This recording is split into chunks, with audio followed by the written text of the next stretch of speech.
Tonight, we're stepping into one of history's strangest true stories, the Dancing Plague of 1518. It began quietly in the streets of Strasbourg, one woman dancing alone. Then dozens joined her, then hundreds. They danced for days, sometimes weeks, with no music, no rest, and no clear reason why. Doctors were baffled, priests were concerned, and the city tried everything, from music halls to exorcisms, to make it stop. So before you get comfortable as always, my friends, take a moment to like the video and subscribe to the channel if you haven't already. Also, please let us know where you're watching from and what time it is for you. Please keep recommending stories to us, as we want to leave it entirely in the hands of our viewers. Now dim those pesky lights, grab your comfy blanket, and let's begin. Picture this. You're settling into your favourite chair after a long day, maybe with a warm cup of tea steaming beside you. Now imagine if, instead of relaxing, your feet suddenly decided they had other plans entirely. Not just a little restless leg syndrome, mind you, but full-blown, can't stop, won't stop dancing. That's essentially what happened to the good people of Strasbourg in July 1518, though they didn't have the luxury of calling it quirky. It started with Frau Troffea, a woman whose name has echoed through history for all the wrong reasons. On a perfectly ordinary summer morning, she stepped out of her half-timbered house onto the cobblestones of Strasbourg and began to dance. Her dancing was not the kind you might do at a wedding after a few glasses of wine, but an urgent, desperate kind of movement that seemed to possess her entire being. You have to understand, this wasn't Renaissance flash mob material. Frau Troffea danced as if her life relied on it, and in fact, it did. Her feet moved in patterns that made no musical sense, and her arms flailed in rhythms that belonged to no earthly song. The townspeople gathered around her, initially amused. After all, who doesn't enjoy a bit of unexpected street entertainment? But as the hours ticked by, their smiles began to fade like paint in the rain. Frau Troffea kept dancing. During the midday heat, when sensible people sought shade and cool drinks, Frau Troffea continued to dance. During the dinner hour, the aroma of roasted meat and fresh bread should have beckoned any sensible individual home. During the evening, her feet should have been expressing gratitude for her decision to finally sit down. The cobblestones beneath her feet told their story, worn smooth by centuries of cartwheels and horse hooves, now witness to this strange new rhythm. You can almost hear them, those ancient stones whispering among themselves about this peculiar turn of events. They'd seen plague and war, feast and famine, but never anything quite like this. By nightfall, Frau Troffea was still moving, though her dance had transformed from something almost graceful into something more akin to a marionette with tangled strings.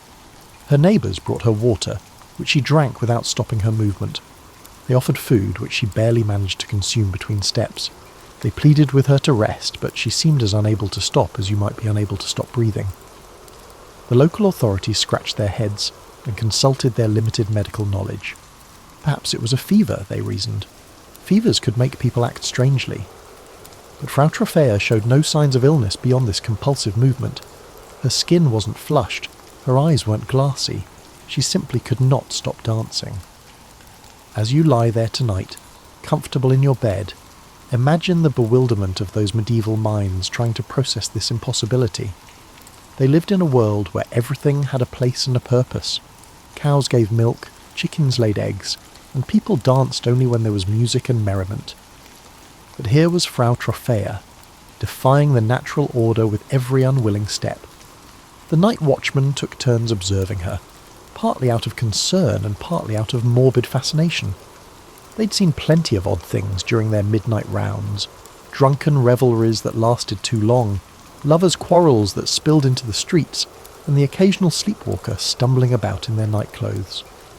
But nothing had prepared them for the sight of a middle-aged woman dancing alone under the stars, her shadow performing an endless, exhausting ballet on the moonlit stones. As dawn approached, bringing with it the promise of a new day, Frau Troffea was still dancing. Her movements had slowed, but they hadn't stopped. It was as if some invisible puppeteer had taken control of her strings and forgotten how to let go. Now you might assume that the sensible citizens of Strasbourg would have shunned Frau Troffea after witnessing her bizarre predicament for a full day and night. You'd be wrong, of course, because people have always been magnetically drawn to the inexplicable, like moths to a particularly puzzling flame. Instead of backing away, small crowds began to gather regularly around Frau Trophäa. They brought their morning bread and ate it while watching her dance. They discussed her condition over their midday meals, gesturing with chicken legs and chunks of cheese.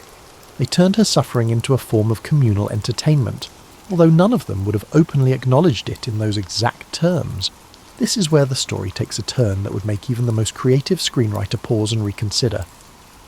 Within a week of Frau Trophäa's first involuntary step, others began to join her. Not voluntarily, you understand. These weren't copycat dancers or attention seekers. These were ordinary people who suddenly found their feet betraying them in the most extraordinary way. Hans the baker was kneading dough when it started. His hands, which had shaped thousands of loaves with methodical precision, suddenly began moving to a different rhythm. Before he knew it, his whole body had joined the dance, leaving behind a kitchen full of half-formed bread and a wife who thought he'd finally succumbed to the summer heat.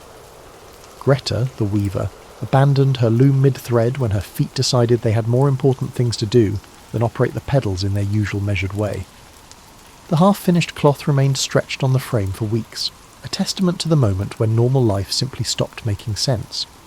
You can picture the scene, can't you? The town square that had once been a place of orderly commerce, vendors hawking their wares, children playing simple games, merchants negotiating deals, transformed into something resembling a fever dream. Except the fever seemed to be catching, spreading from person to person like a yawn in a worn-out congregation. The dancing wasn't beautiful, mind you. This wasn't some spontaneous celebration of life and joy.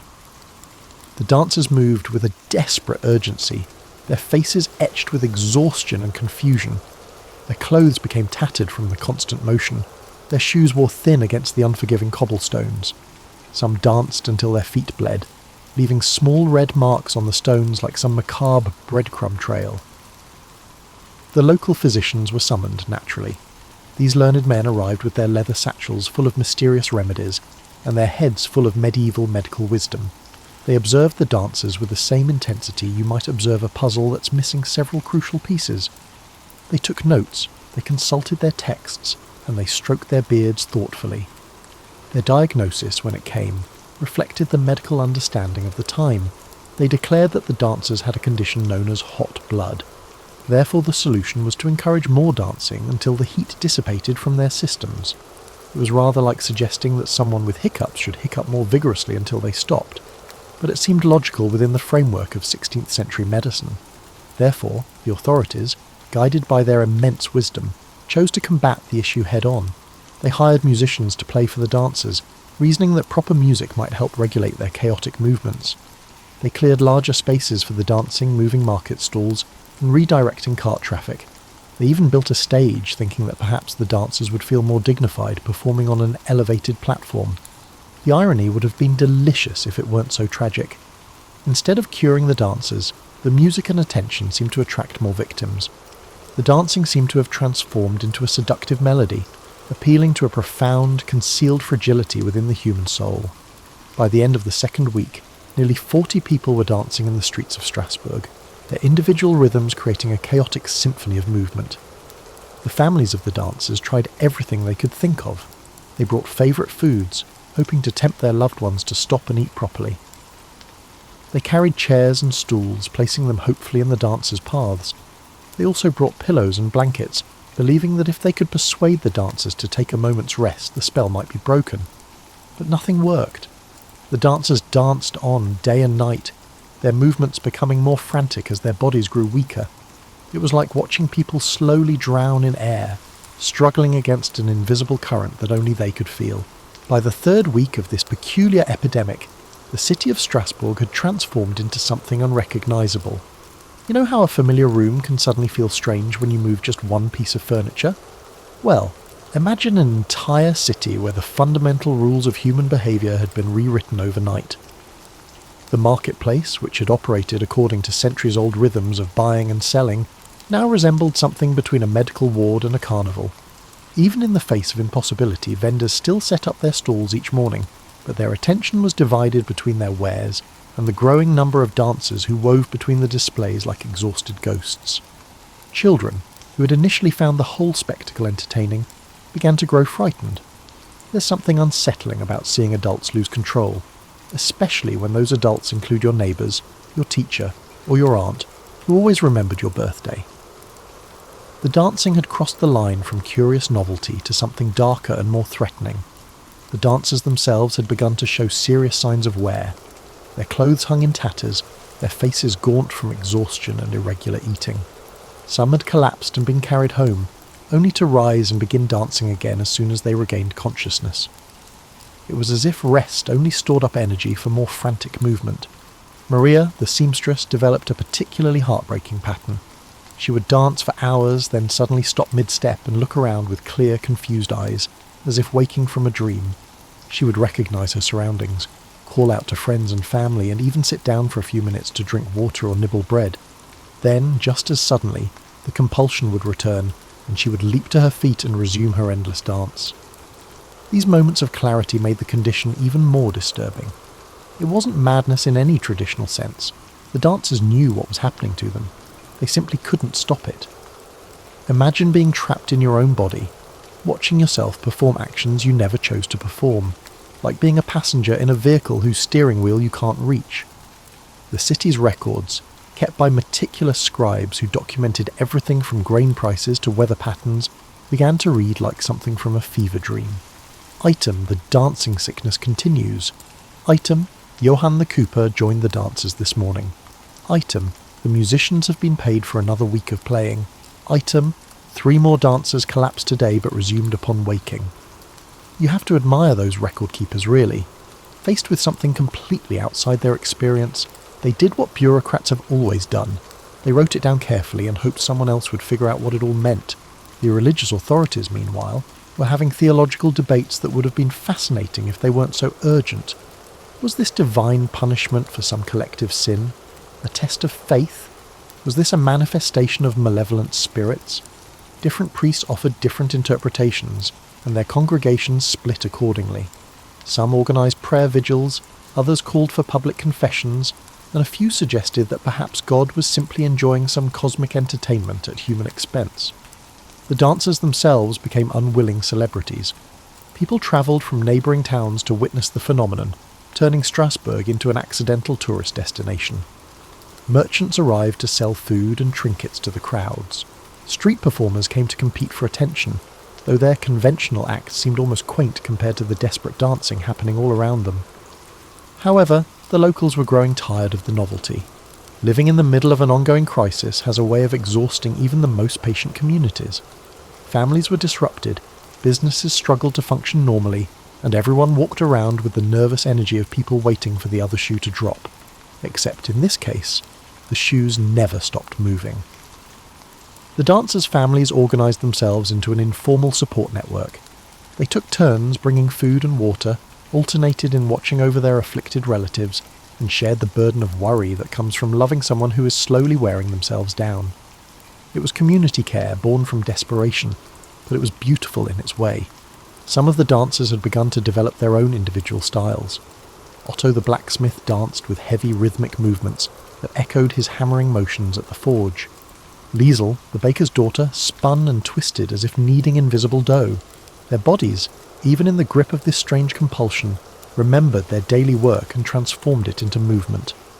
By now, the city authorities were beginning to panic. What had started as a curious local phenomenon was threatening to become a complete breakdown of civil order. More importantly, people were starting to die. Death, when it finally came to the dancers, arrived not with drama but with a kind of merciful exhaustion. Similar to a candle nearing its end, the dancers struggled to maintain the constant energy their bodies required. It was Klaus the miller who went first, collapsing in the middle of what had been a particularly vigorous sequence of spins and somehow failing to rise again. The sight of Klaus lying still on those worn cobblestones created a strange silence in the square.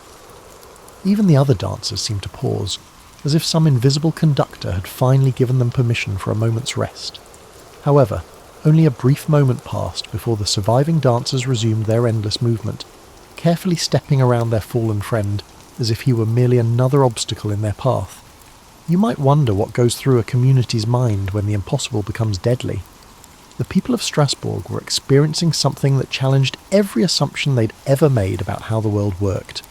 They were practical people, accustomed to practical problems with practical solutions. Crop failures could be endured, diseases could be treated or at least understood, and wars could be fought and ended. But this dancing plague defied every category they had for making sense of suffering. The physicians, those learned men with their impressive collections of books and instruments, were beginning to admit privately that their hot blood theory might need some adjustment. Several had observed the dancers closely enough to notice that they weren't sweating excessively, despite their constant motion. Their skin remained relatively cool, and their breathing wasn't as laboured as it should have been given their activity level. Their bodies appeared to function under entirely different rules. Dr. Hermann, the most respected physician in the region, spent 3 full days and nights observing the dancers. He took careful notes about their movements, their eating and drinking patterns, and their brief moments of rest. What he discovered puzzled him even more than the original phenomenon. The dancers seemed to be in a state that was neither fully conscious nor unconscious, neither sick nor healthy, and neither voluntary nor completely involuntary. "It is," he wrote in his journal, "as if they are sleepwalking while awake, or perhaps awakening while they sleep. They respond to their names and can speak coherently when directly addressed, yet they cannot choose to stop moving. It is as though some part of their will has been borrowed by an unknown force." The families of the dancers were developing their own expertise born from desperate necessity. They learned to anticipate when their loved ones were most likely to collapse from exhaustion. They discovered which foods the dancers could manage to eat while moving, and they developed techniques for helping them drink water without breaking their rhythm. They became amateur medical attendants, though no medical school could have prepared them for this particular curriculum. Anna, whose husband had been dancing for nearly a month, described the experience in terms that still echo across the centuries. "He is there and not there. His body dances, yet his eyes gaze at me with a profound sadness, as if he finds himself imprisoned behind glass. Occasionally I think he's trying to tell me something with his movements, but I cannot understand the language his feet are speaking." The community was starting to feel the effects of the constant music, which they had initially perceived as beneficial. The hired musicians were exhausted from playing for weeks on end, and their melodies had taken on a repetitive, almost hypnotic quality that seemed to make some listeners feel dizzy.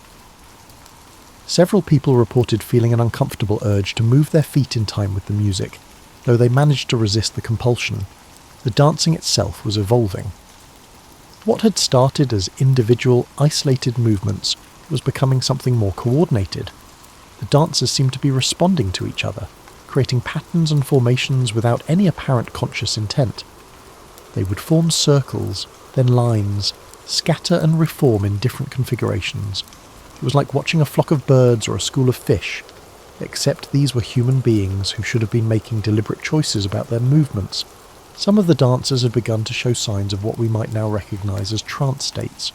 Their eyes would roll back, their breathing would become shallow and rapid, and they would move with an intensity that seemed to come from somewhere outside themselves. During these episodes they appeared completely unreachable, as if they had temporarily left their bodies behind entirely. The religious community was fracturing under the weight of competing interpretations. Father Wilhelm preached that the dancing was a form of divine ecstasy, similar to what mystics experienced during prayer. Father Johann argued it was clearly demonic possession and called for exorcisms. Father Klaus, the city's oldest priest, suggested that God was teaching them about the nature of human will and the body's relationship to the soul. The debates were becoming increasingly heated, and the congregation was choosing sides based as much on their fears as on their faith. It's remarkable how quickly theological certainty can crumble when faced with something that doesn't fit neatly into existing categories of understanding. Meanwhile, the dancers danced on, their numbers fluctuating as some collapsed and others were mysteriously called to join them. The city had become a living laboratory for questions that nobody knew how to ask, let alone answer. When faced with the inexplicable, humans have a tendency to multiply explanations rather than admit ignorance. By the 4th week of the dancing plague, Strasbourg had attracted more experts than a modern medical conference, each arriving with their own pet theories and proposed solutions. Master Johann from the University of Basel brought an impressive collection of astrological charts and announced that the dancing was clearly the result of planetary malalignment. Mercury, he explained with considerable authority, was in an unfortunate conjunction with Mars, creating an excess of kinetic energy in susceptible individuals. His solution involved complex calculations of when the planets would return to a more harmonious configuration, roughly 6 months hence. Brother Augustine from the monastery at Molsheim had a different interpretation entirely. He arrived with a cart full of holy relics and proclaimed that the dancers were experiencing a form of religious ecstasy, like what St. Vitus himself had experienced. The solution, he insisted, was pilgrimage to the shrine of St. Vitus, where the dancers could channel their divinely inspired movement into proper worship. You can imagine the scene: learned men with their scrolls and instruments, religious authorities with their crosses and holy water, all standing around debating the finer points of their theories, while 40 exhausted people continued their endless dance mere feet away. It was like convening a panel of experts to discuss the nature of rain while standing in the middle of a thunderstorm. The city council, meanwhile, was dealing with increasingly practical concerns. The dancing had disrupted commerce, attracted unwanted attention from neighbouring regions, and was beginning to strain the city's resources. They needed solutions, not theories. But every expert who arrived seemed to bring more questions than answers. Dr. Paracelsus, who would later become famous for his revolutionary medical ideas, made a brief appearance during this period. His assessment was characteristically blunt. These learned men speak of hot blood and planetary influences while people die before their eyes. Perhaps the sickness is not in the dancers' bodies, but in our understanding of what bodies can do. He was particularly critical of the decision to provide music for the dancers. "You might as well give wine to a drunkard and call it medicine," he observed. "The music feeds the compulsion rather than curing it. Occasionally the kindest treatment is to remove what seems helpful but proves harmful."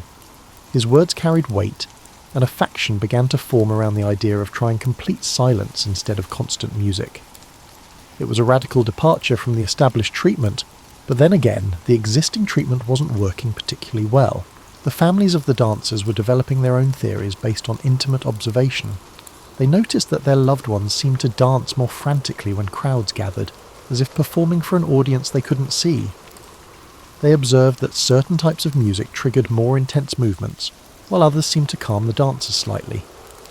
They discovered that the dancers' movements sometimes echoed their daily work routines, a pattern that none of the learned experts had bothered to document. Elizabeth, whose teenage daughter had been dancing for 3 weeks, made a particularly astute observation. She dances like she's trying to escape from something, but also like she's trying to reach something. Her movements aren't random, they're searching. But I cannot tell what she's searching for. This idea of the dance as a form of searching resonated with other families. They began to notice that their dancers appeared to be moving either towards something or away from it, although the nature of that something remained invisible to everyone else. It was as if the dancers could see a landscape that existed only for them. The younger members of the community were having their reactions to the prolonged crisis. Children who had initially been fascinated were now having nightmares about being unable to stop moving.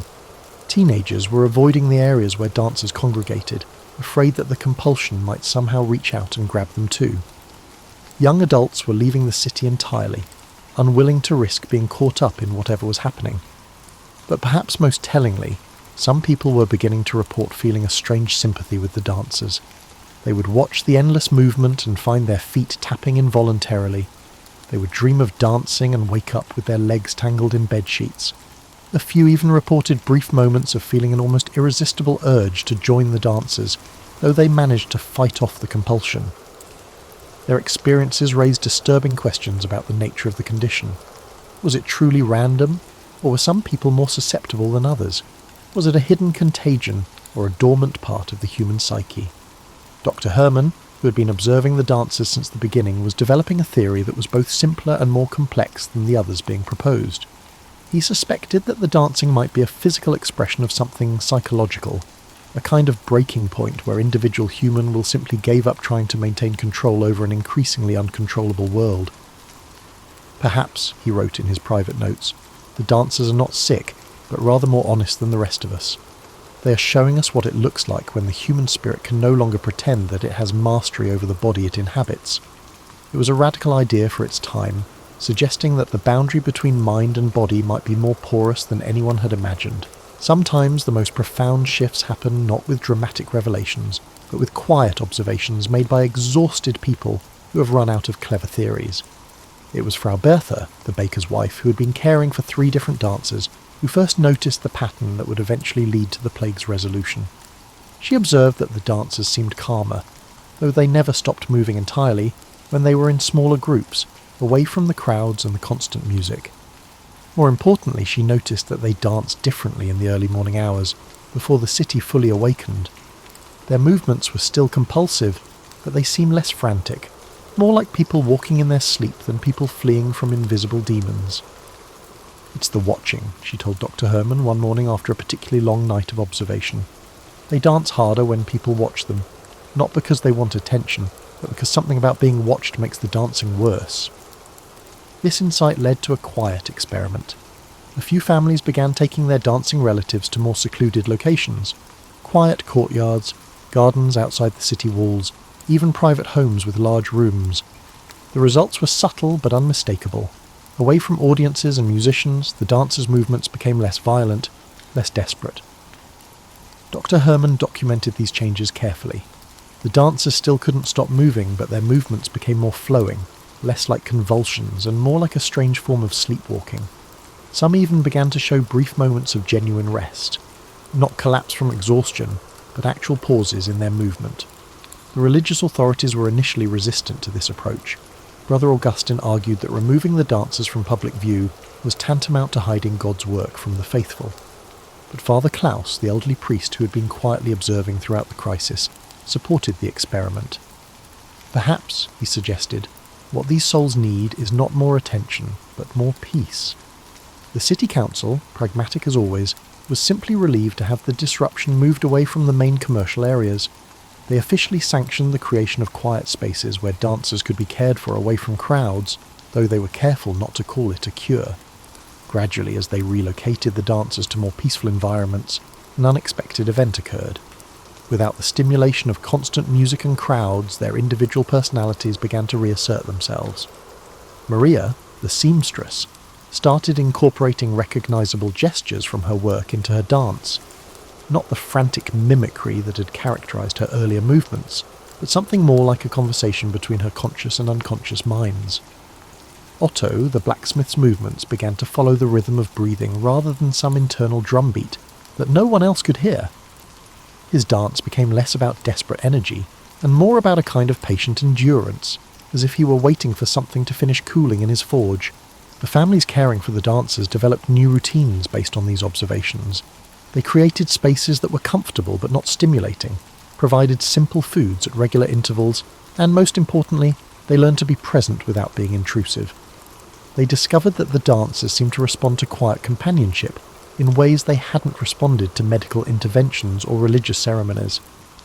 Anna, whose husband had been dancing for over a month, described the change. "He still moves constantly, but now it's like he's dancing with something instead of fighting against something. I can see him in there, behind his eyes, waiting." This sense of waiting became a common theme in how families described their dancing relatives. The dancers appeared to be in a state of flux, neither fully present nor fully absent, and neither completely sick nor completely well. Dr. Herman began to theorize that the dancing might represent a form of healing instead of being merely a sign of sickness, though he couldn't specify what it was healing from. "Perhaps," he wrote, "there are injuries to the human spirit that can only be mended through movement, just as there are injuries to the body that can only be healed through rest." The idea was revolutionary, that the dancing might be a cure rather than a disease, a necessary process rather than a pathological condition. It suggested that the dancers' bodies might possess a wisdom that their conscious minds couldn't access. As word of the quieter approach spread, some of the original experts began to reconsider their theories. Master Johann from Basel admitted that his planetary calculations might need to account for environmental factors. Brother Augustine suggested that perhaps the saint was working through peaceful contemplation rather than public demonstration. Even Paracelsus, in his final notes on the case, acknowledged that the solution had come not from learned intervention, but from careful observation by people who cared more about helping than about being right. "The families discovered what we experts missed," he wrote. "Sometimes healing requires not doing more, but doing less." The number of new cases had already begun to slow, though whether the decline was due to the changed approach or simply the natural progression of the phenomenon remained unclear. What was clear was that the desperate, frantic quality of the dancing was gradually giving way to something that looked more like a strange form of prayer or meditation. The city itself was slowly returning to something resembling normal life, though the experience had changed everyone who lived through it. People walked more carefully, as if testing whether their feet would obey their intentions. They looked at each other differently, with a new awareness of how little control any of them really had over their own bodies and minds. You know how some storms end. Not with a dramatic crash of thunder, but with a gradual lessening of wind and rain until you suddenly realise the silence has returned. The dancing plague of Strasbourg ended in much the same way, so gradually that nobody could say exactly when it stopped being an emergency and started being a memory. Frau Trophäa, who had started it all with her first involuntary step, was among the last to find stillness. For 6 weeks she had been the unwilling pioneer of this strange territory, where human will met its mysterious limits. When she finally stopped moving, it wasn't with collapse or drama, but with a simple pause that gradually extended into rest. She was sitting in the garden behind the baker's house, where her family had moved her to escape the crowds and the constant music. The morning sun was filtering through apple leaves, and she'd been moving in slow, gentle circles for hours. Then, as naturally as a person might stop humming a tune, she simply sat down on a wooden bench and stayed there. Her sister, who had been watching anxiously from the kitchen window, almost didn't believe it at first. She waited several minutes before approaching, afraid that any attention might restart the compulsive movement. But Frau Trophäa remained seated, looking around the garden with clear, present eyes, as if she were seeing it for the first time in weeks. "I'm tired," she said simply, and her sister began to weep with relief. Over the following days, the other dancers found their ways back to stillness. Some stopped during sleep and simply didn't resume when they woke. Others came to rest gradually, their movements slowing like music boxes winding down. A few experienced their final dance as something beautiful rather than desperate, a kind of celebration or completion that left them exhausted but oddly peaceful. Not everyone survived the experience. The official records show that several dancers died from exhaustion or related complications, though the exact number was never precisely documented. Those who lived carried the memory of those weeks in their bodies for the rest of their lives. They walked differently afterward, with a kind of conscious gratitude for their ability to choose when and how to move. Dr. Herman spent months interviewing the recovered dancers, trying to understand what they had experienced during their weeks of compulsive movement. Their descriptions were remarkably consistent in some ways, and completely individual in others. Most remembered feeling trapped in their bodies, aware of what was happening but unable to control it. But they also described odd moments of peace, as if dancing had taken them to places they couldn't reach on purpose. It was like being carried by a river, Maria the seamstress told him. Frightening because I couldn't swim to shore, but also sometimes beautiful because I could see things from the water that I never would have seen from the bank. Otto the blacksmith had a different metaphor. It was like being a piece of metal on my anvil, being shaped by hammers I couldn't see. It hurt, but something in me knew the hammering was necessary. These interviews revealed that the dancers had maintained more awareness than anyone had suspected. They had been conscious of their family's care, grateful for the quiet spaces, and aware of the changes in their movement patterns. They'd simply been powerless to communicate this awareness while the dancing continued. The city of Strasbourg gradually returned to its normal rhythms, though the memory of those summer weeks left permanent changes. The authorities developed better protocols for caring for people in crisis, emphasising comfort and observation over dramatic interventions. The physicians incorporated new ideas about the relationship between mind and body into their practice. The religious community developed a more complex conception of how the sacred might manifest in human experience. But perhaps the most lasting change was in how the people of Strasbourg understood the nature of human control and human vulnerability. They had witnessed something that challenged fundamental assumptions about how much power individuals have over their bodies and choices. They had learned that sometimes the most caring response to someone's crisis is not to try to fix them, but to stay present while they work through whatever healing process their more profound wisdom has initiated. The cobblestones in the town square still bear faint marks from those weeks of endless dancing, though you'd have to know where to look to see them. Local guides sometimes point them out to visitors, telling abbreviated versions of the story that emphasise the strangeness, while missing the deeper lessons about community care and the mystery of human resilience. Years later, when other communities experienced similar outbreaks of dancing mania, and there were several throughout medieval Europe, some remembered the lessons of Strasbourg. They learned to provide quiet spaces rather than public stages, to offer patient presence rather than dramatic cures, and to trust that sometimes healing looks different from what we expect. The dancing plague of 1518 remains one of history's most puzzling medical mysteries, but it's also a story about how communities can learn to care for members who are experiencing something beyond ordinary understanding. It reminds us that the human body and spirit are capable of experiences that exceed our ability to categorize or control them, and that sometimes the wisest response to mystery is not to solve it, but to honor it. As you drift towards sleep tonight, you might think about Frau Trofea and her fellow dancers, and about the families who learn to love them through their strange journey. You might contemplate the delicate boundary that sometimes exists between what we perceive as normal and what we perceive as impossible, and how much healing occurs not through expert intervention, but through the patient presence of individuals who care enough to remain and observe whatever unfolds.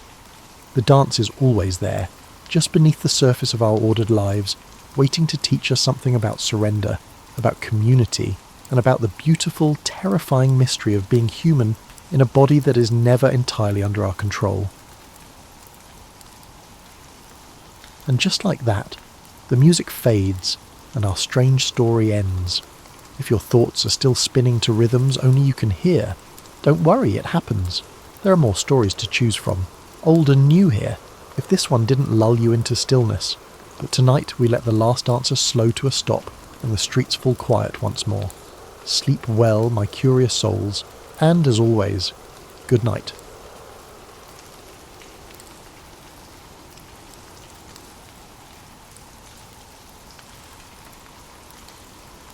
The boy who would reshape continents took his first breath in the shadow of the Altai Mountains. Kublai Khan came into the world in 1215, not as the obvious heir to power, but as the fourth son of Tolui and Sorghaghtani Beki. While his grandfather Genghis Khan carved an empire with blood and thunder, young Kublai's education took a different path, one that would eventually redefine what it meant to rule the largest contiguous land empire in history. Unlike his brothers, who mastered horseback archery before they could properly speak, Kublai found his early calling in the quieter pursuits of the mind. Sorghaghtani, his Nestorian Christian mother, made a calculated decision that history would later vindicate. While ensuring her son possessed the riding and shooting skills expected of Mongol nobility, she also engaged Chinese scholars to tutor him in Confucian classics, Buddhist philosophy, and the sophisticated administrative techniques of sedentary civilizations. This unconventional upbringing wasn't merely academic indulgence, it was strategic foresight. Sorghaghtani recognized that conquering China, the wealthiest and most complex society on earth, would require more than military might.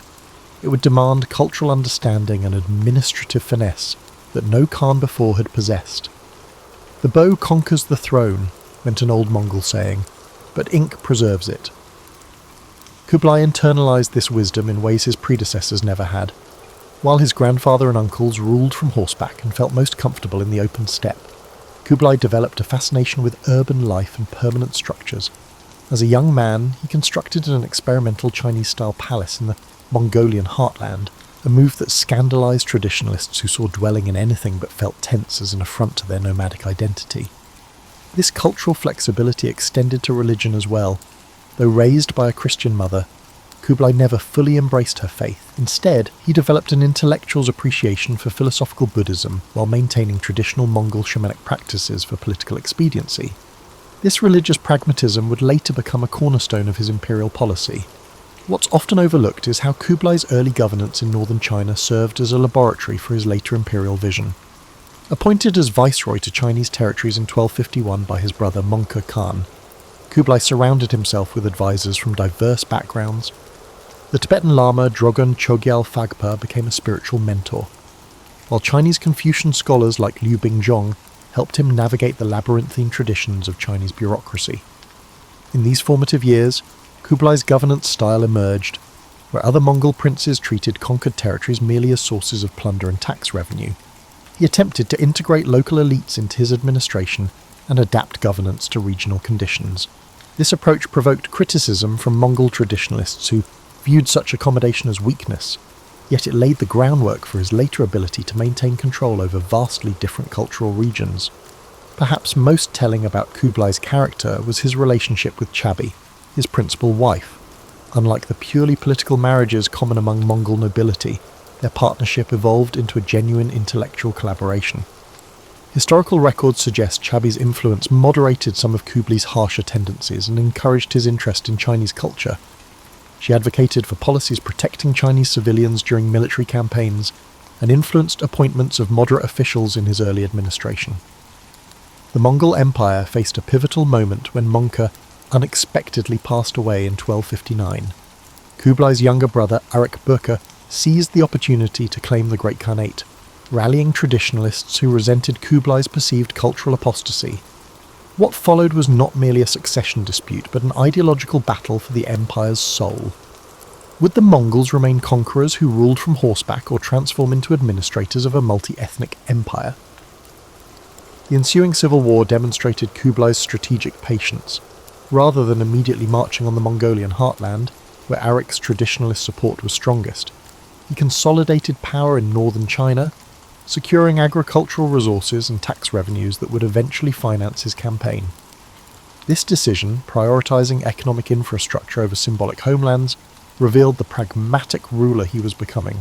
The boy who would reshape continents took his first breath in the shadow of the Altai Mountains. Kublai Khan came into the world in 1215, not as the obvious heir to power, but as the fourth son of Tolui and Sorghaghtani Beki. While his grandfather Genghis Khan carved an empire with blood and thunder, young Kublai's education took a different path, one that would eventually redefine what it meant to rule the largest contiguous land empire in history. Unlike his brothers, who mastered horseback archery before they could properly speak, Kublai found his early calling in the quieter pursuits of the mind. Sorghaghtani, his Nestorian Christian mother, made a calculated decision that history would later vindicate. While ensuring her son possessed the riding and shooting skills expected of Mongol nobility, she also engaged Chinese scholars to tutor him in Confucian classics, Buddhist philosophy, and the sophisticated administrative techniques of sedentary civilizations. This unconventional upbringing wasn't merely academic indulgence, it was strategic foresight. Sorghaghtani recognized that conquering China, the wealthiest and most complex society on earth, would require more than military might. It would demand cultural understanding and administrative finesse that no Khan before had possessed. "The bow conquers the throne," went an old Mongol saying, "but ink preserves it." Kublai internalized this wisdom in ways his predecessors never had. While his grandfather and uncles ruled from horseback and felt most comfortable in the open steppe, Kublai developed a fascination with urban life and permanent structures. As a young man, he constructed an experimental Chinese-style palace in the Mongolian heartland, a move that scandalized traditionalists who saw dwelling in anything but felt tense as an affront to their nomadic identity. This cultural flexibility extended to religion as well. Though raised by a Christian mother, Kublai never fully embraced her faith. Instead, he developed an intellectual's appreciation for philosophical Buddhism while maintaining traditional Mongol shamanic practices for political expediency. This religious pragmatism would later become a cornerstone of his imperial policy. What's often overlooked is how Kublai's early governance in northern China served as a laboratory for his later imperial vision. Appointed as viceroy to Chinese territories in 1251 by his brother Mongke Khan, Kublai surrounded himself with advisors from diverse backgrounds. The Tibetan Lama Drogon Chogyal Phagpa became a spiritual mentor, while Chinese Confucian scholars like Liu Bingzhong helped him navigate the labyrinthine traditions of Chinese bureaucracy. In these formative years, Kublai's governance style emerged, where other Mongol princes treated conquered territories merely as sources of plunder and tax revenue. He attempted to integrate local elites into his administration and adapt governance to regional conditions. This approach provoked criticism from Mongol traditionalists who viewed such accommodation as weakness, yet it laid the groundwork for his later ability to maintain control over vastly different cultural regions. Perhaps most telling about Kublai's character was his relationship with Chabi, his principal wife. Unlike the purely political marriages common among Mongol nobility, their partnership evolved into a genuine intellectual collaboration. Historical records suggest Chabi's influence moderated some of Kublai's harsher tendencies and encouraged his interest in Chinese culture. She advocated for policies protecting Chinese civilians during military campaigns and influenced appointments of moderate officials in his early administration. The Mongol Empire faced a pivotal moment when Mongke unexpectedly passed away in 1259. Kublai's younger brother, Arik Böke, seized the opportunity to claim the Great Khanate, rallying traditionalists who resented Kublai's perceived cultural apostasy. What followed was not merely a succession dispute, but an ideological battle for the empire's soul. Would the Mongols remain conquerors who ruled from horseback or transform into administrators of a multi-ethnic empire? The ensuing civil war demonstrated Kublai's strategic patience. Rather than immediately marching on the Mongolian heartland, where Arik's traditionalist support was strongest, he consolidated power in northern China, securing agricultural resources and tax revenues that would eventually finance his campaign. This decision, prioritizing economic infrastructure over symbolic homelands, revealed the pragmatic ruler he was becoming. The Tuluid civil war that erupted after Mongke's death pitted not just brother against brother, but competing visions for the Mongol future. While most historical accounts frame this conflict through military campaigns, the deeper struggle occurred in the halls of governance and finance. Kublai's 4-year campaign against Arik Böke featured an innovation that distinguished it from previous Mongol succession disputes: the systematic use of economic warfare. Controlling the agricultural heartland of northern China, Kublai restricted grain shipments to the Mongolian steppe, where Arik's supporters struggled to feed their families and livestock. This approach minimized direct military confrontation while steadily eroding his opponent's base of support. Throughout this conflict, Kublai demonstrated unexpected restraint toward captured enemies. After his final victory in 1264, he spared Arik's life, a mercy uncommonly extended in Mongol politics, though Arik would die mysteriously just 2 years later while in Kublai's custody. This initial clemency was notable for a man whose grandfather had created mountains of skulls across Central Asia. The war's resolution left Kublai as Great Khan in name, but the empire's fracturing had begun.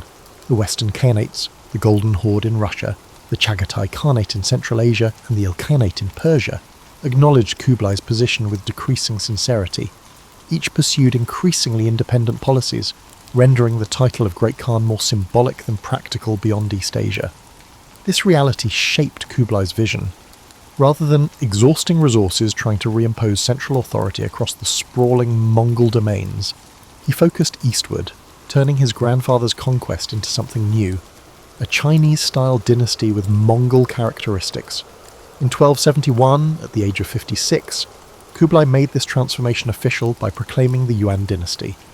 The name itself, meaning origin or beginning in Chinese, signalled his intent to establish not just a continuation of Mongol rule, but a legitimate Chinese imperial regime. This declaration came with a comprehensive adoption of Chinese imperial institutions, from 6 administrative ministries to elaborate court rituals. Yet beneath the Chinese imperial facade, Kublai maintained distinctly Mongol power structures. He instituted what historians later called the 4-class system, arranging his subjects in a strict hierarchy. Mongols at the top, followed by Central Asian Muslims and other non-Chinese peoples, the Semu, then Northern Chinese, and finally Southern Chinese at the bottom.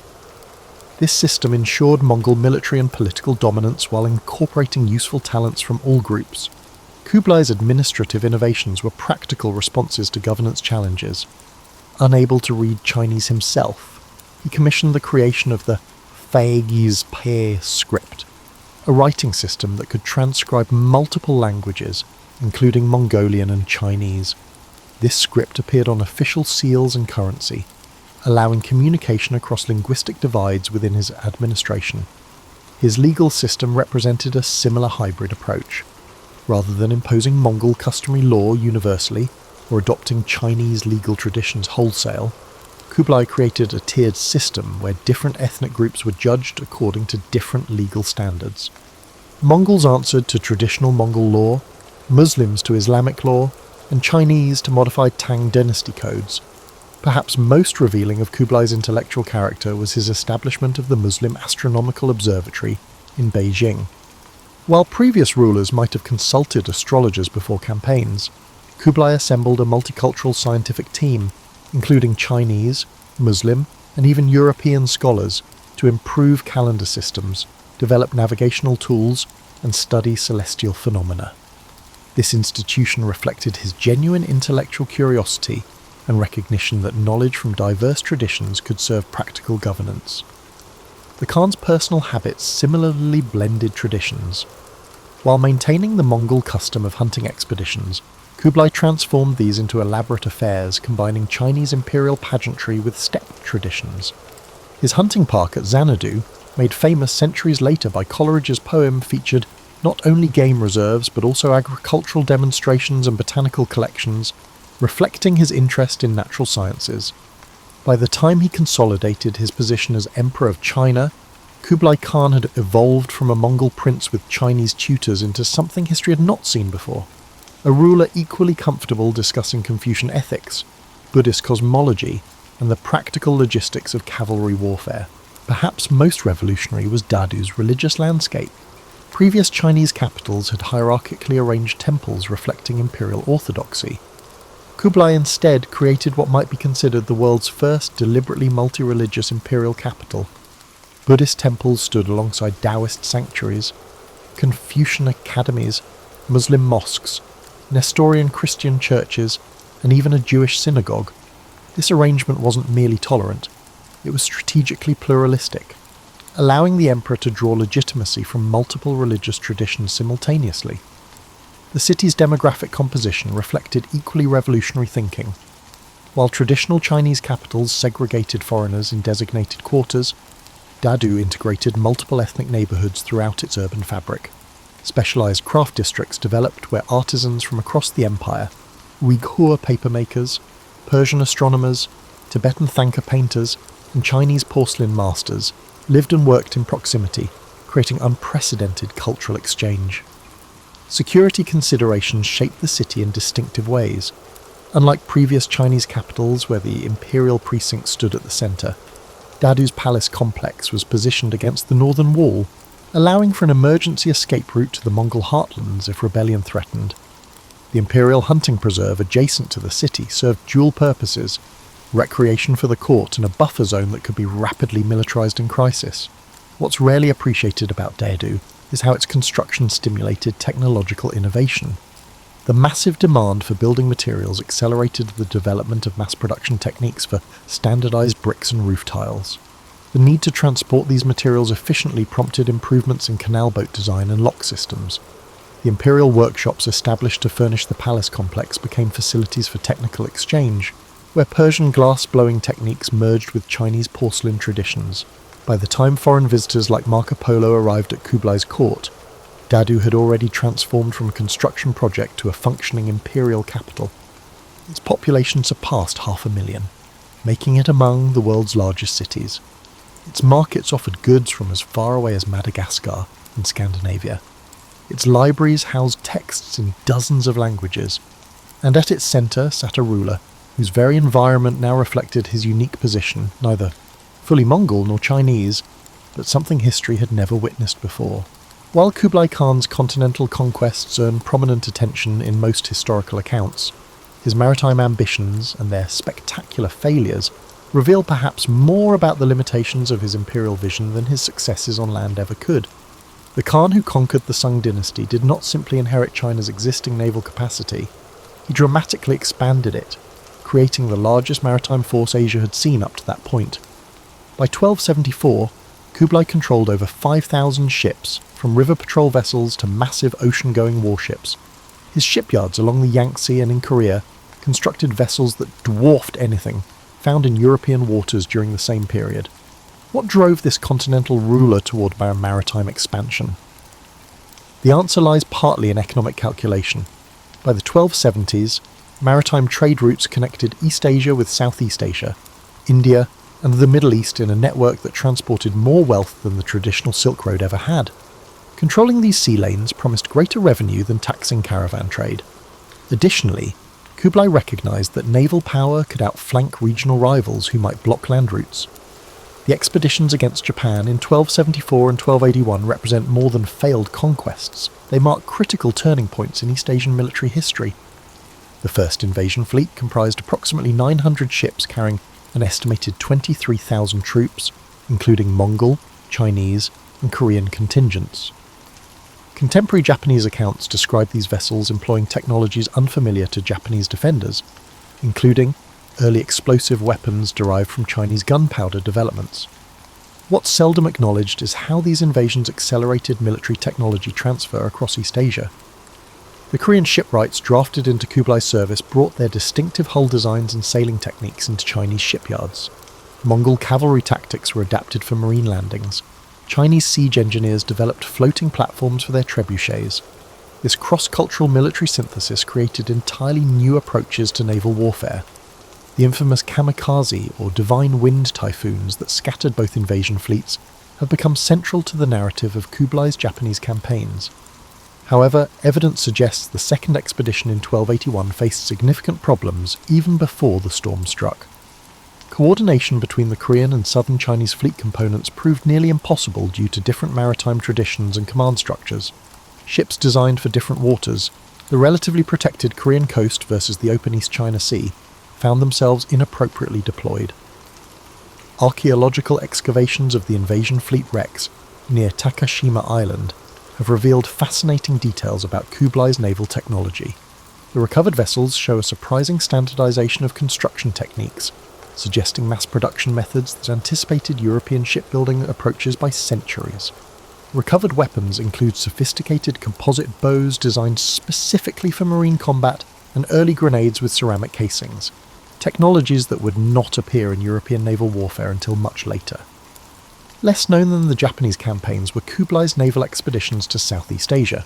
Between 1278 and 1287, he dispatched multiple fleets to various parts of what are now Vietnam, Cambodia, Myanmar, and Indonesia. These expeditions faced challenges different from those in Japan.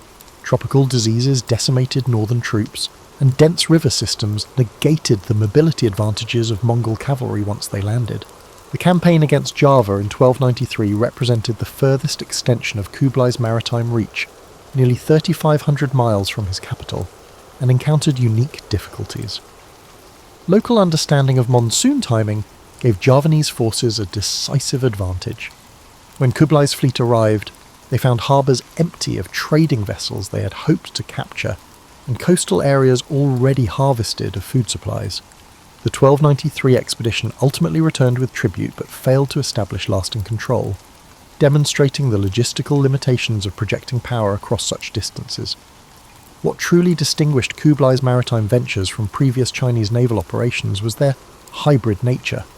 His fleets incorporated personnel and techniques from multiple traditions: Chinese navigational knowledge, Korean shipbuilding, Mongol command structures, and even Muslim navigators familiar with Indian Ocean conditions. Ships carried multiple types of provisions to accommodate diverse crews, including kumis, fermented mare's milk, for Mongol officers alongside rice for Chinese sailors. Perhaps most tellingly, these naval expeditions altered Kublai himself. Court records describe him becoming increasingly fascinated with maritime technologies. He personally interviewed returning captains, collected nautical maps, and commissioned treatises on Southern Ocean navigation. The Khan, who had begun his career as a steppe horseman, eventually developed such appreciation for maritime affairs that he established specialized schools for navigational astronomy and map-making in his capital. Yet despite these innovations, Kublai's maritime ambitions ultimately represented imperial overreach. The failed campaigns consumed enormous resources. The second Japanese expedition alone is estimated to have cost nearly 2 years' tax revenue from all of Korea. These expenses, combined with the massive costs of building and maintaining Dadu, placed strains on the imperial treasury that would have long-term consequences for Yuan dynasty stability. Among the overlooked dimensions of Kublai Khan's rule was his pioneering use of food as an instrument of statecraft. The imperial kitchen became a microcosm of his broader imperial project, a space where cultural synthesis wasn't merely symbolic but tangibly experienced through daily ritual and sustenance. The court's dining practices reflected Kublai's complex cultural positioning. Unlike previous Mongol rulers who maintained strict nomadic eating habits even after conquests, Kublai orchestrated elaborate culinary performances that strategically deployed traditions from across his domains. Court banquets featured carefully choreographed sequences of dishes representing different territories: steppe kumis followed by northern Chinese wheat buns, southern rice preparations, Central Asian pilaf, and Persian sweets. Archaeological excavations at the Yuan Palace complex have revealed specialized kitchen areas for different culinary traditions, each with distinct equipment and dedicated staff. The Imperial Food Service employed over 12,000 people, including hunters, farmers, butchers, cooks, servers, and food tasters, making it one of the largest court departments. This elaborate system served both practical and symbolic functions, ensuring the Khan's security through careful food preparation while demonstrating his dominion over diverse resources and traditions. Kublai maintained certain Mongol dietary customs that visibly distinguished him from Chinese emperors. He continued the steppe tradition of the White Feast, featuring dairy products, alongside the Red Feast, featuring meat. His preference for mare's milk, airag, and dried meat strips proclaimed his Mongol identity, even as he adopted Chinese administrative practices, yet he strategically incorporated Chinese imperial food customs when politically expedient, particularly during ceremonies attended by Chinese officials. What distinguished Kublai's approach from simple cultural accommodation was its systematic nature. Court records detail elaborate protocols for determining which culinary traditions would be featured at which events, with specific foods functioning as diplomatic signals. When receiving emissaries from Tibet, the court served butter tea prepared in the Tibetan style, despite the Khan's personal dislike for it. Muslim diplomats were presented with meals prepared according to halal requirements, overseen by Muslim cooks maintained specifically for such occasions. The Khan's personal dining regimen combined medical theories from multiple traditions. His physicians included practitioners of Chinese medicine, Islamic Unani medicine, and traditional Mongol shamanic healing. Each contributed dietary recommendations that were synthesized into the Khan's eating plan. Contemporary accounts describe medicinal soups combining Chinese herbs, Central Asian spices, and ingredients from as far as India, prepared according to schedules aligning with both Chinese cosmological calendars and Islamic medical timing. Kublai's famous hunting expeditions at his summer capital of Xanadu, Shangdu, featured elaborate outdoor feasting that merged Mongol traditions with imperial Chinese ritual. These events, which could involve thousands of participants, followed precisely choreographed sequences. The Khan would first honour his ancestors with traditional Mongol offerings, then participate in the hunt itself, culminating in a feast where animals killed during the hunt were prepared using techniques from multiple culinary traditions. The multicultural composition of Kublai's court created unprecedented culinary exchange. Chinese techniques for fermenting vegetables spread northward into Mongolia. Mongol methods for preserving meat influenced Chinese practices. Persian fruit cultivation techniques transformed gardens around Dadu. This cross-cultural exchange accelerated the development of what would later be recognized as distinct regional Chinese cuisines. Some of Kublai's most effective diplomatic deployments of food occurred during his interactions with foreign emissaries. According to Marco Polo's account, visitors were first served familiar foods from their homelands, prepared by cooks who specifically researched foreign techniques, before being gradually introduced to Mongol and Chinese delicacies. This culinary progression mirrored the broader diplomatic process of establishing comfort before negotiation. One of Kublai's most significant culinary innovations was the development of imperial food supply chains that connected distant ecological zones. Specialized imperial farms around Dadu cultivated fruits and vegetables from across Eurasia. Fast horse relay stations, primarily developed for military and administrative communication, were adapted to transport perishable delicacies. Court records note shipments of fresh seafood from the Yellow Sea, reaching the imperial table within days of harvest, and fruits from tropical southern provinces arriving in edible condition at the northern capital. Archaeological evidence from Yuan dynasty elite tombs reveals the material culture supporting this culinary cosmopolitanism. Burial goods include Persian-influenced metal serving vessels alongside Chinese porcelain and Mongol ceremonial cups. This material hybridization reflected the lived experience of dining at Kublai's court, where the vessels themselves communicated political messages about cultural synthesis and imperial reach. By the later years of his reign, Kublai's court cuisine had evolved into something distinctly different from both traditional Mongol fare and Chinese imperial dining. It represented a third tradition, a Yuan court cuisine that embodied in edible form the Khan's vision of universal rule transcending ethnic and cultural boundaries, a sensory embodiment of his new type of empire. Beyond his military campaigns and architectural ambitions, Kublai Khan's most enduring innovation may have been his transformation of how information moved through and shaped his vast domains. Under his direction, the Mongol Empire evolved from a conquest state into an information empire whose administrative sophistication would influence East Asian governance for centuries. The cornerstone of this transformation was Kublai's development of the world's most extensive postal relay system. Building upon the Mongol Yam network established by Genghis Khan, Kublai systematically expanded and formalized this communications infrastructure until it encompassed over 1,400 postal stations across East Asia. Unlike earlier iterations that primarily served military coordination, Kublai's postal system became a comprehensive information network supporting administrative governance. What made this system revolutionary was its unprecedented speed and reliability. Official communications could travel up to 250 miles per day, a pace unmatched anywhere else in the medieval world. This goal was achieved through a precisely organised relay system, where stations were positioned approximately 25 to 30 miles apart, the distance a horse could gallop at speed before requiring replacement. Special passport tablets, paisa, issued in silver, gold, or platinum indicated the bearer's authority level and determined how many horses they could requisition and how quickly local stations needed to respond. The scale of this operation was staggering. Historical records indicate that at its peak, the system maintained approximately 300,000 horses, employed tens of thousands of riders and station personnel, and delivered not just messages, but also officials, tax shipments, and commercial goods deemed important to imperial interests. The entire system operated under the jurisdiction of a specialised ministry whose records documented every horse, rider, and parcel in motion across the empire. This communications infrastructure enabled another of Kublai's innovations: standardised administrative reporting. Local officials throughout the realm were required to submit regular reports on population, agricultural production, weather conditions, and local events according to standardised formats. These reports flowed upward through provincial centres to the capital, creating what historians now recognise as one of history's first systematic government information gathering operations. The bureaucracy Kublai established to process this information was equally innovative.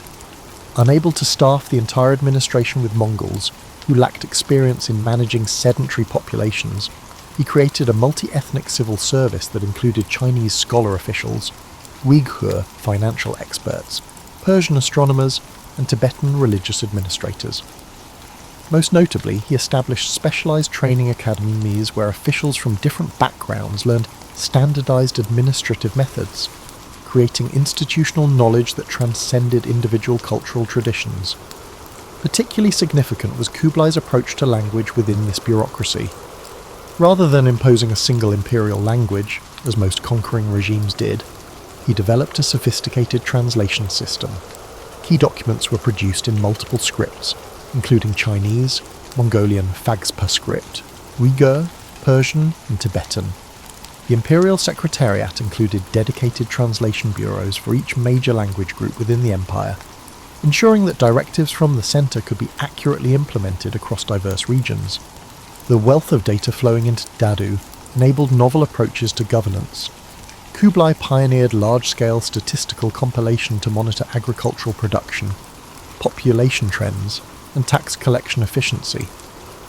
When unusual patterns appeared, such as unexpected population declines or harvest yields, specialised investigators would be dispatched via the postal system to assess conditions directly. This feedback loop created a more responsive imperial administration than previous Chinese dynasties had achieved.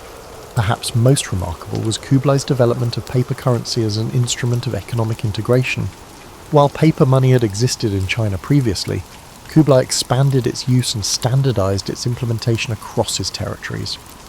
The notes issued under his authority, backed by silver reserves and carrying stern warnings against counterfeiting, facilitated commerce across regions with different traditional currencies and commodity standards. These notes represented more than economic policy. They were information technology that allowed the centre to influence distant markets. By controlling the quantity of currency in circulation, the Khan's financial ministers could respond to regional economic conditions more quickly than physical commodity money would allow. When Marco Polo described these paper that passes for money to European audiences, he was documenting not just a curious foreign practice, but one of history's most advanced economic control systems. The information infrastructure extended beyond government administration into the realm of scientific knowledge. Kublai established specialised bureaus for astronomical observation, cartography, historical documentation, and medical research. Each was tasked with systematically collecting and synthesizing knowledge from across Eurasia. The Astronomical Bureau, for instance, combined Chinese calendrical traditions with Islamic mathematical techniques and Tibetan astrological concepts to create more accurate predictive systems. By the middle of Kublai's reign, this multifaceted information system had transformed governance across East Asia. Officials who might never travel to the capital nevertheless operated within standardized protocols established there. Regional variations in administration certainly persisted. The system was too vast for perfect uniformity, but the overall effect was a degree of integration previously unachievable across such diverse territories. As Kublai Khan entered his 7th decade, the contradictions inherent in his imperial project began to manifest more acutely. The years between 1280 and his death in 1294 reveal a ruler grappling with the limitations of his vision and the mounting costs of maintaining the world's largest empire. While historical accounts often attribute the challenges of Kublai's later years to personal decline, his increasing corpulence, episodes of gout, and deepening reliance on alcohol, closer examination reveals systemic pressures that would have challenged even a younger, more vigorous ruler. The very success of his Chinese-style administrative state created unsustainable financial burdens that the empire's economic base struggled to support. The construction and maintenance of Dadu alone consumed resources on an unprecedented scale. The imperial household, with its 40,000 servants, required vast sums simply for daily operation. The postal relay system, vital for administrative control, maintained hundreds of thousands of horses requiring constant fodder. The military garrisons positioned throughout the realm demanded regular payment. Archaeological evidence from late Yuan dynasty administrative centres shows increasing sophistication in financial record-keeping, likely a response to mounting fiscal pressures. These economic strains manifested in policies that gradually undermined popular support for Yuan rule. Tax collection became increasingly aggressive. The issuance of paper currency, initially a brilliant financial innovation, evolved into a problematic dependence as the government printed more notes than its silver reserves could credibly back. By the late 1280s, inflation had become a serious problem in core provinces, eroding the purchasing power of government stipends and merchant revenues alike. Environmental factors compounded these challenges.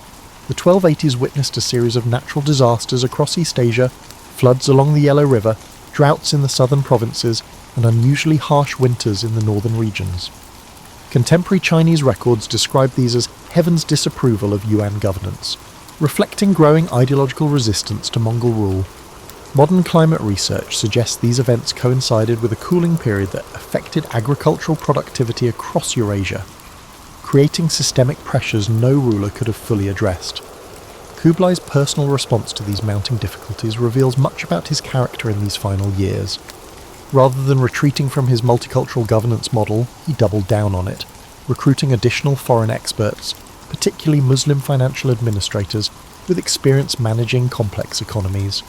This decision, while pragmatically sound, further alienated Chinese elites who resented being passed over for these positions. The Khan's later military campaigns reflect a similar doubling down on established patterns despite diminishing returns. The Burmese expeditions of 1283 to 1285, while ultimately extracting tribute, required disproportionate resources for limited strategic gain. The Java campaign of 1293 stretched imperial logistics beyond sustainable limits. These operations suggest a ruler attempting to maintain the momentum of expansion, even as the core empire's foundation showed signs of strain. What's seldom appreciated about Kublai's final years is his apparent awareness of the contradictions in his position. Court records document increasing periods of withdrawal to his hunting lodge at Xanadu, where he would surround himself with Mongol companions and engage in traditional steppe practices. These retreats seem less recreational than restorative, attempts to reconnect with his cultural roots amid the increasingly complex demands of ruling a predominantly Chinese empire. The Khan's relationship with his chosen successor, Temür, who would rule as Emperor Chengzong, offers further insight into his late-life thinking. Unlike earlier Mongol transitions where potential heirs competed militarily for succession, Kublai arranged an orderly transfer of power through bureaucratic channels. He engaged Chinese ritual specialists to formalize Temür's position, creating documentary legitimacy that would withstand challenges. This approach represented a final embrace of Chinese administrative traditions over Mongol customary practices. By 1292, with his health clearly failing, Kublai faced rebellion in the southern Chinese provinces and growing unrest in his Mongolian homeland, where many traditional nobles resented his Sinicization. His response to these dual pressures was characteristically balanced, dispatching Chinese-style bureaucratic investigators to the south, while sending Mongol military commanders to reassert authority in the north. When Kublai Khan died in February 1294, he left behind an empire fundamentally transformed from what he had inherited. The cosmopolitan administrative state he constructed had permanently altered East Asian governance traditions. The commercial networks he fostered had created new patterns of trade that would outlast Yuan dynastic control. The cultural synthesis he embodied had demonstrated possibilities for multiculturalism that challenged traditional assumptions about ethnic and cultural boundaries. What ultimately undermined Kublai's imperial project was not any single policy failure, but the inherent tension between Mongol military power and Chinese administrative complexity. His personal charisma and cultural flexibility had temporarily bridged this divide, but sustaining this balance proved impossible for his successors. Within 3 decades of his death, natural disasters, economic mismanagement, and growing Chinese nationalism would combine to end Mongol rule in China. Yet Kublai's legacy extended far beyond the Yuan dynasty's relatively brief tenure. The administrative geography of modern China still reflects boundaries established under his rule. The concept of China as a multi-ethnic state rather than exclusively Han Chinese traces its roots to Yuan governance models. The integration of Central and East Asian cultural traditions that characterizes northern Chinese cuisine, architecture, and art finds many of its origins in the cultural policies of his reign. Perhaps most significantly, Kublai Khan's rule marked a pivotal moment in global history, when the world's largest land empire attempted to transform itself from a conquest state into a sustainable administrative system. The ultimate failure of this transformation in no way diminishes the ambition of the attempt or its lasting influence on subsequent political formations across Eurasia. As the winter winds swept across the steppes in 1294, they carried away a ruler unlike any before him, a man who had bridged worlds and reimagined what empire could mean. The great Khan was gone, but the world he had remade would never be the same.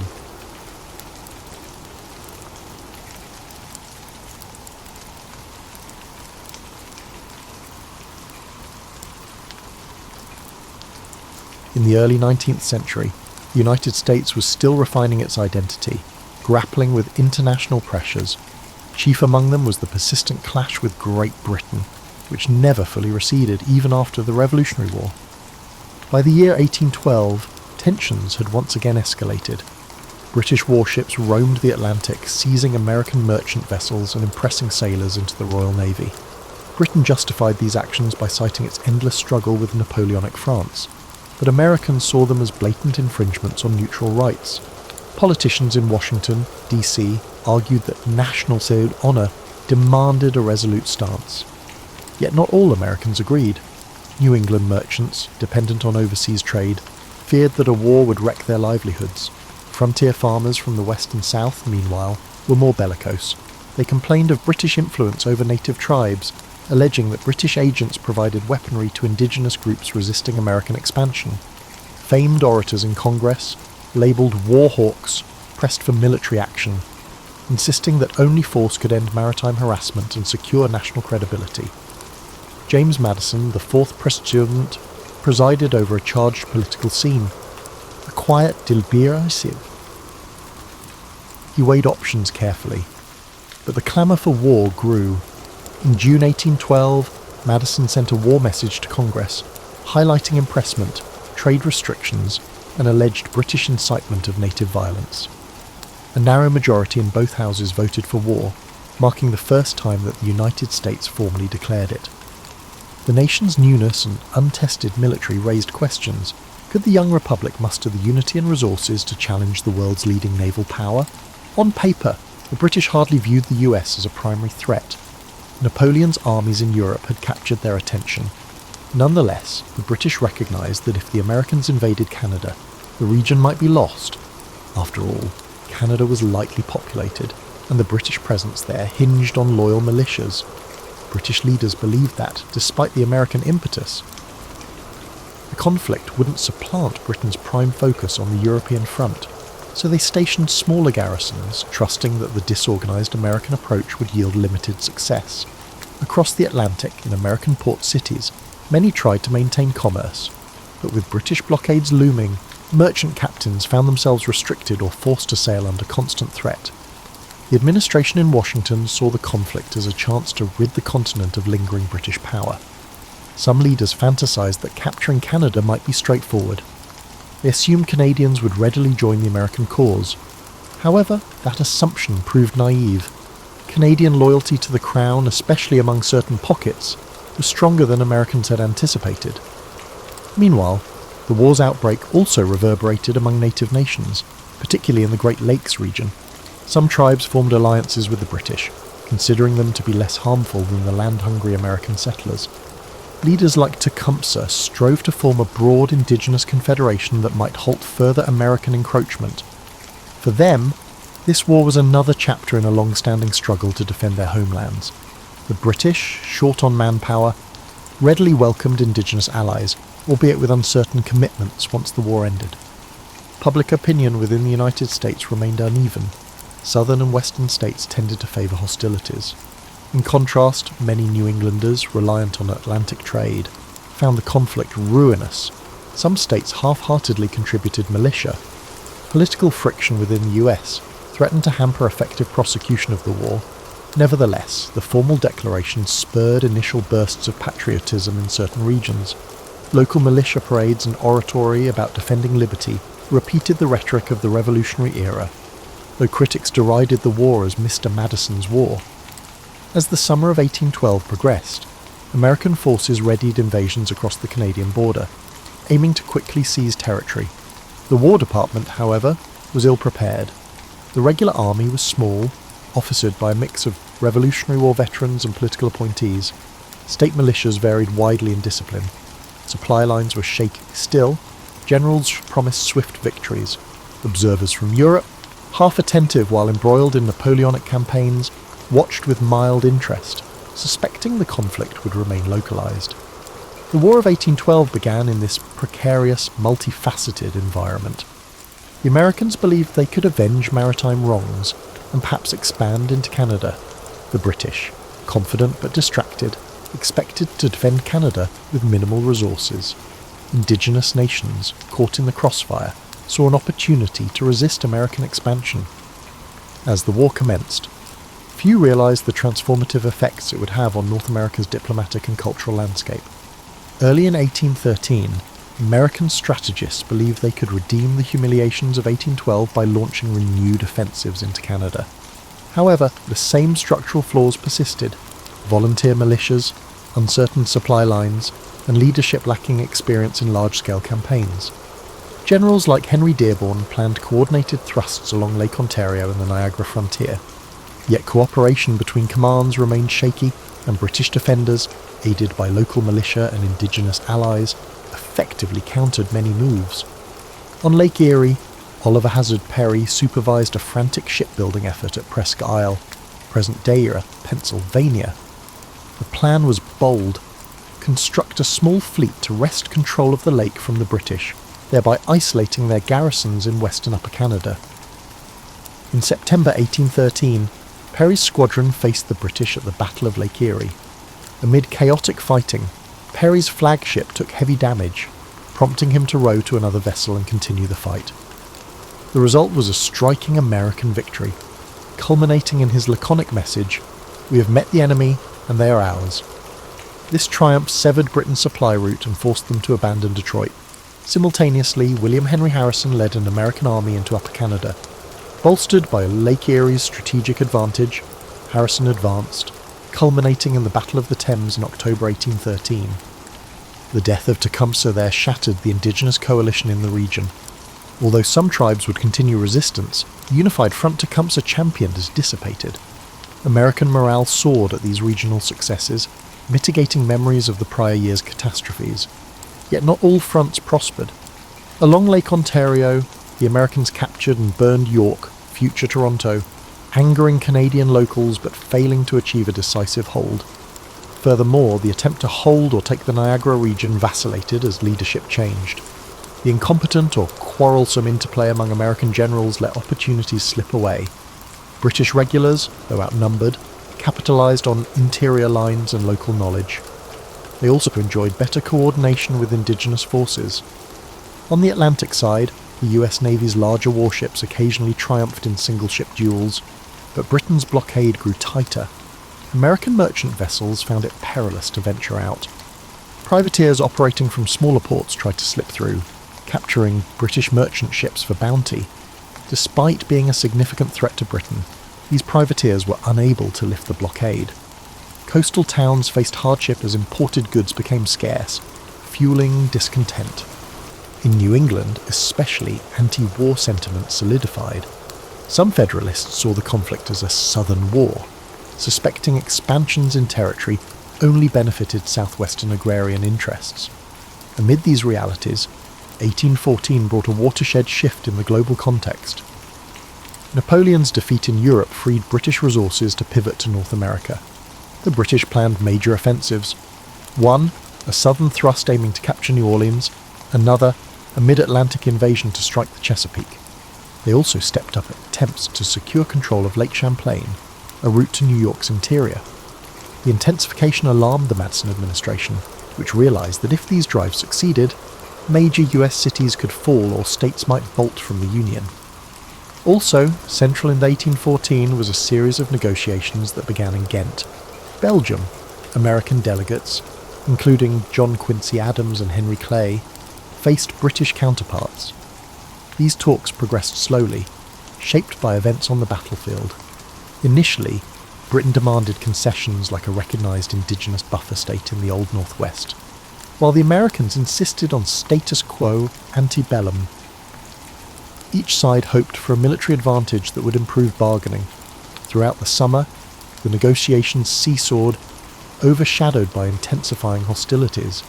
An overlooked aspect was the southwestern frontier, where Andrew Jackson confronted Creek warriors allied with or influenced by the British. Jackson's Tennessee volunteers waged fierce campaigns in the Creek War, culminating in a decisive victory at Horseshoe Bend. The resulting treaty forced vast land cessions from the Creeks, revealing how the War of 1812 also served American expansion at an indigenous expense. Jackson's reputation soared, positioning him for greater national prominence after the conflict. Thus, by mid-1814, the war was nearing a pivotal moment. The British planned to unleash their superior fleets and veteran troops now freed from European entanglements. The Americans, battered and divided, pinned hopes on local successes and the resilience of militia.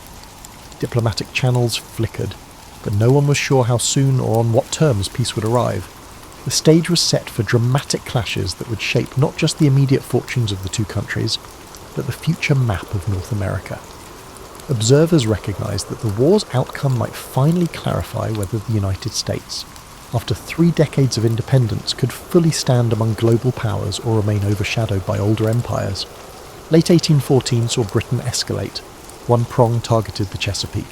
Its success at capturing and burning Washington, D.C. in August shocked Americans. The British sought to quickly follow up by attacking Baltimore, a crucial port. If Baltimore fell, Britain might cripple the region's commerce and break American resolve. Yet Baltimore's defenders prepared vigorously. Citizens erected barricades, sank vessels to block harbour approaches, and reinforced Fort McHenry. British warships commenced bombardment on the night of September 13th, unleashing salvo after salvo into the fort. Despite the onslaught, the fort held. When dawn arrived, the American flag still billowed, witnessed by Francis Scott Key, who penned the Star-Spangled Banner. This morale-boosting outcome forced the British to withdraw, neutralising their Chesapeake campaign. Another British thrust aimed at Lake Champlain. An army advanced from Canada, hoping to slice into upstate New York and isolate New England. On September 11th, 1814, American naval forces under Thomas MacDonough won the pivotal Battle of Plattsburgh Bay, outmanoeuvring the British squadron. With their naval support lost, the British land invasion faltered, forcing a hasty retreat. This second repulse, alongside Baltimore's defence, shattered British hopes for a swift resolution by capturing major towns. Meanwhile, the southwestern frontier remained a separate theatre. Andrew Jackson's victory over the Creeks had freed him to concentrate on potential British moves along the Gulf Coast.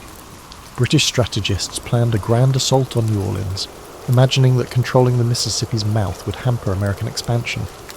Jackson, aware of the vital importance of the city, assembled a force of militia, volunteers, freedmen, and even a group of Barataria pirates under Jean Lafitte, forging a makeshift but spirited army. But that confrontation awaited final culmination early the next year.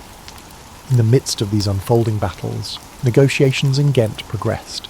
Sensing that neither side would gain from prolonged conflict, British diplomats seized earlier demands for territory or indigenous buffer states, while Americans, stung by the burning of their capital, recognised that an indefinite war threatened ruin. By December, a draft treaty emerged, endorsing the principle of status quo ante bellum. Both nations would revert to pre-war boundaries. Outstanding issues like impressment or maritime rights were not addressed, rendering the war's original triggers unsolved. Nonetheless, the desperate weariness on both sides pressed them to sign the Treaty of Ghent on December 24, 1814. However, word of the treaty needed weeks to traverse the Atlantic. None of the signatories realised a major confrontation loomed on the Mississippi. British forces landed near New Orleans in mid-December 1814. Jackson rushed to fortify the city's approaches, digging entrenchments along the Rodriguez Canal. On January 8, 1815, the British launched a frontal assault, certain their disciplined ranks could overwhelm Jackson's ragtag defenders. Instead, entrenched Americans unleashed devastating volleys of musket and artillery fire, decimating British columns. The attack collapsed, British casualties soared, while American losses were modest. Jackson's victory catapulted him into national stardom. Ironically, this epic battle occurred after the signing of peace. When news of the Treaty of Ghent finally reached North America weeks later, both countries ratified it promptly, halting further bloodshed. For Americans, the war concluded on an emotional high thanks to the improbable success at New Orleans. They hailed the conflict as a second triumph over the Britain, ignoring that the treaty omitted the maritime issues that sparked the war. For Britain, the war had always been a side theatre overshadowed by the Napoleonic Wars, so ending it with minimal concessions was acceptable. Only indigenous nations truly lost out. With Tecumseh's confederation broken and no recognised buffer territory, the war thus spurred the unstoppable wave of American expansion westward. In the aftermath, Federalist opposition collapsed, tainted by war-rumoured secession talk at the Hartford Convention. The party withered, ushering in the so-called era of good feelings. The war also stimulated a sense of national identity, forging heroes like Andrew Jackson, William Henry Harrison, and Oliver Hazard Perry. The mythos of the war overshadowed the chaotic mismanagement and half-baked strategies that marked its early phases. Instead, popular memory latched onto the star-spangled defence of Fort McHenry, the ragtag victory at New Orleans, and the notion that the United States had defended its independence once again. From a broader perspective, the War of 1812 significantly shaped North American geopolitics. Canada, having rebuffed invasion, consolidated its distinct identity, reinforcing loyalty to the Crown. The United States, for its part, experienced a surge of nationalism, ironically reinforcing Union sentiments despite the war's rocky start. The conflict also revealed structural weaknesses in American finance and logistics, prompting post-war reforms. Freed from foreign entanglements, the US turned more confidently toward internal development and westward expansion. Indeed, the war's messy conclusion paved the path for subsequent growth that would define much of the 19th century. Historians continue to debate the War of 1812's deeper significance. Some label it a minor war, overshadowed by the Napoleonic giants in Europe, while others see it as a critical second test of American sovereignty. The reality, perhaps, is that both are true. On the grand scale, Britain was more consumed with Napoleon, but for the young United States, the conflict marked a crucial juncture. Did the new republic have the cohesion to withstand external assault, or would it fragment under pressure?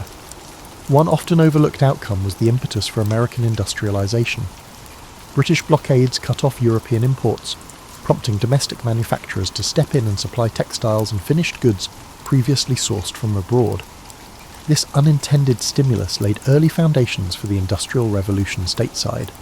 Once peace resumed, those infant industries demanded tariff protection. spurring sectional debates over free trade versus protective measures, a theme that shaped national politics well into the mid-century. The war also spurred the creation of new symbols of identity: the battered but surviving flag at Fort McHenry, the poem by Francis Scott Key that morphed into a national anthem, and even the iconic image of Dolly Madison rescuing crucial state papers. These narratives turned the War of 1812 into a story of pure strength. For many Americans in subsequent decades, it stood as proof that courage and cunning could offset inferior numbers or resources. That cultural legacy overshadowed the administrative bumbling and the partisan rancour that nearly crippled the war effort. For indigenous nations, the war's end accelerated their dispossession. Tecumseh's dream of a native confederacy collapsed with his death. British forces, no longer needing a bulwark against US expansion, provided limited post-war assistance. Tribes that had allied with Britain faced retribution or land seizures as Americans advanced. In the South, Andrew Jackson's post-war ascendancy led to further treaties pushing native groups west. Thus, the War of 1812 served as a key moment, paving the way for widespread white settlement throughout the Mississippi region and beyond. As for Canada, it developed a sense of shared heritage by resisting American invasions. French and English-speaking Canadians united under the Crown to repel the foreign threat, sowing seeds for a budding national identity distinct from Britain and the US. Figures like Laura Secord, who carried warning of an American raid, or the dead General Isaac Brock, became local heroes. The war's memory underscored that Canada would not be simply swallowed by the larger republic to the south, a dynamic that remains a point of cultural pride. Meanwhile, the returning US soldiers found themselves in varied conditions. Many frontier militias simply melted back into civilian life. Officers like Andrew Jackson or William Henry Harrison parlayed their war reputations into political capital, eventually capturing the White House. The post-war political environment recognized the potency of war heroes as leaders. The Federalist Party, tarred with disloyalty, soon dissolved, leaving the Democratic Republicans dominant, though internal factions would later spin off into new parties. James Madison completed his presidency in 1817, claiming the war had proven the constitutional system could endure an external threat. However, not all scars vanished. New England's economy, battered by blockades, pivoted more strongly toward manufacturing. Southern cotton expanded rapidly, ironically, fueled by the sense of security that no immediate British incursion threatened the coastline. The war's ephemeral alliances with French exiles or Spanish forces in Florida also factored into ongoing jockeying for territory. Within a few years, the US negotiated further expansions, culminating in the acquisition of Florida from Spain in 1819. These expansions, ironically, were partly greased by the sense that the US had won the War of 1812, even if the official treaty indicated no formal victory or concession. Thus the conflict's legacy blossomed in multiple directions. For some, it was an afterthought overshadowed by the Napoleonic saga. For others, especially Americans, it was a second war of independence that validated the constitutional experiment. For indigenous nations, it triggered sorrowful fragmentation. For Canadians, it stamped a rebellious, proud identity that shaped future confederation.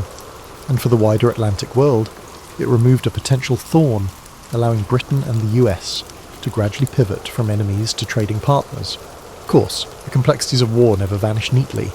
Subsequent decades saw tensions remain, especially in the boundary disputes in the Great Lakes region, eventually resolved by more peaceful diplomacy. The War of 1812 thus quietly ended an era of direct Anglo-American conflict. In the century that followed, both nations found more pressing concerns elsewhere, forging an uneasy but enduring peace. Over time, the war receded into historical memory, overshadowed by other milestones, yet its impact on shaping North American political, cultural, and economic trajectories remains indisputable.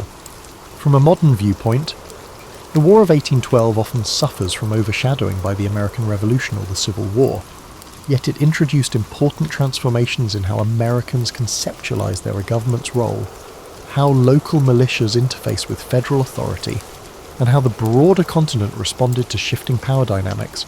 For a generation that came of age after 1776, the war proved their own defining moment. Many states saw newly minted heroes or identified local episodes of valor, forging a tapestry of war stories that fed local pride. Among lesser-known anecdotes, is the role of enslaved men who escaped to British lines, particularly in the Chesapeake region. The British offered freedom to those who joined their cause, akin to certain practices during the Revolution. Many seized the chance, enforcing British logistical efforts or forming labour battalions. Following the war, some relocated to British territories such as Nova Scotia or Trinidad, forming diaspora communities known as Americans. The phenomenon highlighted the contradictory nature of a war fought over liberty, while slavery persisted, adding another dimension to the moral tensions of the era. Another overlooked thread is the role of women on the home front. Dolly Madison's rescue of the White House portrait is famous, but countless unnamed women toiled under blockades, farmed while husbands marched, and nursed wounded militiamen.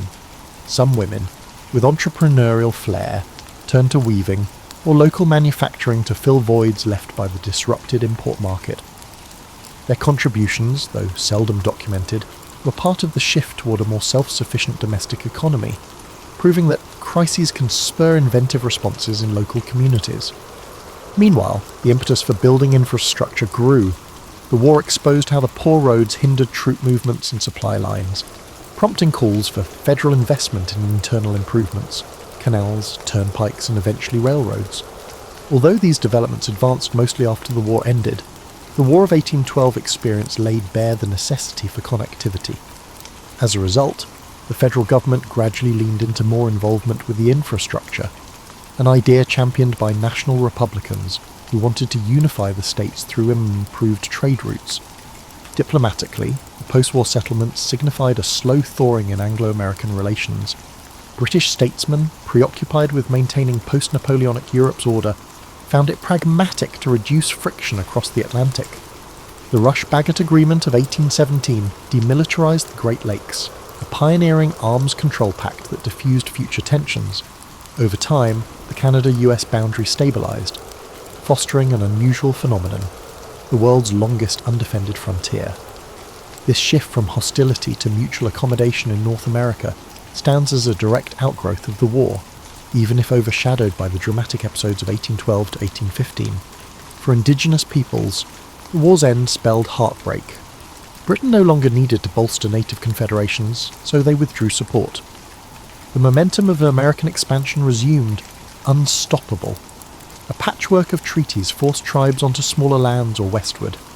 The war had briefly offered a chance for unity under Tecumseh's leadership, but that vision perished at the Thames. The subsequent displacement of tribes in Ohio and Indiana soared, part of the broader national policy that would eventually culminate in the forced removals of the 1830s. Culturally, the war fed a romantic notion of American pride in adversity. Painters produced works depicting the Constitution's duels at sea or the British retreat from Baltimore. Poetry and ballads commemorated local militia triumphs. Over decades, these popular accounts coalesced into a somewhat sanitized narrative highlighting victory at New Orleans and the heroic stand at Fort McHenry. The fiascos, the bungled invasions of Canada, the burning of Washington slipped into lesser emphasis. This selective memory pattern shaped how textbooks presented the war for generations, culminating in a sense that the US overcame formidable odds to defend its independence once more. Thus, the War of 1812 was not solely about the immediate triggers of maritime rights or frontier tension. Its significance unfolded over decades, influencing economic policy, forging new heroes, weaving new cultural motifs, and setting boundaries for indigenous communities. Even with no territorial gains codified, the intangible results were profound. The conflict established that the US could wage war without fracturing, albeit narrowly. It paved a path for internal expansion and signalled that a truly post-colonial North America was emerging, with the US and Canada forging distinct identities. Looking back, these legacies underscore that wars, even ones overshadowed by larger global events, can reshape continents in subtle but enduring ways. The War of 1812 might seem distant, yet its themes echo in contemporary life. How a young nation handles international bullying, the friction between defending principles and managing everyday commerce, and the tensions of forging unity among disparate regional interests. Observing how the US then navigated blockades, invasions, and internal disputes can offer perspective on the modern crises, where resource constraints and political divides remain just as real, albeit in different forms. One instructive aspect is the leadership dynamic. President Madison, initially reluctant, found himself backed into a war by vocal congressional voices. The war's early failures exposed the cost of insufficient preparation and partisan bickering. Only by mid-conflict did the administration coordinate effectively with local militias, naval contractors, and privateers. This shift from disorganisation to partial synergy teaches how policymaking, once confronted with real adversity, can pivot. Many modern observers glean that advanced planning, while ideal, often collides with political hesitance, yet adversity can spur belated but decisive collaboration. Another dimension is the interplay of personal and strategic agendas. Ambitious generals, such as William Hull or later Jacob Brown, had their reputations at stake. Politicians in Congress angled for local advantage or re-election. The war's path was shaped by these individual aims, sometimes to the detriment of cohesive national strategy. Similarly, in today's environment, personal ambition can sabotage or realign collective efforts, showing that cohesive leadership must harness personal drives rather than deny them. The conflict also underscores how external catalysts can unify an otherwise fractious society. Despite ongoing disputes, the burning of Washington united many who previously criticised the war. The subsequent defence of Baltimore turned despair into resilience, bridging divides, at least temporarily. This phenomenon appears repeatedly in national histories. A tangible external threat can galvanise unity, overshadowing internal differences. However, sustaining that unity after the crisis abates is another matter, a lesson well illustrated by the meltdown of Federalist support post-war and the ephemeral era of good feelings. From a moral vantage, the war showcased how indigenous alliances can be manipulated by great powers. British promises to protect native lands, or the American pledge to incorporate friendly tribes, often found little fulfillment once strategic ends were met. The ephemeral nature of these alliances led to tragic outcomes for indigenous communities. Modern discussions about the rights of marginalised groups caught in geopolitical crossfires resonate with the story of these nations' exploitation as pawns. While times differ, the principle that real autonomy seldom emerges from foreign patrons remains relevant. In the realm of memory, the War of 1812 reveals how selective retelling can overshadow complexities. Francis Scott Key's rocket's red glare soared in the national consciousness, overshadowing episodes where US invasions failed or inflicted harm on civilians. Today, educational curricula often reduce the war to a handful of famous vignettes: burning of Washington, the Star-Spangled Banner, Andrew Jackson at New Orleans, neglecting the messy intricacies. This phenomenon, common in historical narratives, underscores the importance of seeking more profound perspectives beyond iconic highlights. Another parallel to modern times is the war's reflection on global commerce. Then, as now, major powers tried to control trade routes, imposing blockades or sanctions. The US had to navigate a dual challenge, sustaining internal unity while resisting external economic pressure. The war's outcome hinted that a nation with robust internal markets and flexible production can endure even when cut off from usual trade. This resilience dynamic remains at the core of contemporary discourse around self-sufficiency and global supply chains. Ultimately, the War of 1812's legacy remains multifaceted. It united Americans around a renewed sense of identity, advanced some individuals politically, and inflicted irreparable damage on indigenous confederacies. It highlighted that the young republic, though battered, could stand as an independent entity, shaping a distinct brand of national pride that propelled expansions west and cultural evolutions at home. Yet the moral questions, particularly regarding indigenous and enslaved populations, reveal deeper costs. For midlife readers who are balancing personal ideals with real-world complexities, the War of 1812 emphasises that every grand enterprise, from commercial policy to warfare, hinges on negotiations of principle, ambition, and compromise. During this delicate balance, societies often uncover their potential for harmony as well as the potential for future strife. When the final guns fell silent and the Treaty of Ghent was ratified, the War of 1812's immediate outcome could be summarised as a military stalemate but a psychological victory for the US. The impetus behind the war, ending British impressment and maritime restrictions, remained largely unresolved in the text of peace, but global shifts, including the final defeat of Napoleon, rendered those maritime issues moot. Britain no longer felt the same compulsion to detain American sailors. Gradually, normal trade resumed. Domestically, the war left behind a changed political and economic landscape. The Federalist Party collapsed, tainted by its near-treasonous Hartford Convention. The Democratic Republicans established a single-party dominance despite the emergence of internal factions. James Monroe succeeded Madison and ushered in the so-called era of good feelings, where partisan bickering lulled temporarily. Simultaneously, the war stoked calls for a more robust national infrastructure, roads, canals, a better banking system to prevent future logistic nightmares.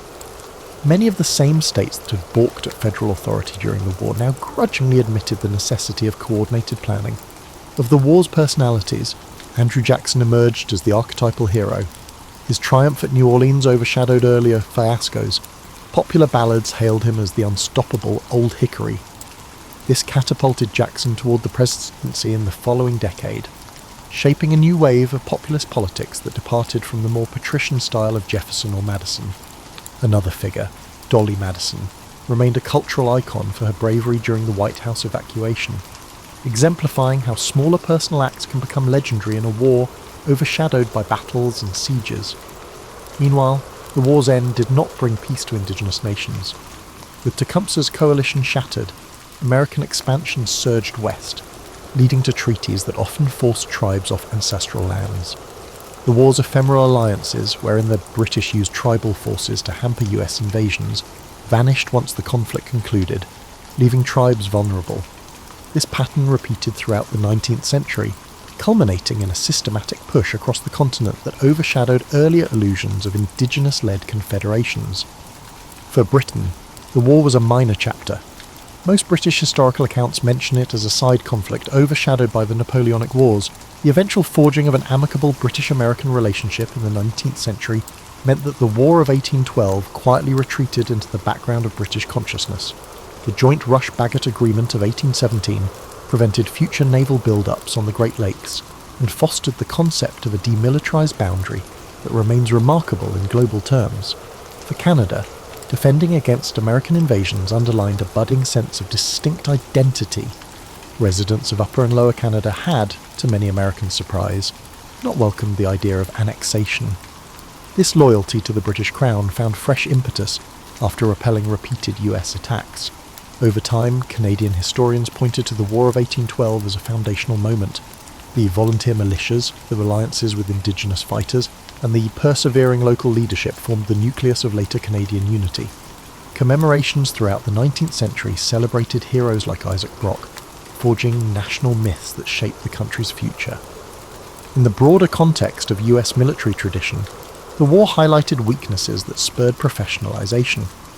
The humiliating collapses of militias taught that raw volunteer forces needed better training and discipline.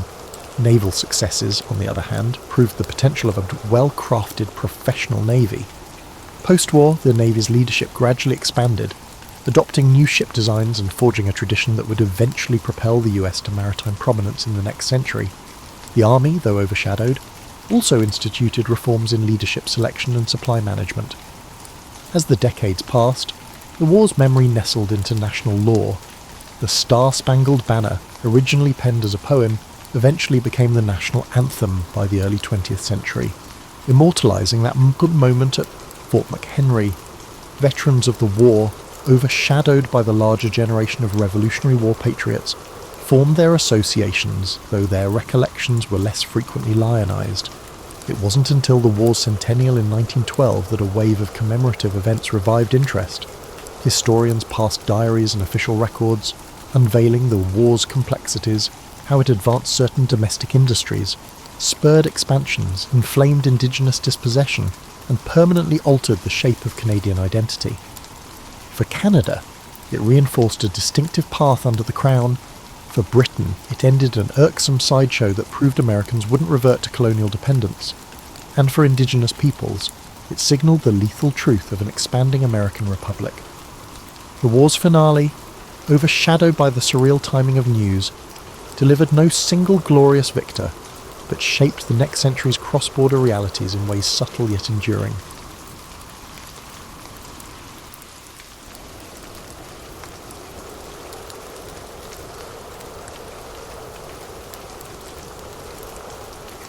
Theodore Roosevelt was not an ordinary child. Born in 1858 in a brownstone in New York City, young Theo, called Teddy by his close friends, entered a world riddled with disparity. Horse-drawn carriages paraded on cobbled streets while the country found itself on the cusp of rapid industrial change. Yet, from the very beginning, what made Theodore Roosevelt's early life different was not only his family's comfortable position. His father was a philanthropist who ran a successful import business, and the Roosevelts prided themselves on their social standing, but also his shaky constitution. The future Rough Rider was, ironically enough, a frail boy who struggled with asthma and stomach trouble, relying on the help of his nurturing family to guide him toward better health. Most accounts recall the well-worn story of how he overcame debilitating asthma by embracing exercise in the outdoors, but that's often where the intriguing details stop. Far less common are the accounts of how Roosevelt's imagination flourished because he spent so many hours indoors recovering. He devoured books on natural science, building an early fascination with zoology, entomology, and every lesser-known ology he could get his hands on. He collected insects in jars around his room, and he sketched birds from memory. He had a serious obsession with taxonomy, relishing the act of labelling, identifying, and categorising. Few mention that he even attempted to write little treatises, guided by sheer curiosity, about creatures he observed in his small world. He would write paragraphs about houseflies in a notebook, detailing their anatomy and behaviour, as if he were a mini Darwin in the making. This pursuit was not a trifling hobby. It was the anchor that connected him to the broader world when his lungs wouldn't allow him to catch his breath outside. His father, Theodore Sr., took these explorations seriously. He would encourage young Theo to keep learning, and to the extent possible. He also pushed him, quite literally, to strengthen his body. The elder Roosevelt recognised that building physical stamina might become the key to unlocking his son's potential. So, in addition to fueling his mind, Theodore Sr. nudged him to exercise, even setting up a small gym within the family's home. They used pulley weights, dumbbells, and even a primitive exercise bike. Initially, the boy often doubled over in breathless fits, but he persevered, always hearing his father's voice, "You have the mind, but you must make your body." This paternal challenge would have shaped Theodore's entire life. He refused to let his ailments define him.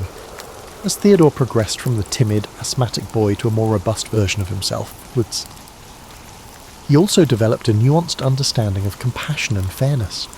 Many have recounted that his father, one of the founders of the Children's Aid Society, made it a point to teach Theodore about social inequities. During carriage rides, they visited the more impoverished areas of Manhattan so that Theo would see beyond his privileged bubble. Historians often remark that these experiences, along with the lessons instilled by his father, formed the basis of Theodore's empathy for working-class Americans. Yet it's rarely noted how those moments also fueled his sense of outrage at injustice, an emotion that could flare up dramatically in the years to come. These experiences were not academic exercises for young Roosevelt. They resonated deeply with him, bridging the gulf between his comfortable existence and the hardships faced by others. By adolescence, Theo had not yet grown into the outspoken figure we often imagine, but he had an unusually intense curiosity that often manifested in sudden bursts of interest.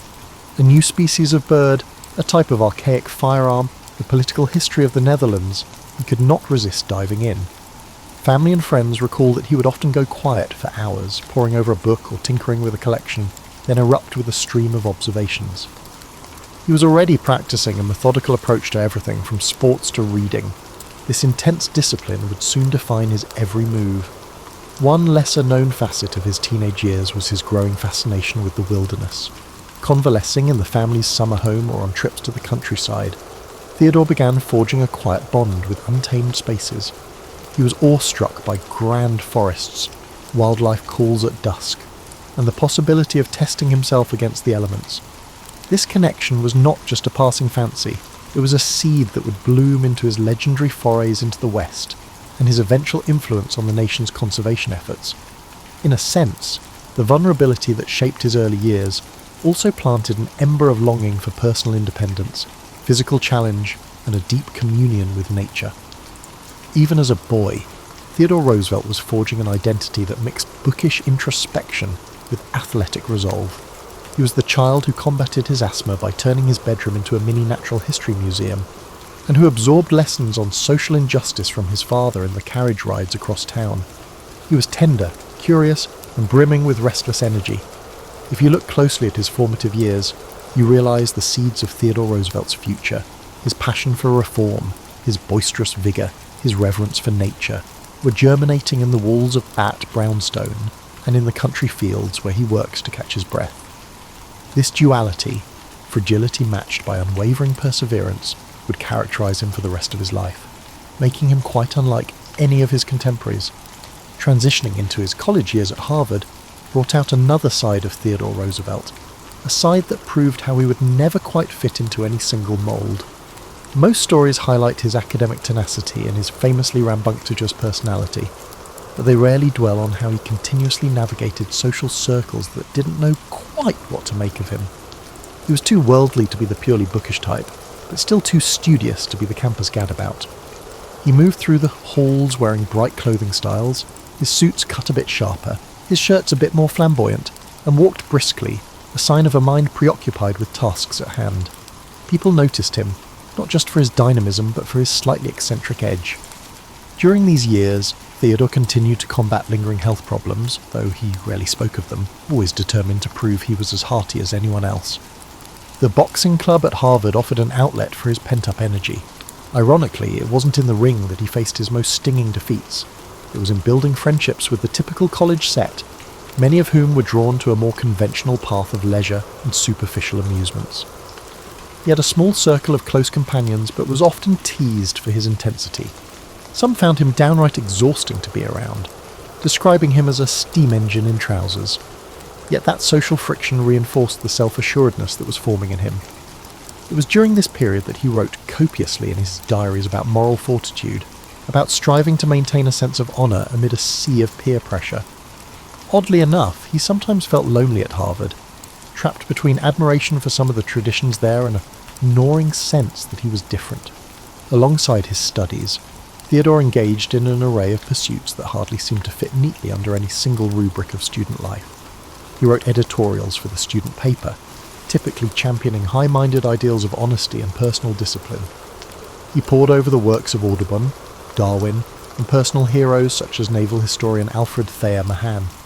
He even found time to gallop off on weekend trips to collect specimens and practice birdwatching, returning to campus dust-laden and always bursting with stories. It's a testament to his capacity for juggling interests and goals that he was able to maintain decent grades while also soaking up everything in sight: natural history, public speaking, rhetorical studies, and even genealogical research. The man loved to learn in a wholehearted way, as though every subject could be an adventure if only one looked closely enough.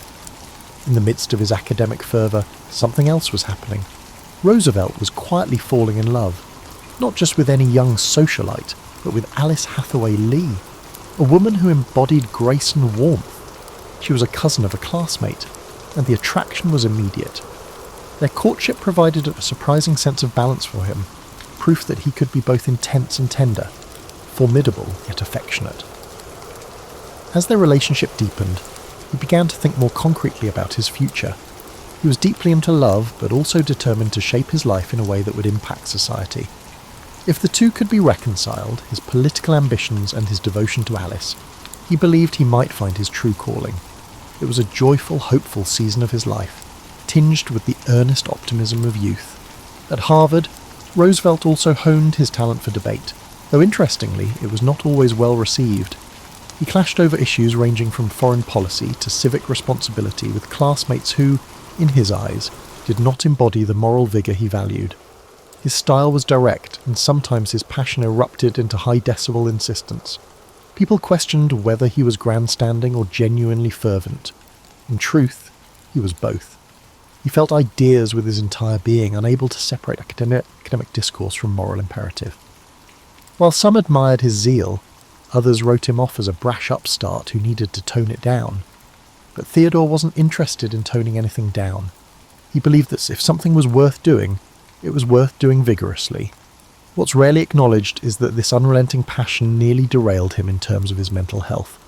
Long nights of study, intense physical exertion, and a kind of constant internal thrum of ambition could wear him out. He would suffer bouts of insomnia, something he stubbornly tried to hide from even his closest friends. Journals from the time suggest he wrestled with dark moods, worried that if he let himself slip, even for a moment, he might not regain traction. But he had set a personal credo: better to burn brightly than fade quietly. He would follow this creed, whether positive or negative, for the remainder of his life. Upon graduation, Theodore left Harvard with more than just a diploma. He carried away a fierce sense of self, shaped by intellectual endeavours, personal romance, and the ceaseless quest to push against his limits. Shortly after leaving Harvard, Theodore Roosevelt took his first bold step into the realm of public service, winning a seat in the New York State Assembly. Some might call it a natural progression for a young man of his social background, but in truth, the gritty nature of local politics was something of a baptism by fire. The assembly halls were rife with infighting, patronage, and under-the-table deals. As a new member, Roosevelt was expected to keep his head down and align with party bosses. Instead, he stormed onto the scene like a tropical gale, delivering fiery speeches that lambasted corruption and championed reforms. The other lawmakers found him peculiar. Here was a well-to-do youngster, fresh from the Ivy League, with a screechy voice that seemed to come alive the moment he smelled injustice. And injustice, as he saw it, permeated every level of governance. The political old guard was a fortress of self-interest, so they chuckled at his zeal, dismissing him as a nuisance who would soon learn to play by their rules. What they didn't grasp was that Roosevelt's moral convictions, shaped by his father's influence and hammered into form by his own sense of fairness, would not yield under pressure. He was that rare combination, affluent yet empathetic, idealistic yet committed to practical change. Where many of his fellow legislators saw the chance for personal gain, he saw the chance to cleanse a stagnant system. In one particularly heated confrontation, Theodore challenged a powerful politician who had a reputation for backroom deals. Rather than placate this man or resort to polite circumlocution, Roosevelt essentially read him the riot act on the assembly floor, enumerating the ways in which the politician had shortchanged his constituents. The outburst was so electrifying that it made headlines. Overnight, Roosevelt transformed from an unknown freshman assemblyman into a political figure to watch. Of course, this also made him enemies, which was no small risk in the treacherous environment of late 19th century politics. His colleagues predicted he would trip over his own eagerness and fade into obscurity.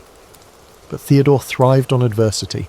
He doubled down, rallying support for reforms that, while modest by later standards, broke new ground in the fight against Tammany Hall's entrenched power. During this period, tragedy struck in a way that might have derailed a lesser spirit. On February 14th, 1884, Valentine's Day, both his wife, Alice, and his mother died hours apart in the same house. The blow was incomprehensible. Only 2 days prior, Theodore had been a vibrant new father, welcoming a daughter, also named Alice, into the world. To lose his beloved wife and his mother on the same day left him emotionally paralysed.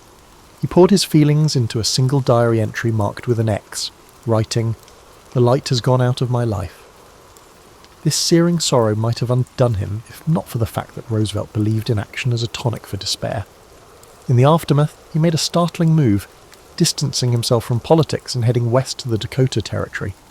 A lesser-known aspect of this chapter is that he was not merely seeking solitude, he was also chasing a grand American myth of renewal. Frontier life was an antidote to the heartbreak and political cynicism that had seized him.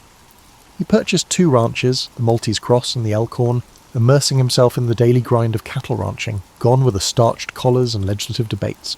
In their place came roundups, branding irons, and days spent in the saddle. The local cowhands initially regarded him with skepticism, pegging him as just another Eastern dandy. But Roosevelt quickly earned their respect, refusing any special treatment, sleeping in rough bunkhouses, and embracing a life that demanded not just physical vigour, but a willingness to confront the unpredictable cruelty of nature. Many accounts of Roosevelt's time in the Dakotas touch on how he chased thieves, tracked bison, and battled near blinding blizzards. Yet fewer people highlight the contemplative moments he spent on the open range, penning letters home with references to Greek philosophy, or reading thick books by lantern light, the wind howling outside. He used the plains as a confessional booth, sorting through his anger and grief, forging a new tempered sense of purpose. Indeed, it was on those plains where he truly embraced the notion that adversity could shape moral character. Hardship didn't break him, it refined him. When he did return to New York after a couple of years, he was no longer that brash young assemblyman overshadowed by personal tragedy. He was now a hardened rancher with a sharper edge. Upon returning to public life, Theodore Roosevelt set his sights on a job that many dismissed as either too menial or too compromised by corruption. Police Commissioner of New York City. At a glance, this might have seemed like a step down from his earlier roles, but he perceived it as a battleground for genuine reform. He saw a chance to enforce fairness at a ground level, where policy met reality in the daily lives of ordinary citizens. The police force at the time was a quagmire of bribes, extortion, and political favouritism. Officers would accept money to look the other way, or harass political opponents at the behest of party bosses. Roosevelt decided that if he could change the culture of the NYPD, he would be making one of the most significant civic contributions possible. One of his first acts was to enforce the Sunday closing laws for taverns, a move that sparked both outrage and admiration. Contrary to some popular retellings, he wasn't simply trying to morally police the populace. He was signalling that the law was the law, and no one, regardless of how large a bribe might be, was above it. This gambit, while unpopular among weekend drinkers, demonstrated his commitment to consistency. In his view, laws should not be left to personal whim or the thickness of a wallet.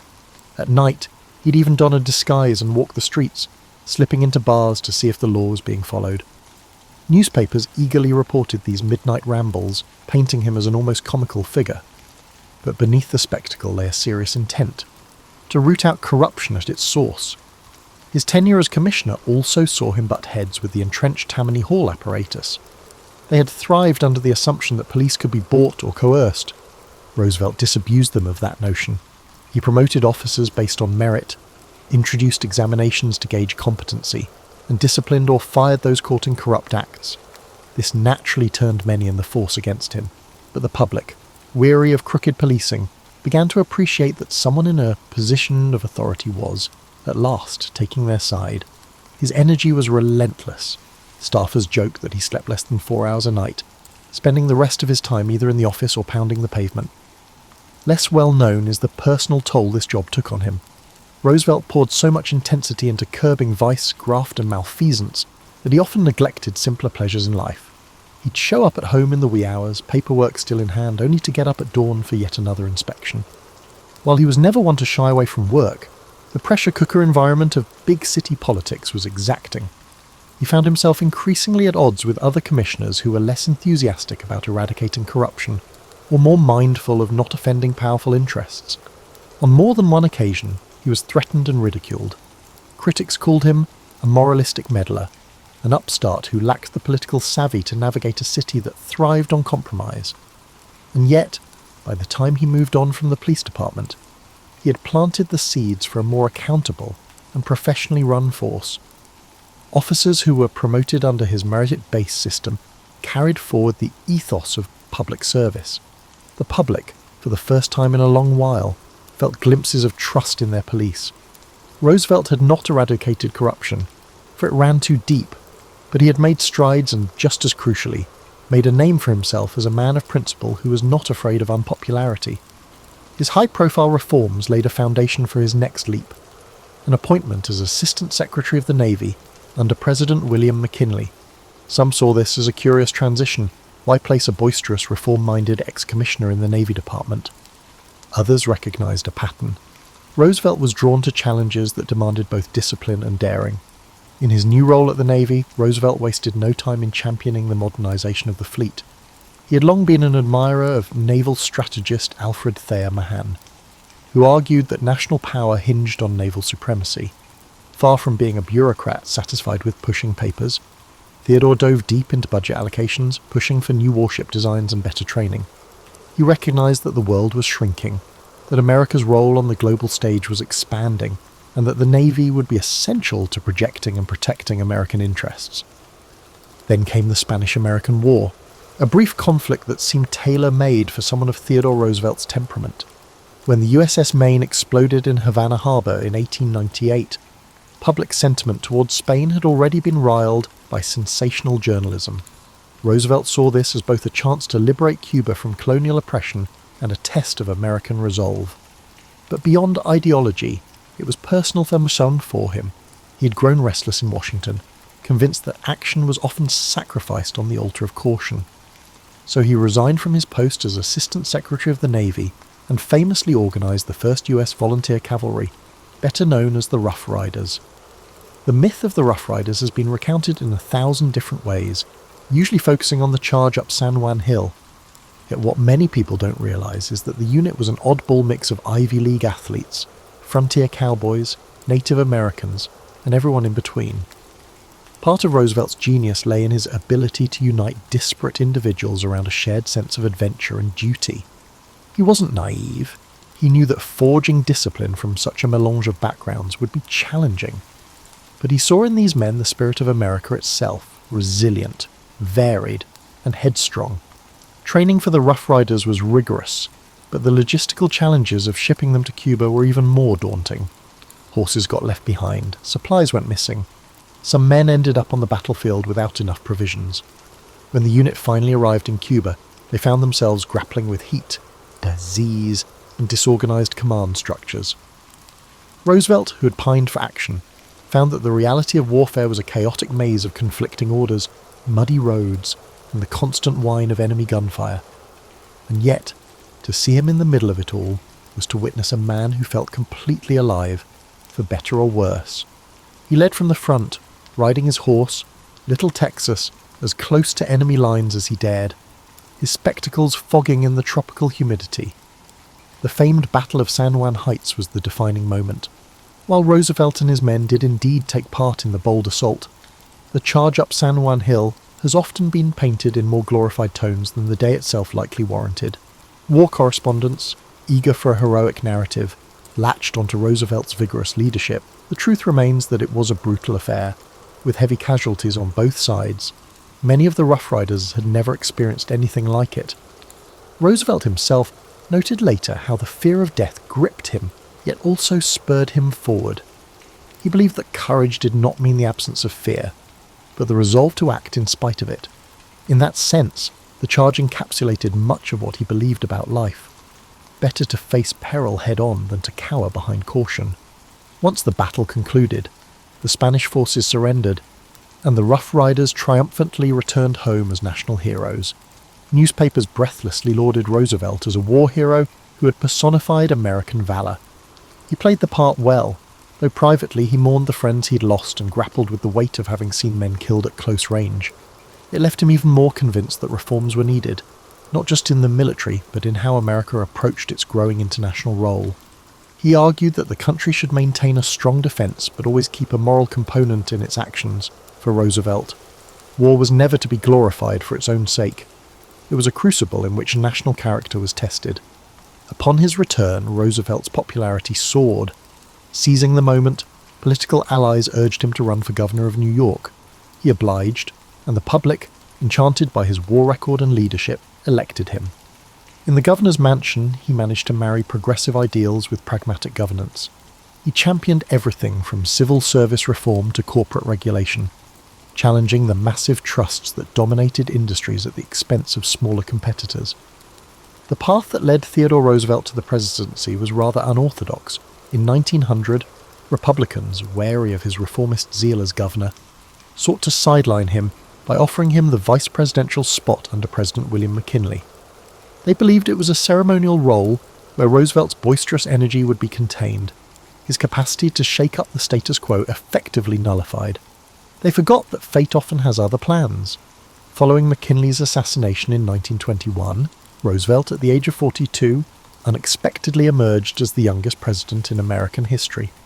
Stepping into the Oval Office, Roosevelt brought with him an array of passions: conservation, trust-busting, and a growing desire to project American influence abroad. But the real hallmark of his administration was a philosophy he called the Square Deal, designed to ensure that ordinary citizens received fair treatment from government and big business alike. His attitude toward the enormous corporate trusts was not hostile purely for its own sake. Rather, he believed that monopolies stifled competition and exploited consumers. Thus, he championed antitrust litigation, famously taking on the Northern Securities Company. Some critics called him an economic radical, but in truth, he wasn't against wealth or industry. He simply demanded that they adhere to established regulations.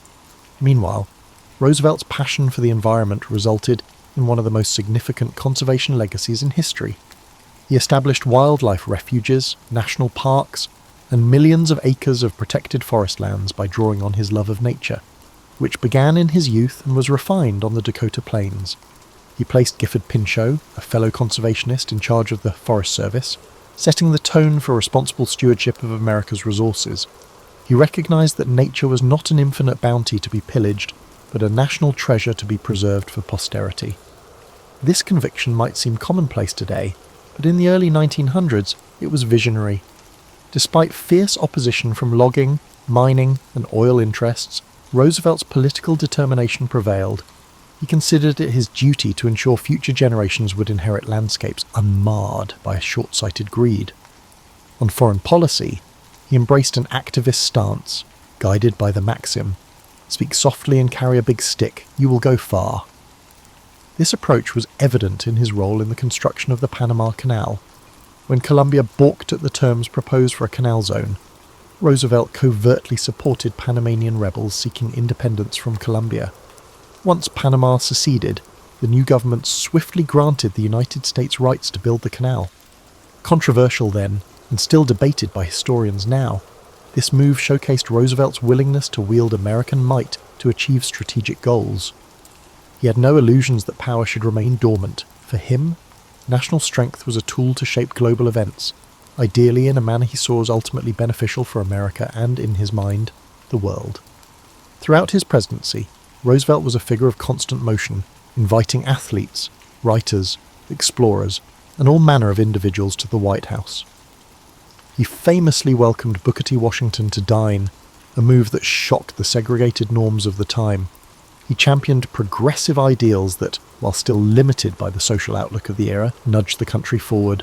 Labour disputes, particularly the coal strike of 1902, saw Roosevelt intervene on behalf of workers in ways that no president before had done, effectively using the government as a mediator to secure better wages and hours, albeit without granting the full measure of union recognition.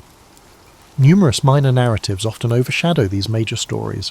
For example, he placed a premium on physical culture within the White House, encouraging aides and visiting dignitaries to join him for hikes and boxing matches. The more traditional set, finding it unworthy for a president to engage in physical altercations, expressed their disapproval. But it was pure Roosevelt, energetic, fearless, and convinced of the importance of maintaining a robust body to match a robust mind. Roosevelt enjoyed immense popularity by the time he ran for election in 1904 in his own right. He won in a landslide, securing his place as a fully validated president rather than an accidental caretaker. That victory allowed him to double down on his agenda. After leaving the White House, Theodore Roosevelt embarked on what seemed at first like a grand victory lap, a 10-month African safari that captured the world's imagination. He was accompanied by a team of naturalists and hunters, and these travelled deep into territories teeming with wildlife. Sponsored in part by the Smithsonian Institution, the expedition aimed to collect specimens for scientific study, though it was inevitably steeped in the colonial attitudes of the time. Millions of people back home followed the journey through newspaper dispatches, enthralled by tales of lion hunts and elephant tracking. Roosevelt, for his part, relished the thrill, but also the sense that he was contributing to a greater scientific understanding of the continent's fauna. He painstakingly documented everything, from the habits of rhinoceroses to the migratory patterns of birds. His childhood love for cataloguing the natural world rekindled on a grand scale. Yet those who imagined him content to rest on his laurels grossly misread his character. Upon returning from Africa, he found himself dissatisfied with the direction of the Republican Party under his hand-picked successor, William Howard Taft, who, in Roosevelt's estimation, had betrayed the progressive ideals they once shared. Incensed, Roosevelt made the controversial decision to run for president again, but this time under the banner of a new political organization, the Progressive Party, often called the Bull Moose Party, a nickname sparked by Roosevelt's own boast that he felt fit as a bull moose. He stormed the convention halls, delivering speeches that invoked his familiar call for a square deal for all Americans. His platform included women's suffrage, labour reforms, and stricter controls on corporate power, elements that were ahead of their time. The election of 1912 became a three-way race among Roosevelt. Taft and Democrat Woodrow Wilson. On the campaign trail, Roosevelt survived an assassination attempt when a deranged gunman shot him in the chest. In quintessential Roosevelt fashion, he insisted on delivering his scheduled speech anyway, blood seeping through his shirt. Before he started speaking, he pulled out his 50-page manuscript which had slowed the bullet and declared, "It takes more than that to kill a bull moose." His audience, horrified yet awed, watched him talk for nearly an hour. Though wounded, he remained unstoppable, forging ahead with his message of progressive change. Despite his determination, the split in the Republican vote handed the presidency to Wilson. For Roosevelt, it was a stinging defeat, but he refused to slip quietly into obscurity. He embarked on yet another daring expedition, this time to South America, where he charted the River of Doubt in the Amazonian rainforest, later renamed Rio Roosevelt in his honor. The journey was perilous. Disease, hostile wildlife, and near starvation took a toll on the entire group. Roosevelt himself contracted a severe infection in his leg, and at one point he was so ill he reportedly begged his companions to leave him behind. They refused. The expedition eventually completed its mission, but Roosevelt returned gaunt and weakened, forever changed by the ordeal. Back home, the country was on the brink of World War I. Roosevelt, ever the hawk, criticised President Wilson's initial neutrality, urging a more assertive stance. He believed that failing to confront Germany's aggression would endanger both American ideals and global stability. When the United States finally entered the war, Roosevelt even offered to lead a volunteer division, much as he had done in the Spanish-American War. President Wilson declined, much to Roosevelt's frustration. Still, he rallied support for the war effort, seeing it as a moral imperative to resist autocratic powers. By the time the war ended, Roosevelt was older, his body battered by 10 years of strenuous living and the after-effects of tropical diseases. Yet his mind was as restless and vigorous as ever. He kept writing history books, editorials, open letters to politicians, trying to shape public discourse. He remained convinced that America needed to balance power with righteousness, that corporations should serve the public good, and that the nation's wilderness areas required vigilant protection. In a sense, he never stopped campaigning for his version of progress, even if he no longer occupied any political office. The final chapter came quietly. In January 1919, he passed away in his sleep at Sagamore Hill, his beloved home on Long Island.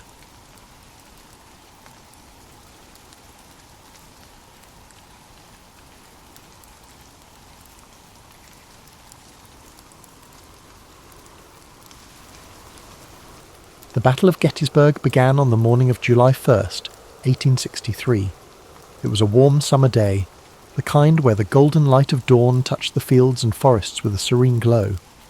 But the tranquility of the Pennsylvania countryside would soon be shattered by the thunder of battle. This clash was not merely another skirmish in the long and bloody conflict of the Civil War. It was a turning point, a moment where the fate of the Union and the Confederacy hung precariously in the balance. General Robert E. Lee, commanding the Confederate Army of Northern Virginia, had set his sights on a bold invasion of the North.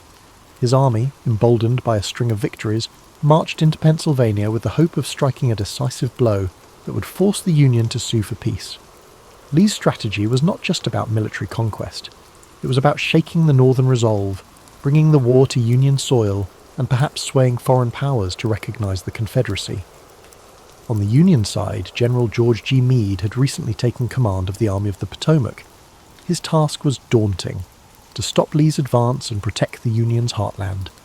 The soldiers under his command were weary from years of conflict, but their resolve to defend their homeland and preserve the Union burned brightly. The two armies converged near the small town of Gettysburg, a place of rolling hills, fertile farmland, and winding roads. It was an unlikely setting for one of the most significant battles in American history. On the first day, the fighting began west of the town, as Confederate forces encountered Union cavalry. The clash was fierce and chaotic, with both sides scrambling to gain the upper hand. By day's end, the Confederates had pushed Union forces back through the town and onto the high ground to the south, securing an early advantage. The second day of the battle dawned with tension thick in the air. The Union Army had established a strong defensive position along a series of hills and ridges known as Cemetery Hill, Culp's Hill, and Little Round Top. Lee, confident in his army's strength, launched a series of attacks to break the Union lines. The fighting on July 2nd was intense and bloody. At Little Round Top, Union Colonel Joshua Lawrence Chamberlain and the 20th Maine Regiment made a heroic stand to defend the hill's southern flank. Outnumbered and nearly out of ammunition, Chamberlain ordered a desperate bayonet charge that drove the Confederates back and secured the Union's position. It was a moment of extraordinary courage, one that would later be remembered as a turning point in the battle. Elsewhere, the fields of wheat and peach orchards became killing grounds, their beauty scarred by the carnage of war. The air was thick with smoke and the cries of the wounded. Soldiers on both sides fought with ferocious determination, knowing that the stakes were higher than ever. By the end of the day, the Union lines had held, but at a terrible cost. The third and final day of the battle, July 3rd, brought the infamous assault known as Pickett's Charge. Lee, believing that a concentrated attack on the Union center could break their lines, ordered 12,500 Confederate soldiers to march across open fields under heavy Union artillery fire. The sight of that charge was both awe-inspiring and harrowing. The Confederate soldiers advanced in tight ranks, their banners waving, their determination unyielding. But the Union defenders, entrenched on Cemetery Ridge, unleashed a devastating barrage of cannon and musket fire. The fields became a scene of chaos as men fell by the hundreds. Despite their bravery, the Confederate soldiers could not overcome the Union's defences. The charge was repelled, and the fields were littered with the fallen. As the sun set on July 3rd, the Battle of Gettysburg came to an end. Lee, realizing that his army could not sustain another assault, began the long retreat back to Virginia. The Union army, though battered and exhausted, had won a decisive victory. It was a moment of relief and triumph for the North, a turning point that shifted the momentum of the war. The cost of the battle was staggering. Over 50,000 soldiers were killed, wounded, or missing. The fields of Gettysburg, once peaceful and lush, were now marked by the scars of war. Families in both the North and the South mourned the loss of loved ones, their lives forever changed by the conflict. In the months that followed, Gettysburg became a symbol of sacrifice and resilience. On November 19th, 1863, President Abraham Lincoln delivered the Gettysburg Address at the dedication of the Soldiers' National Cemetery. His words, though brief, captured the essence of what the battle had come to represent. He spoke of a nation conceived in liberty and dedicated to the proposition that all men are created equal.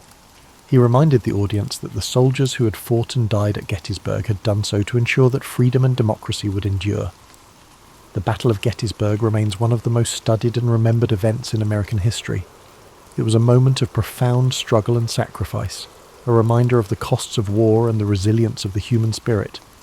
The bravery of the soldiers on both sides, their dedication to their causes, and the impact of their actions continue to echo through time.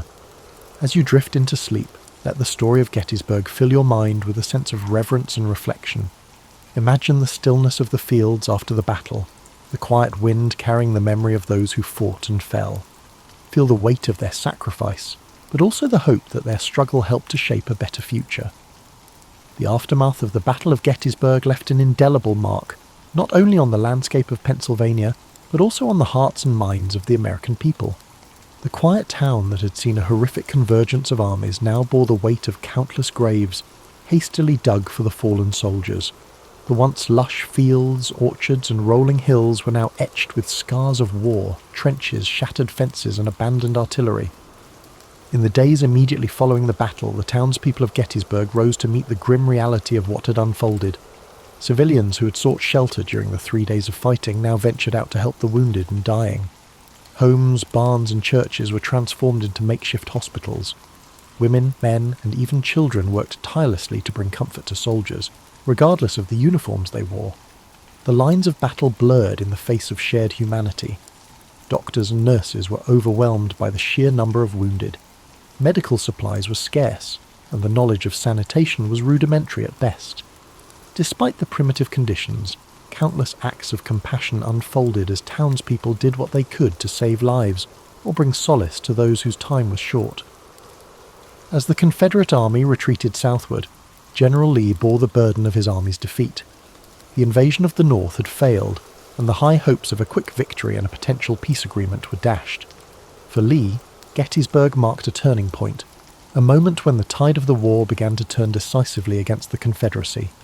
The loss of so many men and the inability to break Union resolve were blows from which his forces would never fully recover. For the Union, the victory at Gettysburg was a critical morale boost. General Meade, despite some criticism for not pursuing Lee's retreating army more aggressively, had achieved what many thought impossible. The Army of the Potomac had stood firm against Lee's forces, proving that the Union could hold its ground and turn the tide of the war. The significance of Gettysburg reached far beyond the battlefield.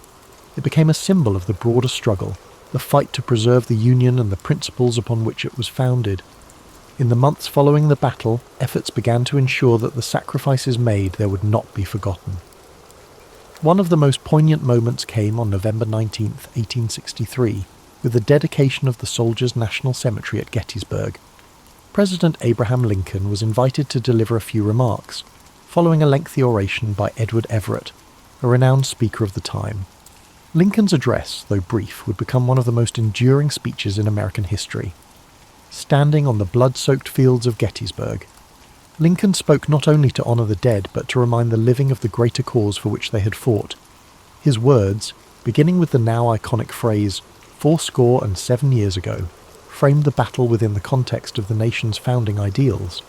He reminded the audience that the soldiers had given their lives so that government of the people, by the people, for the people, shall not perish from the earth. Lincoln's Gettysburg address was met with a mixed reception at the time, with some viewing it as too brief and simplistic. However, history would elevate his words to the status of a national treasure. The address encapsulated the purpose of the war and the vision of a nation united not by force, but by shared values and ideals. The legacy of the Battle of Gettysburg continued to shape the course of the Civil War. While the conflict raged on for nearly 2 more years, Gettysburg marked a critical turning point. It showed that the Union could resist the might of the Confederacy, and that the resolve of its people would not be broken. The war's conclusion in 1865 brought an end to the fighting, but left the nation grappling with the wounds it had inflicted upon itself. The fields of Gettysburg became a place of reflection and remembrance, a site where the cost of division was laid bare. Over the years, Gettysburg transformed from a battlefield to a place of education and pilgrimage. Monuments and markers were erected to honour the soldiers who had fought and died there, preserving their memory for future generations. Visitors from across the country and around the world came to walk the hallowed ground, to reflect on the sacrifices made, and to ponder the lessons of history.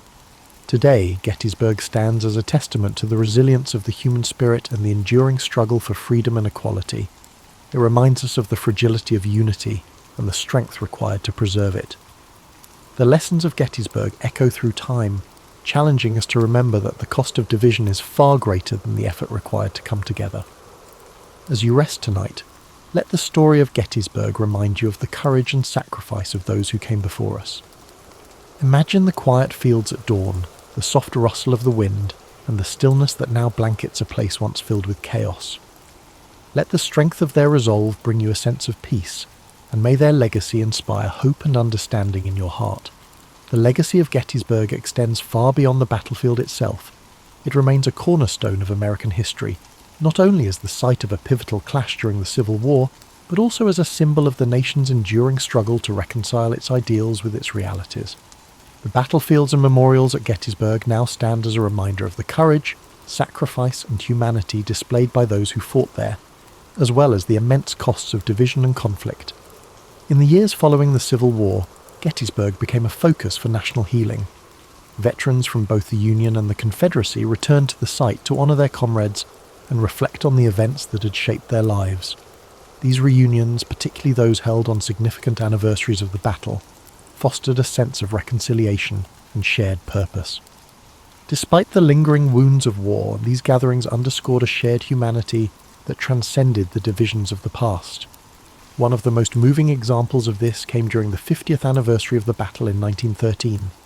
Veterans from both sides, now old men, came together to remember their shared history. The event culminated in a symbolic handshake across the stone wall at the site of Pickett's charge, a powerful gesture that reflected the desire for unity and peace. These reunions were not without their complexities, but they marked an important step in the nation's journey toward healing and understanding. Over time, Gettysburg evolved into a place of education and reflection. The Gettysburg National Military Park, established in the late 19th century and further developed in the 20th, preserves the battlefield and its many monuments, ensuring that future generations can walk the same paths and learn the same lessons. The park's museum and visitor centre provide context and insight into the events of the battle, offering a deeper understanding of its significance and the people who shaped it. The Gettysburg Address, too, continues to resonate as a defining moment in American history. Lincoln's words, spoken with such clarity and purpose, serve as a reminder of the ideals upon which the United States was founded. They challenge us to honour the sacrifices of those who fought by striving to create a more just and equitable society. Today, Gettysburg stands as a living testament to the enduring importance of history. It draws visitors from across the globe who come to honour the past, reflect on the present and consider the future. The battlefield, with its rolling hills, stone walls and quiet woods, invites contemplation. Walking its paths, one cannot help but feel a connection to the stories of those who stood there, to the bravery and determination that defined them, and to the lessons they left behind. The Battle of Gettysburg teaches us that even in the darkest times, there is hope for redemption, for reconciliation, and for a brighter tomorrow. It reminds us of the costs of division and the strength required to build unity. It challenges us to live up to the ideals of liberty and equality, to honour the sacrifices of those who came before us by working to create a better world. As you settle into rest tonight, let the story of Gettysburg fill your heart with a sense of reflection and gratitude. Picture the fields bathed in the soft light of the setting sun, the gentle rustle of leaves in the breeze, and the quiet peace that now blankets the land. Let the echoes of courage and sacrifice guide your thoughts, and may their legacy inspire hope and understanding in your dreams. The story of Gettysburg is not only about the battle itself, but also about the enduring lessons it offers. It is a story of courage under fire, of ordinary people facing extraordinary challenges, and of a nation striving to find its way through the darkness of conflict. Gettysburg reminds us that history is not just a series of dates and events, but a tapestry of human experience, woven with threads of sacrifice, resilience, and hope. As we reflect on Gettysburg, we are reminded of the power of unity and the dangers of division. The Civil War, of which Gettysburg was a turning point, was born out of deep-seated disagreements and unresolved tensions. The soldiers who fought at Gettysburg came from different walks of life, different regions and different perspectives, but they shared a common humanity.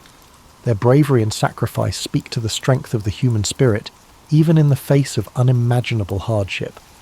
In the years following the battle, the memory of Gettysburg became a source of inspiration for those working to rebuild and reconcile a fractured nation. The scars of war ran deep, but so too did the determination to heal. Gettysburg became a symbol of what could be achieved when people came together to confront their shared challenges and embrace their common humanity. The stories of the individuals who fought at Gettysburg add depth and texture to the history of the battle. From generals like Robert E. Lee and George Meade, whose decisions shaped the course of the conflict, to the rank-and-file soldiers who carried out those orders with bravery and resolve, each story adds a layer of understanding to the larger narrative. These men, from both the Union and Confederate armies, faced unimaginable adversity with courage and dignity. One of the most enduring legacies of Gettysburg is its role in shaping the collective memory of the Civil War. The battlefield, now a serene and solemn place, serves as a reminder of the costs of war and the value of peace. Monuments and markers dot the landscape, each telling a story of the men who fought and the sacrifices they made. Visitors to Gettysburg are often struck by the quiet beauty of the place, a stark contrast to the violence that once engulfed it. The Gettysburg Address, delivered by President Lincoln just months after the battle, continues to resonate as a call to action and a statement of purpose. Lincoln's words remind us of the importance of dedication, of recommitting ourselves to the principles of freedom and equality. His speech, though brief, captures the essence of what Gettysburg represents, not just a battle, but a turning point in the ongoing struggle to create a more perfect union. Today, Gettysburg remains a place of pilgrimage for those seeking to understand the complexities of the past and draw inspiration for the future.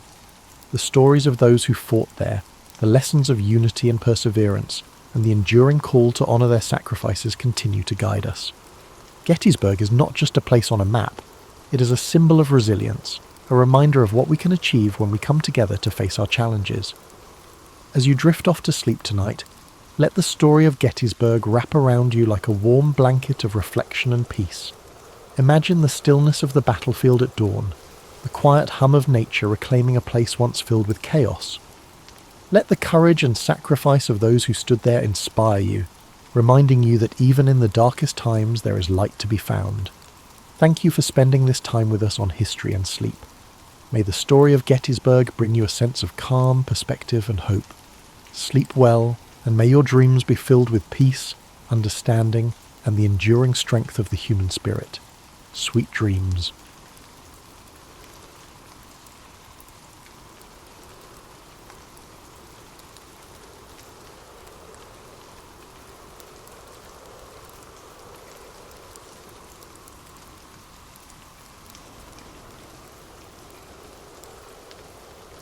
Picture this, you wake up on a sweltering July morning and your first instinct is to reach for that blessed thermostat. But imagine just for a moment that there's no thermostat to reach for, no gentle hum of central air, no window unit rattling away like a mechanical cricket. Welcome to the world your great-grandparents knew intimately, a world where summer meant something entirely different than it does for you today. Before 1902, when a young engineer named Willis Carrier first figured out how to control humidity in a Brooklyn printing plant, humans had been dealing with heat the same way for thousands of years. They got creative, they got resourceful, and honestly, they got pretty good at it. You might think they were just sweating it out in misery, but you'd be surprised at how ingenious people became when comfort depended on cleverness rather than electricity bills. Your ancestors didn't just endure the heat, they developed an entire culture around it. They understood their environment in ways we've forgotten, reading the subtle signs of weather changes, knowing exactly which windows to open at what time of day, and timing their daily activities around the sun's path across the sky like choreographers of comfort. Think about your own relationship with heat for a moment. When it's 85 degrees outside, you probably consider that uncomfortably warm. Your great-grandmother would have called that a pleasant day and maybe even worn a light sweater in the morning. The human body's tolerance for temperature was remarkably different when it was regularly exposed to natural variations, much like how your eyes adjust to darkness when you're not constantly staring at bright screens. The pre-air conditioning world operated on rhythms that seem almost mystical to us now. People rose with the sun not because they were more virtuous, but because the coolest part of the day was precious and not to be wasted. They took afternoon naps not out of laziness, but because even the most ambitious person recognized that fighting the peak heat was often futile. Evening activities began later and lasted longer, creating social patterns that persisted well into the night when the air finally offered some relief. Communities were shaped by heat in ways that went far beyond personal comfort. Cities looked different, you'll discover more about this soon, but the social fabric was different too. Neighbours knew each other better, partly because everyone spent more time outside on porches and stoops, seeking whatever breeze might be available.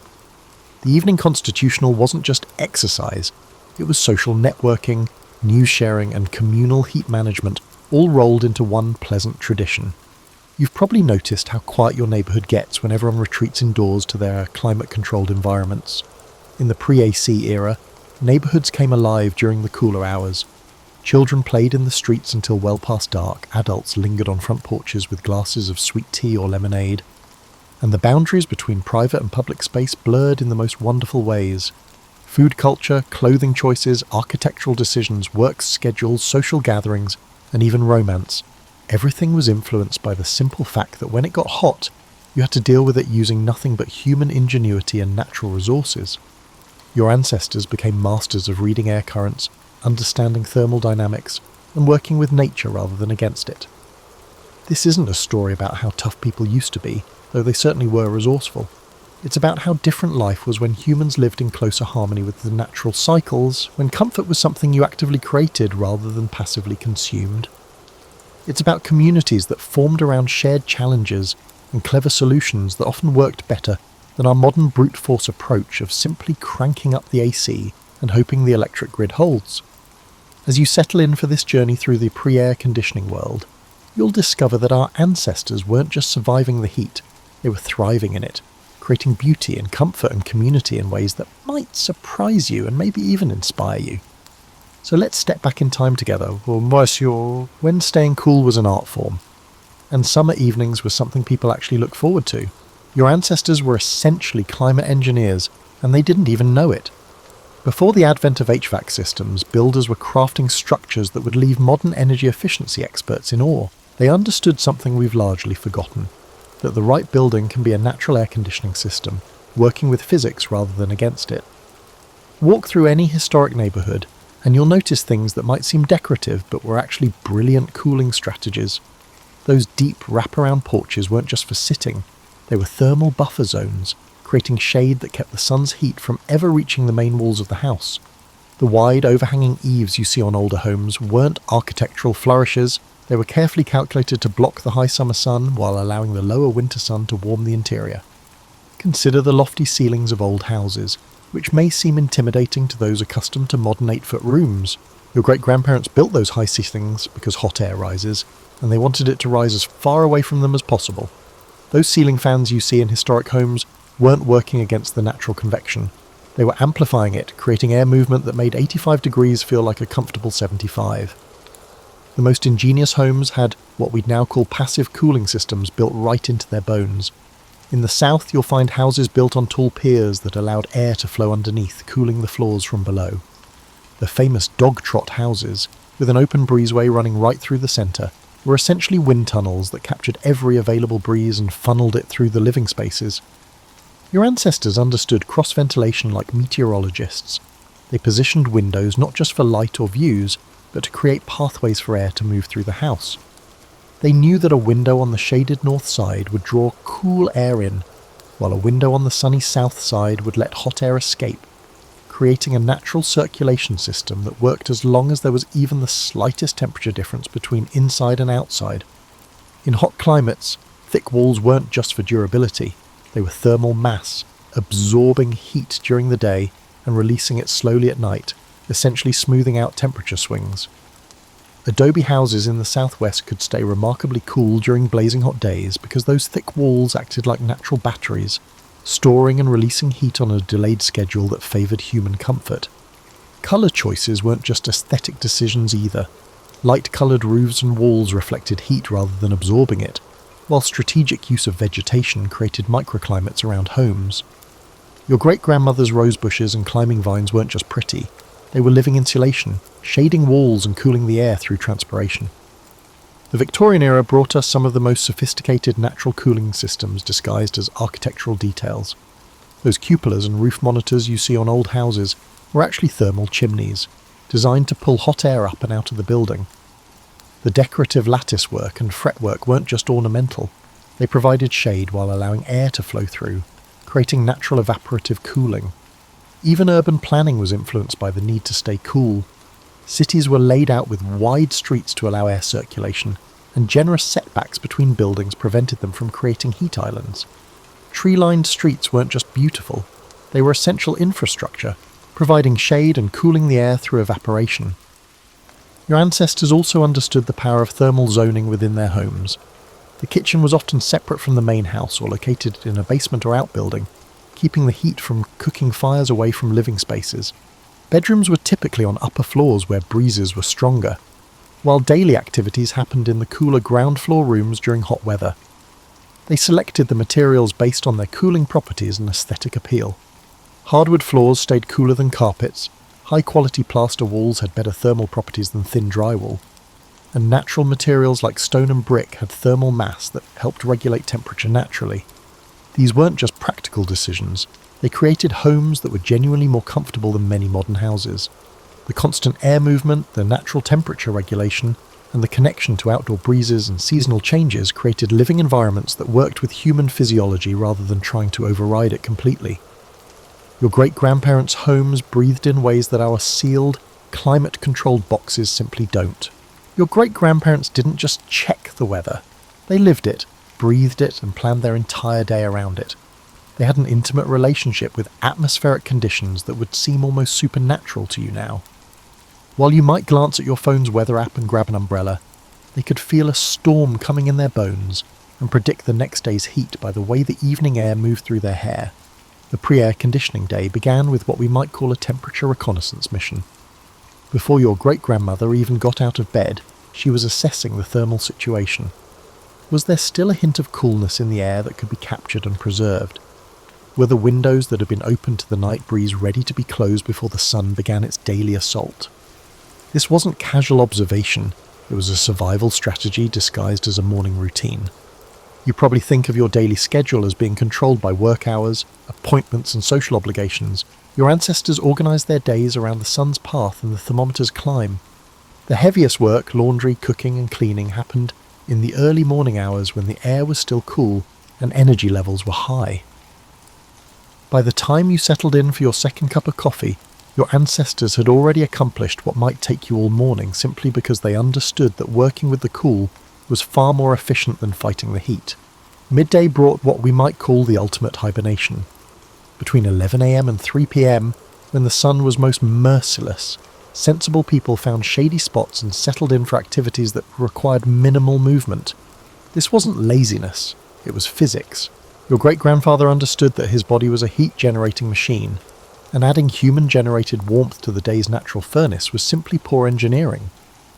The siesta, which we often think of as a quaint foreign custom, was actually brilliant thermal management. While you might power through the afternoon heat with air conditioning and iced coffee, your ancestors recognised that the human body naturally wanted to slow down during the hottest part of the day. They worked with their biology rather than against it, conserving energy for the cooler evening hours when productivity could resume. But here's where it gets interesting. Your ancestors didn't just endure these daily heat cycles, they found genuine pleasure in them. The evening awakening, when temperatures finally began to drop and life resumed its normal pace, was a daily celebration.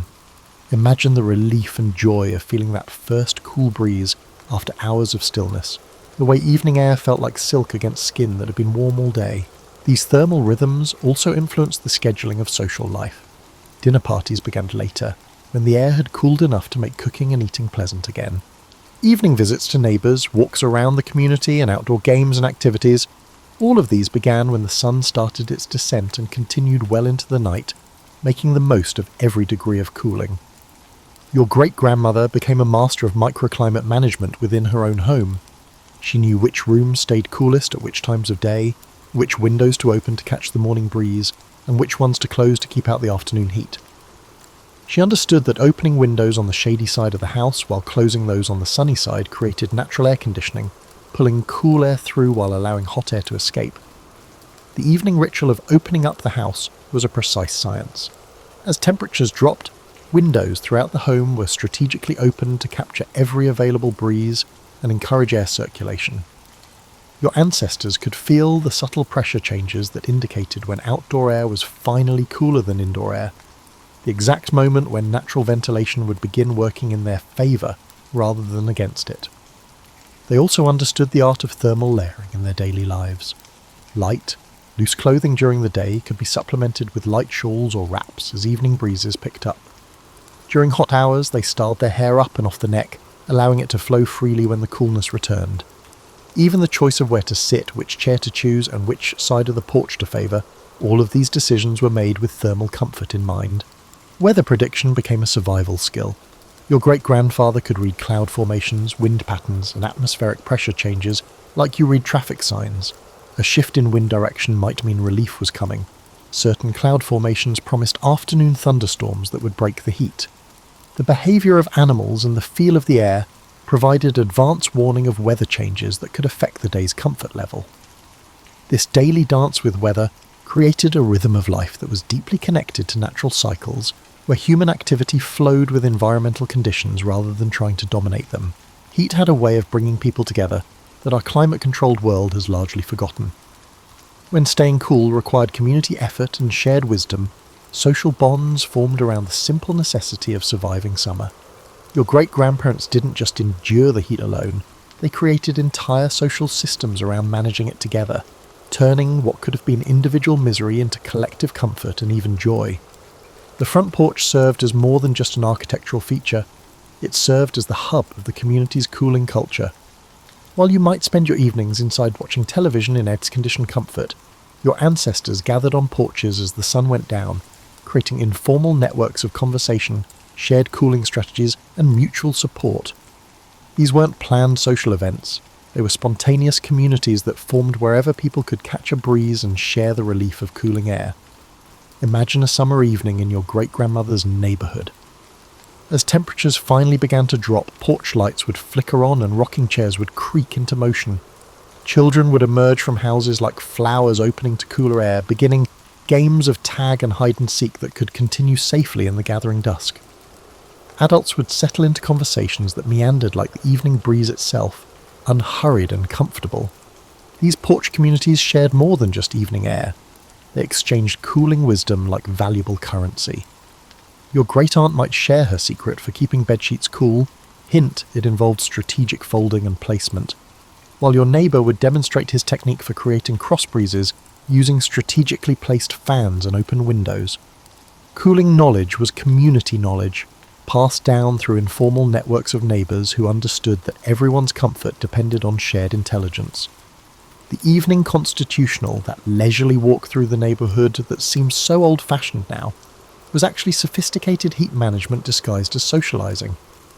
Your great-grandparents understood that moving slowly through cooling air was more refreshing than sitting still, and that community walks created opportunities for air circulation around their bodies while maintaining social connections. These walks weren't exercise in the modern sense, they were communal cooling therapy. Churches, schools and community centres became cooling sanctuaries during the most brutal heat. Not because they had air conditioning, they didn't, but because they were designed with high ceilings, large windows and architectural features that promoted air circulation. More importantly, they offered the psychological comfort of shared experience. Suffering through heat alone felt overwhelming. Enduring it as part of a community made it manageable, and even meaningful. Your ancestors created social rituals around heat relief that sound almost magical now. Ice cream socials weren't just sweet treats, they were community cooling events where shared cold provided both physical and psychological relief. Picnics were carefully planned for shady spots near water, where evaporation and tree cover created natural cooling zones. Swimming holes became social centres, not just for recreation, but as genuine relief stations where entire communities could find respite together. The sharing economy existed long before we had a name for it, especially when it came to pooling resources. Families with ice would share with neighbours whose ice had melted. Those fortunate enough to have deeper wells with cooler water would fill jugs for families whose wells ran warm. When electric fans became available, people borrowed and shared them like precious commodities. Community ice houses weren't just commercial enterprises, they were essential social infrastructure. Evening entertainment adapted to take advantage of cooling air and community gathering. Band concerts in the park weren't just cultural events, they were mass cooling therapy sessions where hundreds of people could gather in open spaces designed to capture evening breezes. Outdoor theatres, garden parties and community festivals all took advantage of the natural cooling that happened when the sun went down and people came together in open spaces. Children's play adapted to heat in ways that created their own social cooling systems. Games moved to shaded areas during the day and resumed in full energy as evening approached. Jump rope, hopscotch and tag became evening activities when the air was finally cool enough for active play. Swimming wasn't just recreation. It was essential cooling that happened in community, with neighbourhood swimming holes becoming social centres where entire families gathered for relief and fellowship. Your great-grandparents also understood that shared meals during hot weather required different social arrangements. Early in the morning or late in the evening, when temperatures were bearable, heavy cooking took place. Community kitchens, often outdoor spaces with good ventilation, became gathering places where the heat of cooking could be shared and managed collectively, rather than making individual homes unbearable. The social side of staying cool created bonds that extended far beyond summer heat. Neighbours who shared cooling strategies, families who gathered for evening porch conversations, communities that came together in cooling spaces, these relationships persisted year-round, creating social fabric that was strengthened by the shared challenge of managing summer heat together. Your great-grandfather's workday was unlike yours, with heat acting as an invisible choreographer guiding every step. While you might complain about a slightly warm office or adjust the thermostat a degree or two, he organised his entire professional life around the reality that work had to happen in whatever temperature nature provided. Managing temperature wasn't just about personal comfort. It was about survival, productivity, and creating sustainable rhythms that could last a lifetime. The agricultural world, where most of your ancestors likely spent their working lives, operated on what we might call thermal scheduling. Farmers weren't early risers because they were more virtuous than you, they were thermal strategists. The period between 4 a.m. and 10 a.m. represented precious hours when both air temperature and energy levels favoured productive work. Your great-grandfather could accomplish more in those cool morning hours than in twice as much time during the heat of midday. Harvest time reveals the sophisticated heat management strategies your ancestors developed. Grain cutting, haymaking and fruit picking weren't scheduled by calendar convenience but by the intersection of crop readiness and thermal reality. Work crews would start before dawn, race against the climbing sun, and take extended midday breaks that weren't laziness but practical physics. The afternoon shift would resume only when shadows grew long and air began to cool. Indoor work adapted to heat with equal sophistication. Your great-grandmother's kitchen operated on thermal logic that would impress modern efficiency experts. Bread baking happened in the early morning, using retained heat for multiple batches before the day became unbearable. Canning and preserving, essential work that unfortunately generated lots of heat, was scheduled for the coolest days available or done in outdoor kitchens that kept the heat away from living spaces. Laundry day was perhaps the most thermally challenging work your ancestors faced. Heating water, boiling clothes, and using hot irons could turn a house into a furnace. Smart housekeepers developed strategies that sound almost military in their precision, heating water outdoors when possible, doing washing in early morning or late evening, and saving ironing for the coolest days. Some families even had separate wash houses, small buildings dedicated to heat-generating work that kept the main house comfortable. Professional work adapted to heat in ways that shaped entire industries. Blacksmiths and metalworkers, who dealt with extreme heat as part of their craft, developed techniques for managing both the heat of their forges and the ambient heat of summer. They worked shorter shifts during hot weather, started earlier and took longer breaks. Their shops were designed with sophisticated ventilation systems that would impress modern industrial engineers. The concept of the workday itself was more flexible into the pre-air conditioning era. During the hottest weeks of summer, many businesses would close during midday hours and reopen in the evening, staying open later to take advantage of cooler air. Such behaviour wasn't vacation, it was thermal adaptation that actually increased productivity by working with natural cycles rather than against them. Your ancestors understood something we've largely forgotten, that human performance varies dramatically with temperature, and fighting this reality is less efficient than adapting to it. Thermal comfort significantly affects cognitive function, physical endurance, and even mood, as modern research confirms their intuitive understanding. They scheduled demanding mental work for cool hours and saved routine tasks for times when heat made concentration difficult. Rest wasn't just the absence of work, it was active heat management. The afternoon siesta, which we often dismiss as laziness, was actually a sophisticated recovery strategy. Your great-grandparents understood that forcing the body to maintain high activity levels during the peak heat created fatigue that would affect productivity for the rest of the day. By resting during the hottest hours, they preserved energy for evening work when conditions improved. Sleep itself required thermal strategy. Your great-grandmother didn't just go to bed. She prepared for sleep with the same attention to cooling that you might give to adjusting your thermostat. Beds were positioned to catch evening breezes, bedrooms were open to night air, and even sleep schedules shifted with the seasons. Summer bedtimes were later, taking advantage of cooler evening hours, while wake times were earlier to capture the cool of dawn. The social aspects of work also adapted to heat. Quilting bees, barn raisings, and community work projects were scheduled for cooler weather when possible, or organised to take advantage of shared cooling strategies. Group work meant shared cooling wisdom. Someone always knew which areas stayed coolest, when breezes were strongest, or how to organise tasks to minimise heat generation. Your ancestors developed what we might call thermal efficiency, the ability to accomplish necessary work while generating and absorbing the least possible heat.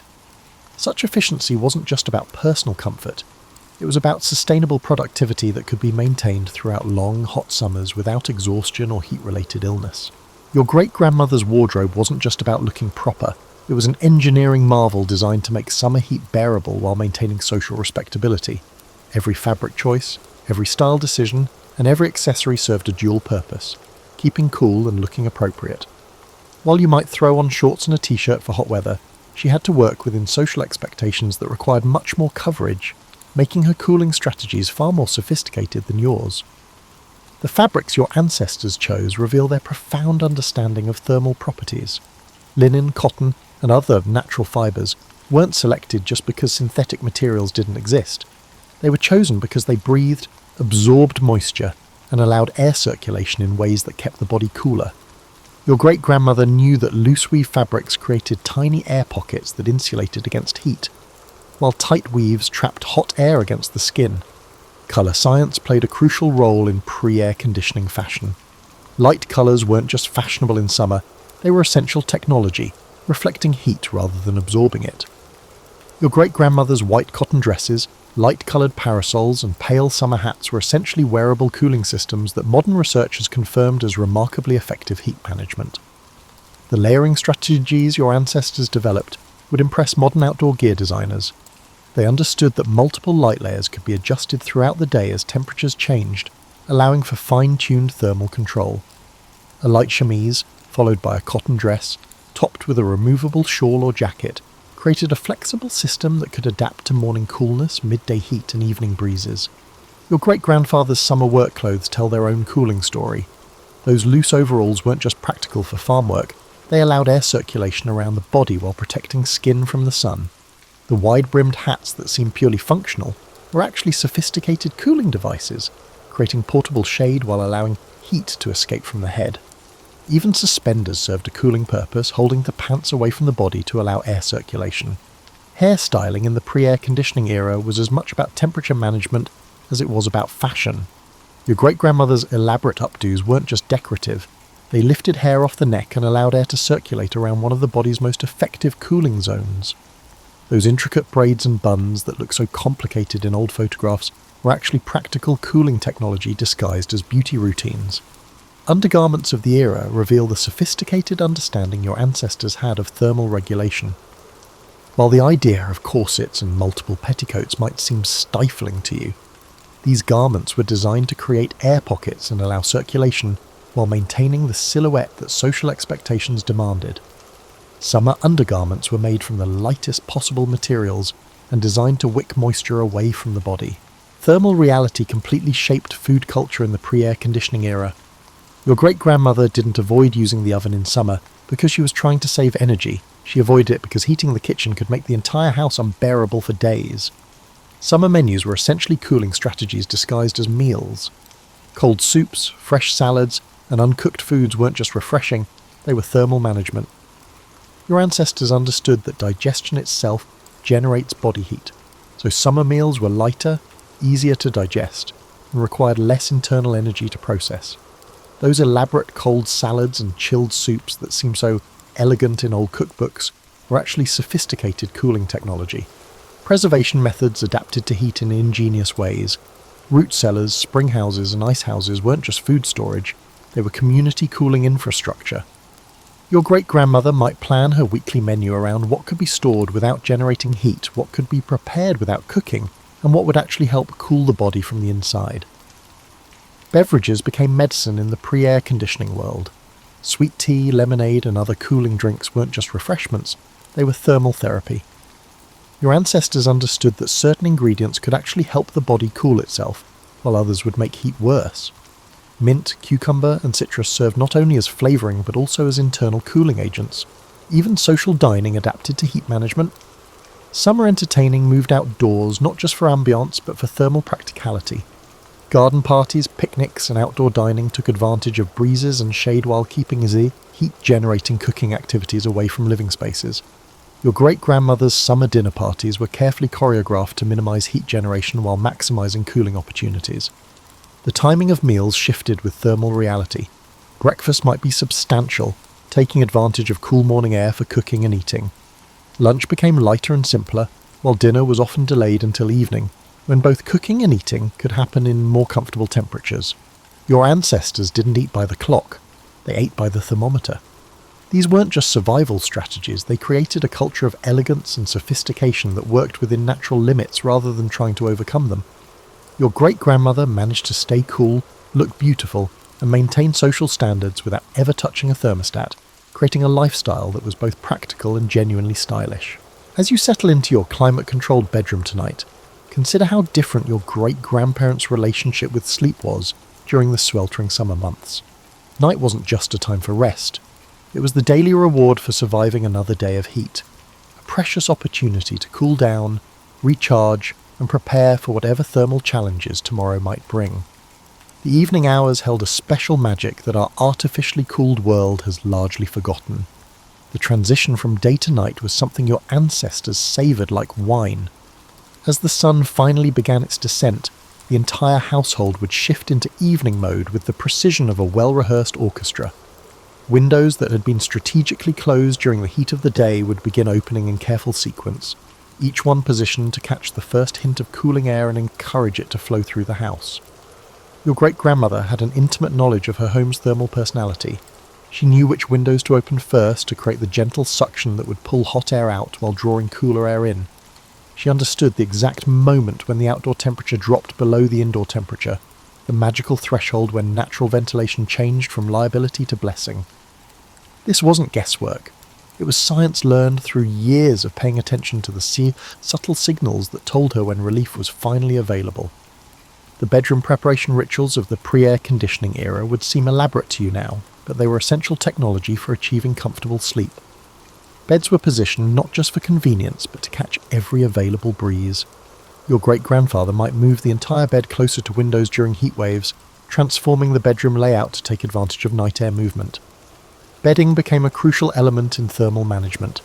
Heavy quilts and comforters were stored away for the summer, replaced by lightweight cotton sheets that could breathe with the sleeper. Some families had special summer sheets made from linen or cotton, so fine it was almost like sleeping under woven air. Pillows were swapped for thinner versions, and even mattresses might be replaced with lighter alternatives that didn't trap and hold body heat throughout the night. The evening cooling routine extended beyond just opening windows. Your great-grandmother might take a cool bath or splash cold water on her wrists and neck, areas where blood vessels are close to the surface and cooling them could affect the entire body's temperature. Hair that had been pinned up all day would be brushed out and arranged to allow maximum air circulation around the neck and head during sleep. Children's bedtime routines were especially adapted to heat management. Lightweight cotton nightgowns replaced heavier sleepwear, and children might sleep with damp washcloths on their foreheads or arms. Some parents would lightly dampen sheets with cool water, creating evaporative cooling that could make the difference between restful sleep and a night of tossing and turning. For families fortunate enough to have multiple sleeping spaces, summer brought strategic relocations. Sleeping porches, screened areas that were essentially outdoor bedrooms, became havens during the hottest weeks.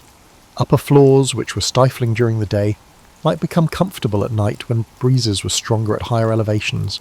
Some families would move mattresses to the coolest rooms in the house or even outdoors under mosquito netting when heat became truly unbearable. The sounds of summer nights were different in the pre-air conditioning era.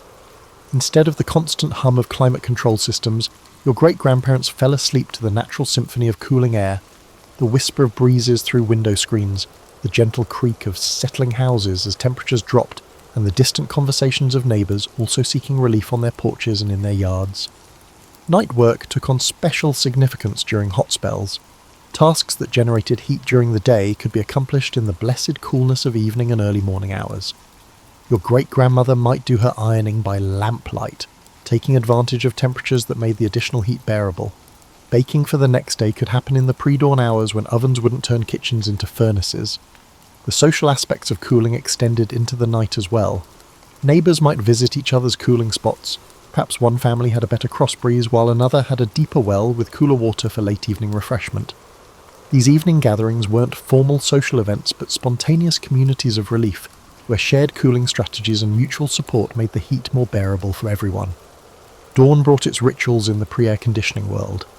Your great-grandfather would rise early not just to get work done before the heat returned, but to savour those precious hours when the air was actually cool.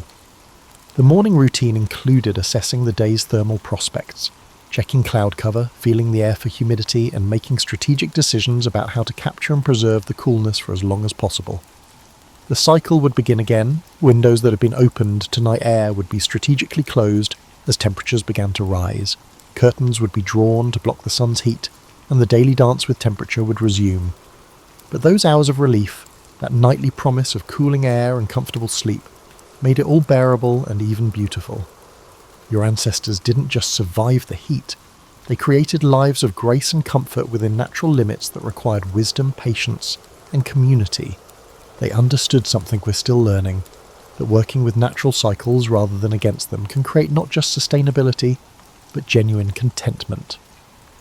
As you drift off to sleep tonight in your climate-controlled comfort, you might just dream of summer evenings when cool air was a gift to be savoured, and relief was something earned through the simple passage of time and the reliable promise that every hot day eventually surrenders to the cooling mercy of night.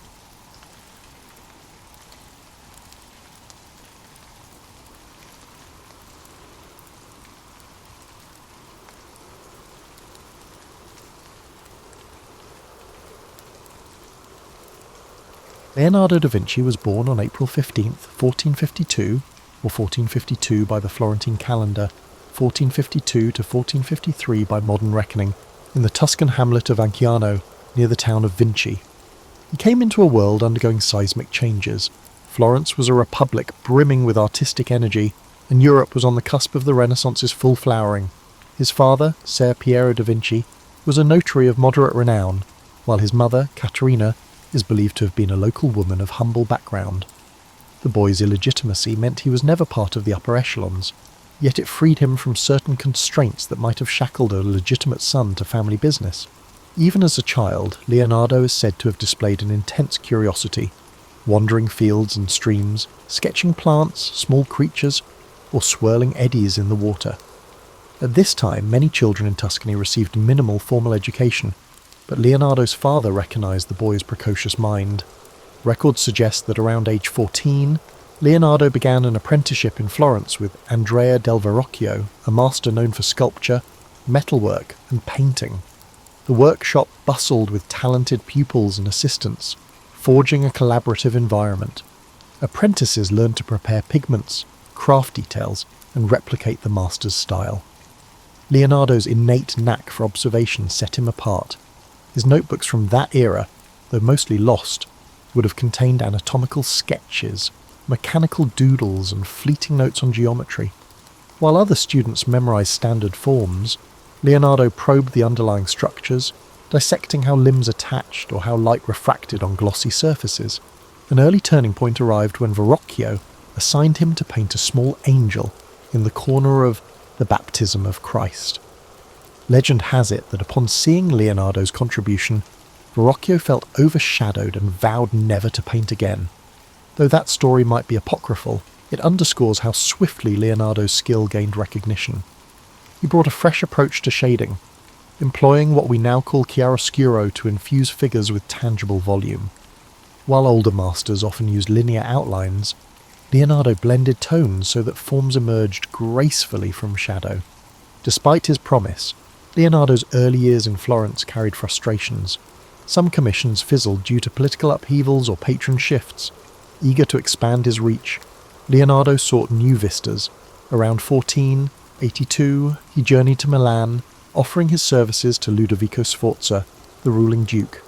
He wrote a letter extolling his engineering prowess, listing designs for bridges, cannons, and war machines, only concluding with a mention that he could paint. This detail reveals how Leonardo viewed himself, not merely an artist, but a multifaceted engineer who happened to paint. Sforza, intrigued by such potential, welcomed him. In Milan, Leonardo thrived. The ducal court was a centre of intellectual pursuits, blending politics, the arts, and emerging sciences. He tackled a massive equestrian statue project for Ludovico, intending to cast a colossal bronze horse to honour the duke's father. For years, Leonardo studied horses' musculature, sketched them in various gaits, and designed elaborate foundry techniques. Ultimately, political strife disrupted the project. French armies invaded, and the raw bronze allocated for the statue was repurposed into cannons. The uncompleted clay model became a casualty of war, shattered as Milan fell. This fiasco, however, did not dampen Leonardo's thirst for grand challenges. During his Milanese phase, Leonardo also produced The Virgin of the Rocks, a painting that showcased his mastery of atmospheric perspective. He experimented with layered glazes and gentle transitions, making the rocky grotto and figures radiate an otherworldly hush.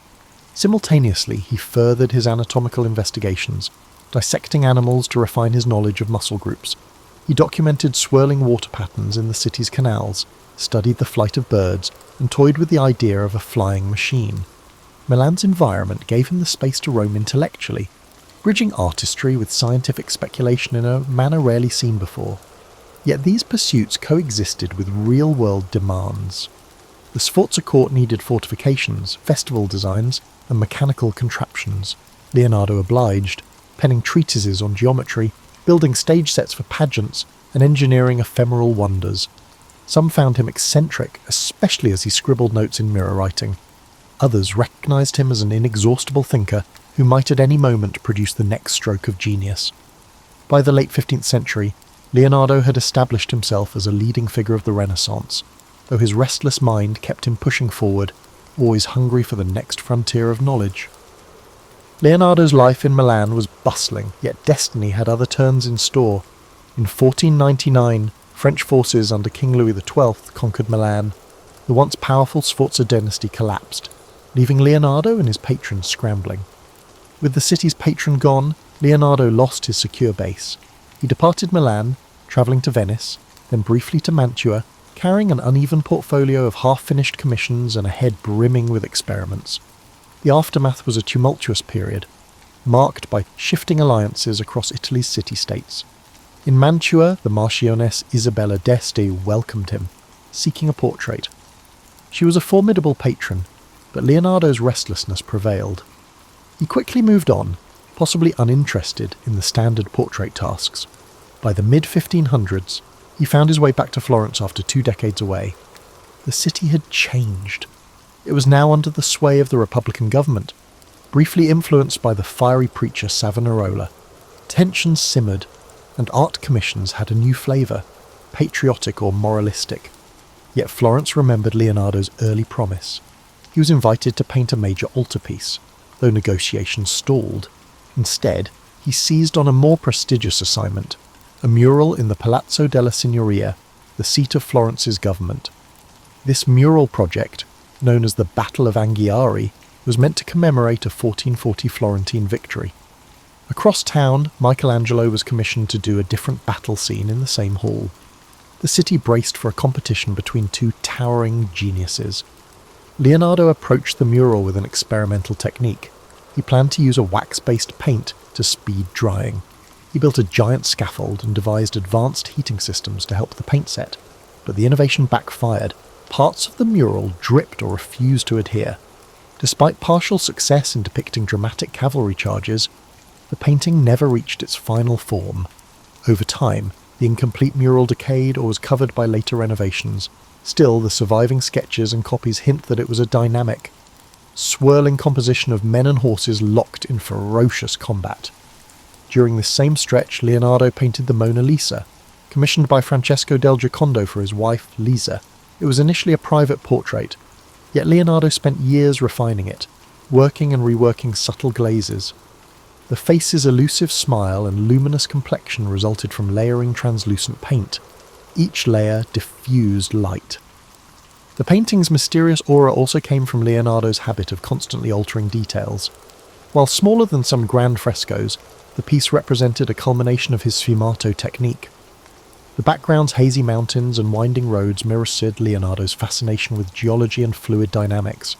Over time, he kept the painting with him, never delivering it to the patron. Possibly he saw it as a personal testament to portraiture's pinnacle. Parallel to these artistic feats, Leonardo advanced his scientific explorations.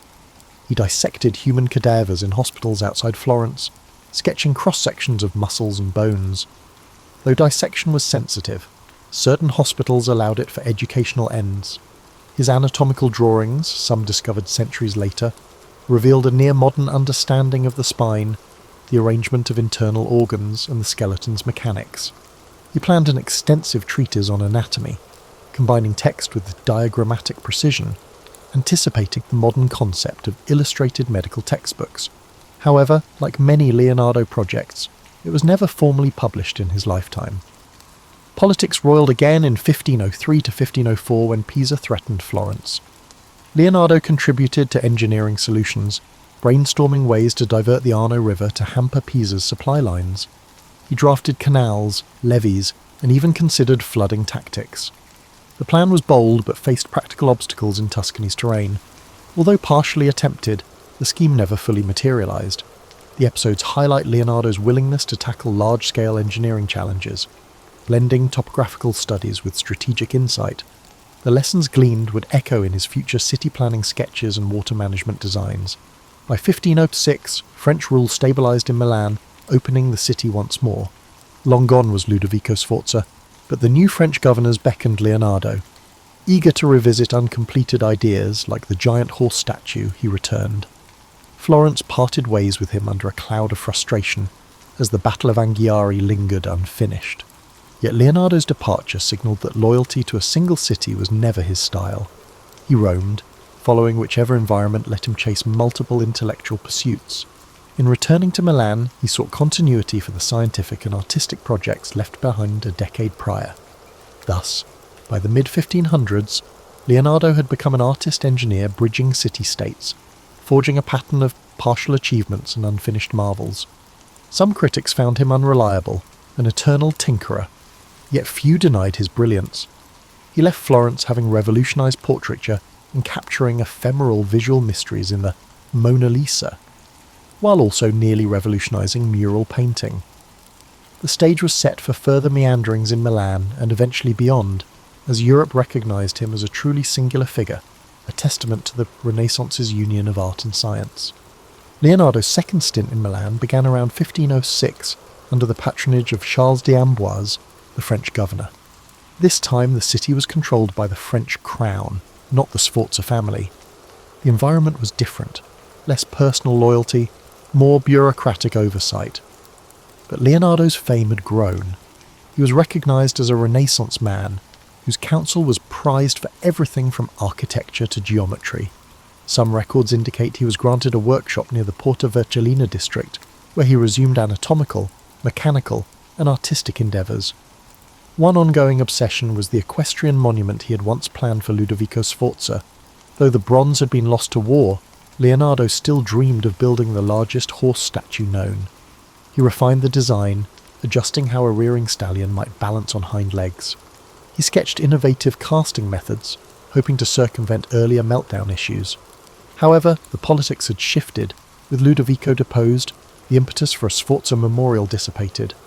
Leonardo might have pitched the idea to the French administration, but it never crystallised.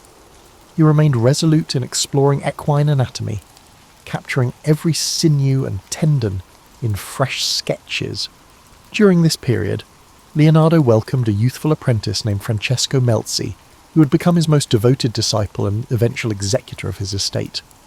Melzi, from a noble Milanese family, offered loyalty, scribing capabilities, and stable finances. He accompanied Leonardo on trips, helped organise notes, and became the master's confidant. The presence of a stone or a respectful apprentice might have provided Leonardo the continuity he'd long sought, especially after dealing with earlier assistants who sometimes parted on mixed terms. Meanwhile, glimpses of his scientific mania multiplied. He dissected more cadavers, filling notebooks with nuanced drawings of hearts, muscles, the bronchial system. Observing that heart valves directed blood flow, he speculated about circulation decades before William Harvey's formal discovery. He studied the vitreous humour in an ox's eye, investigating how images formed. While the Catholic Church mostly tolerated such dissections for medical progress, certain clergy frowned on it, so Leonardo often performed them discreetly or at night.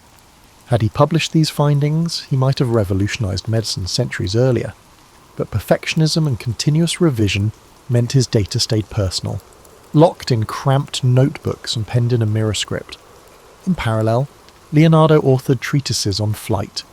Fascinated by birds' wing structures, he dissected wings to decode the interplay of feathers.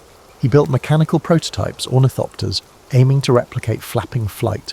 Though never tested on a large scale, these contraptions presaged modern aviation concepts. He recognised that pure flapping wouldn't suffice for human flight. He studied gliding surfaces, suspecting that air currents could keep a craft aloft. Yet the technology of the era, no engines or suitable materials, curbed these ambitions. Even so, the sketches reveal an acute understanding of aerodynamics. Around 1510, Leonardo's patron Charles d'Amboise died, prompting another shift in Milan's political circle. Still, the French King Louis XII valued Leonardo. Another momentous figure emerged. The newly ascendant Giuliano de' Medici, brother of Pope Leo X, invited Leonardo to return to the Florentine orbit or possibly move to Rome, where the papacy was fueling grand building projects. Leonardo, now in his late 50s, weighed these overtures carefully. The lure of Rome's architectural expansions and advanced scientific resources might prove irresistible. Eventually, around 1513, Leonardo departed Milan for Rome, with an entourage that included Melzi and some assistants. In Rome, under Pope Leo X, the artistic scene soared. Michelangelo and Raphael dominated the city's commissions, Sistine Chapel expansions, grand papal apartments.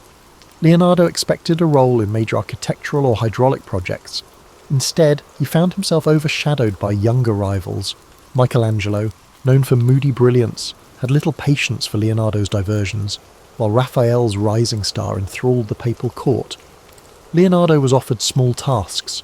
For instance, the Pope asked him to devise mechanical amusements or stage designs, but no major papal commission emerged.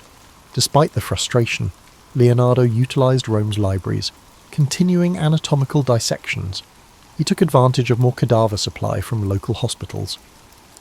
Some rumours suggest friction with the Vatican Curia, especially after a cardinal supposedly saw dismembered bodies in Leonardo's quarters. The environment felt stifling. He wrote letters implying that the papal circle favoured spectacle over more profound research. With insufficient official support for his large-scale experiments, Leonardo grew restless again. Yet he found fleeting satisfaction exploring the Belvedere Gardens, measuring ruins of ancient Roman structures. He studied geometry with scholars, exchanging ideas about perspective and the Ptolemaic universe. Perhaps a quieter dream to unify art and mathematics kept him going. Still, the unstoppable politics of Italy soon overshadowed local tasks. The shifting alliances in 1516 catapulted France into dominance once more.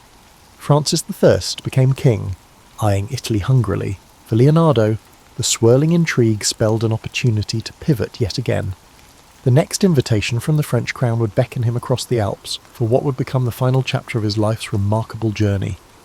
In 1516, King Francis I of France, a young monarch intrigued by art and technology, extended an invitation to Leonardo da Vinci. Tired of Roman politics and seeing limited scope for big projects there, Leonardo accepted. He travelled north, crossing the Alps at an advanced age, bearing precious paintings and volumes of notes, among them the Mona Lisa and likely St. John the Baptist. Francis offered him the manor house of Clos-Lucé, near the royal Château d'Amboise in the Loire Valley. This arrangement put Leonardo under royal patronage, granting him comfort and a platform for his creative urges. At Clos-Lucé, Leonardo enjoyed relative calm, gone were the fierce rivalries of Florence and the ephemeral commissions of Milan. Francis I often strolled over, discussing fortifications, canal systems, or mechanical contraptions. The king revered Leonardo as a living legend, a reservoir of Renaissance brilliance. The older man reciprocated with sketches of improved weaponry or designs for a grand palace. However, age and ill health limited the impetus for new large-scale ventures. Some accounts claim Leonardo tried to outline an ideal city for Francis, merging symmetrical layouts with efficient waterways, but no direct implementation followed. Amid this peaceful setting, Leonardo's health issues worsened. He wrote fewer lines in his notebooks, and his once dexterous hand might have trembled from possible strokes or nerve troubles. Yet his mind remained inquisitive. He refined old anatomical drawings, re-examining them in the quiet orchard near his manor. Melzi, ever faithful, organised the piles of manuscripts, ensuring references to geometry, geology, optics, and anatomy didn't vanish into chaos. The older assistant Salai, who had begun as a teenage model with a mischievous streak, also lived there, though rumoured tensions occasionally flared between him and Melzi. A highlight of this period was visits by French courtiers who marvelled at the Mona Lisa. They admired her half-smile, rumoured to be a representation of intangible grace. Francis I himself is said to have purchased the painting directly from Leonardo, or inherited it after the artist's death, eventually placing it in Fontainebleau. Then it travelled to the Louvre centuries later. Another puzzle. Saint John the Baptist, a moody, half-lit figure pointing heavenward, also accompanied him to France. Its swirling hair and ambiguous expression invited speculation that it was a deeply personal reflection on spiritual transformation. Though slowed physically, Leonardo sometimes produced ephemeral amusements for the court. Francis might request a mechanical lion that roared, or a winged contraption to amuse guests. These ephemeral wonders were reminiscent of his younger days planning festivals for the Milanese dukes. In letters, watchers described him as gracious but occasionally melancholic, lamenting the ephemeral nature of grand projects he never completed. The once unstoppable polymath was contending with the reality that time was finite. He also penned reflections on theology, bridging Catholic doctrines with his own scientific viewpoint. While devout in belief, he had long championed rational inquiry, sometimes rattling clergy with statements about Earth's position or the universal laws of nature.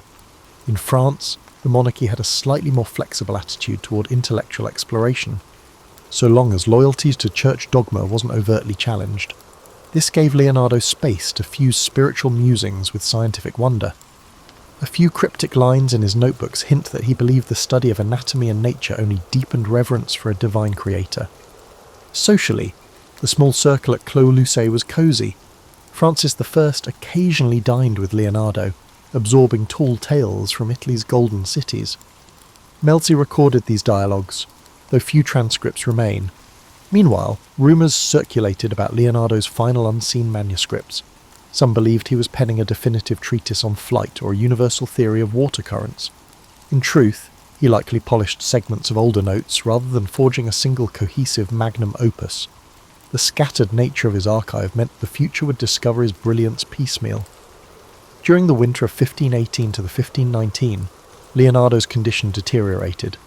Chronic arm pains, possibly from a stroke, forced him to rely heavily on Melzi for everyday tasks. Francis, hearing of the decline, visited more often, hoping for final insights from the master. Legend has it that the king was at Leonardo's side as he passed on May 2nd, 1519. While romanticised accounts depict Leonardo dying in Francis's arms, the historical veracity is uncertain. Still, the bond between them was genuine, a deep mutual respect between an ageing Renaissance titan and a monarch hungry for cultural ascendancy. Thus ended Leonardo's mortal journey far from the Tuscan hills of his birth, in a French manor brightened by orchard blooms. This final French chapter was quieter, reflective, yet still brimming with sparks of creativity. From building ephemeral mechanical lions to preserving the greatest paintings humankind had known, Leonardo's culminating years embodied a spirit that refused to go dim. He might not have erected a final monument, but he left behind a personal realm of knowledge-bridging art, science, and imagination, a legacy that would endure for centuries to come. In the immediate aftermath of Leonardo da Vinci dying, the question arose, what would become of his manuscripts and personal effects? According to some accounts, Francesco Melzi emerged as the designated heir, entrusted with safeguarding the thousands of pages brimming with sketches, notes and drafts. Salai, an earlier companion, received certain paintings and minor possessions. Yet the sheer volume of Leonardo's papers posed a challenge. Melzi dedicated years trying to organise them, hoping to publish coherent treatises, but the scale was daunting. Over time, bits of the collection were dispersed, sold, or gifted by Melzi's heirs across Europe. This fracturing explains why Leonardo's notebooks eventually surfaced in places from Spain's royal libraries to British aristocratic collections, each chunk unveiled in irregular intervals. Europe of the 16th century recognised Leonardo's artistic brilliance. The Last Supper in Milan, though deteriorating due to his experimental fresco approach, was already hailed as an emotional masterpiece. The Mona Lisa, now in French royal possession, attracted courtly admiration for her haunting expression. Yet the fuller scope of his genius, engineering drawings, anatomical plates, or treatises on geometry remained largely hidden. The slow trickle of discovered manuscripts fueled centuries of fascination. In the 17th century, a few scientists glimpsed certain sketches, marvelling at advanced concepts of gear systems or diving apparatus, but it wasn't until the 19th century that broader scholarship systematically studied his codices, unveiling a mind centuries ahead of his era. Leonardo's immediate legacy in art was clearer. His painting style influenced a generation of mannerists who admired his smoky transitions, sfumato, and atmospheric depth. Milanese artists, though overshadowed by the city's shifting political fortunes, carried forward elements of his approach. In Florence, students who'd glimpsed the aborted Battle of Anghiari mural adapted some compositional ideas, but the direct lineage was complicated. Leonardo left no formal academy. He taught a few pupils thoroughly, except for Melzi and a handful of others. The intangible aura of Leonardesque painting permeated the late Renaissance with its softness of edges and subtle interplay of light. Over the next centuries, as Baroque flamboyance rose, certain of Leonardo's works fell out of style. Others recognized them as timeless. The Last Supper, for example, underwent multiple restorations, each attempt often introducing fresh problems, leading to controversies about how much of Leonardo's original brushstroke survived. Meanwhile, in the 19th century, Romantic and Victorian scholars resurrected the cult of the Renaissance genius. Leonardo emerged as a symbol of the solitary visionary, an introspective figure bridging reason and art. Writers like Walter Pater penned rhapsodic essays on the Mona Lisa, describing her as an enigma embodying centuries of emotion. Such effusions etched the painting's fame deep into Western cultural consciousness. Only in the modern age did the scale of Leonardo's scientific legacy become widely recognized. As more codices were catalogued, like the Codex Atlanticus or the Codex Arundel, historians realized that he had conceptualized flying machines, armored vehicles, and tension-based mechanical devices. He had studied wave patterns, sketched gear differentials, and dissected the human body with an exactitude unmatched for centuries. Art historians marvelled at how the same man who painted the lady with an ermine had also measured the mathematical proportions of reflection angles. The synergy of aesthetics and logic rendered him the archetype of the Renaissance man. Modern architects gleaned from his city planning concepts, while robotic engineers found preludes to modern mechanical linkages in his swirling diagrams. For a time, many described Leonardo as a man out of time, but recent scholarship refines that narrative. He was indeed extraordinary, but also a product of a vibrant milieu. Italian city-states teemed with cross-pollination from Greek, Roman, and Islamic knowledge. Leonardo built on the achievements of earlier polymaths, from the classical treatises of Archimedes to the reintroduced works of Alhazen on optics. Recognizing that synergy doesn't lessen his brilliance, it situates him in the network that made such leaps feasible. Meanwhile, the mystique around Leonardo occasionally overshadowed more grounded truths. Tales of him finishing commissions in a single burst or conjuring bizarre contraptions for stage illusions became embroidered over time. The reality was that he left many tasks incomplete, struggled with perfectionism, and juggled ephemeral court demands. This tension between the unstoppable imagination and the practical burdens of day-to-day labour infuses his story with a human dimension. He wasn't some aloof superhuman, but an individual forging through the same complexities and distractions we all face, albeit with an incandescent spark few could rival. Thus, centuries after his passing, Leonardo's name resonates as the embodiment of creative ambition. Whether in art galleries, engineering labs, or philosophical debates, references to his fusion of imagination and observation abound. People see in him the ideal of curiosity unshackled, bridging the intangible rifts between art, science, beauty, and data. That intangible legacy, more than any single painting or device, might stand as the core reason we revere him. He left behind not just objects, but a testament that the quest for knowledge and mastery can, in the right hands, rewrite the boundaries of possibility. In contemporary times, Leonardo's legacy permeates cultural and scientific discourse in ways both lofty and mundane. The Mona Lisa has become a pop icon, reproduced endlessly on posters and novelty items, its wry smile fueling conspiracy theories about hidden identities or coded messages. Meanwhile, The Last Supper continues to captivate pilgrims and tourists in Milan, though advanced ticket reservations are required to see the heavily conserved mural. Documentaries dissect each brushstroke, offering competing theories about cryptic symbolism in the arrangement of bread loaves or apostolic gestures. Beyond these famous works, Leonardo's name adorns everything from children's educational kits about invention to NASA references to lunar craters named in his honour. Tech innovators sometimes cite him as a paragon of design thinking, bridging aesthetics and function. The phrase Leonardo-like mind denotes someone unbound by a single domain. Museums stage blockbuster exhibitions, assembling scattered folios of his codices under one roof. Visitors queue for hours to glimpse the delicate sketches of a fetus in utero or a swirling aerial screw. In such gatherings, viewers witness the raw lines of a man who wrestled with nature's secrets on scraps of paper, unknowing they'd be revered centuries later. Yet the question arises, what would Leonardo have done with modern resources? Some imagine him thriving in an era of 3D printers and digital imaging, or leading biotech startups. Others caution that the intangible synergy of Renaissance Italy, a world open to invention, but also bound by craft traditions, shaped him. A modern environment might hamper that slow, observational approach. He thrived in a realm where forging your pigments and dissecting cadavers in candlelit corners built a holistic sense of wonder. Today's rapid data flow might overshadow the meticulous wonder that fueled his slow revelations. Scholars continue analysing Leonardo's notebooks for overlooked insights. One might find a newly deciphered margin note revealing how he planned water-lifting devices for farmland irrigation. Another might unearth a fragment referencing a missing treatise on mirror making. Each fresh revelation underscores how incomplete our knowledge remains. Because his notebooks were so scattered, lines vanish into private collections, sometimes re-emerging at auction houses with $1 million price tags. Bill Gates famously purchased the Codex Leicester in 1994, digitizing pages for public curiosity. This interplay of private ownership and public thirst for knowledge epitomizes Leonardo's enduring mystique. One dimension of modern interest focuses on Leonardo's personal life.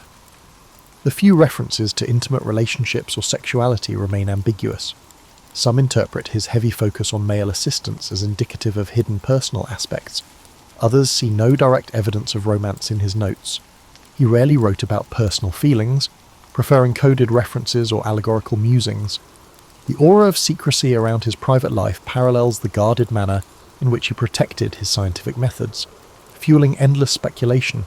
At the same time, the notion of the incomplete genius resonates with modern anxieties about productivity. Leonardo's many half-finished paintings and ephemeral designs illustrate the challenge of reconciling curiosity with the finality of deadlines.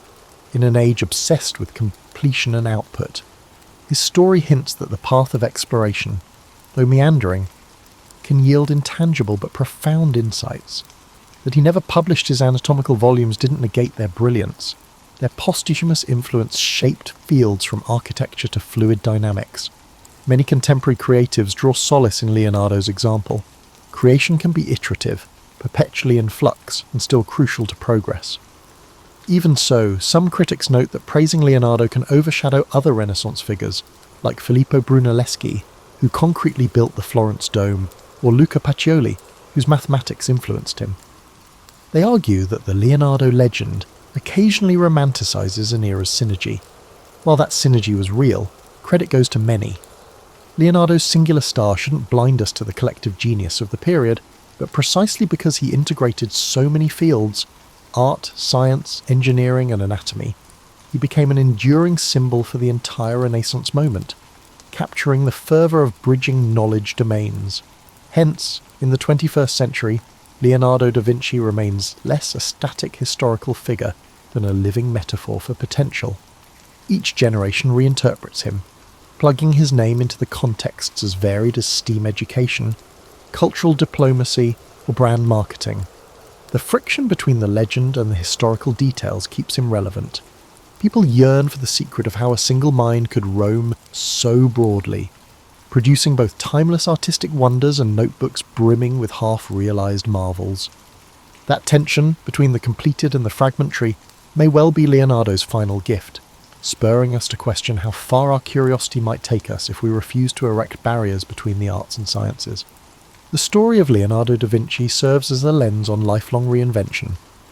Born in a modest Tuscan setting, he navigated uneven patronage system, accepted partial successes, and found resilience in perpetual learning. Each city he lived in, Florence, Milan, Rome, and ultimately France, offered fresh vantage points, reminding us that mobility can spark renewal at any stage in life. Though he occasionally lamented incomplete tasks, he pressed forward, bridging discipline after discipline. It's worth extracting lessons from his approach. He cultivated an insatiable observational habit, scrutinising swirling water, the geometry of a flower's petal, or the subtle shift of a face's muscles. Even in an era lacking cameras or modern labs, he gleaned universal patterns by focusing on the details. As midlife adults, we too can regain that sense of direct observation, whether it's noticing minor changes in a friend's demeanour or analysing complexities at work. A Leonardesque perspective encourages seeing anew, not coasting on assumptions. Another facet resonates with modern times, the synergy of creative expression and methodical research. Leonardo was no carefree dreamer. He systematically tested ideas, building prototypes, dissecting bodies, and refining pigments. He let imagination drive him, but insisted on verifying theories with experiments. For those in middle adulthood, managing teams, families, or personal projects, balancing vision with practicality is an art. Leonardo's notebooks bristle with micro-failures, a water-lifting device that jammed, a mural technique that peeled, yet each misstep taught him something. This iterative mindset fosters resilience and yields deeper expertise. Moreover, Leonardo's story underscores the role of collaboration. He soared highest not in isolation, but in synergy with patrons, mentors, and assistants. The Sforza and French courts gave him resources to dream big.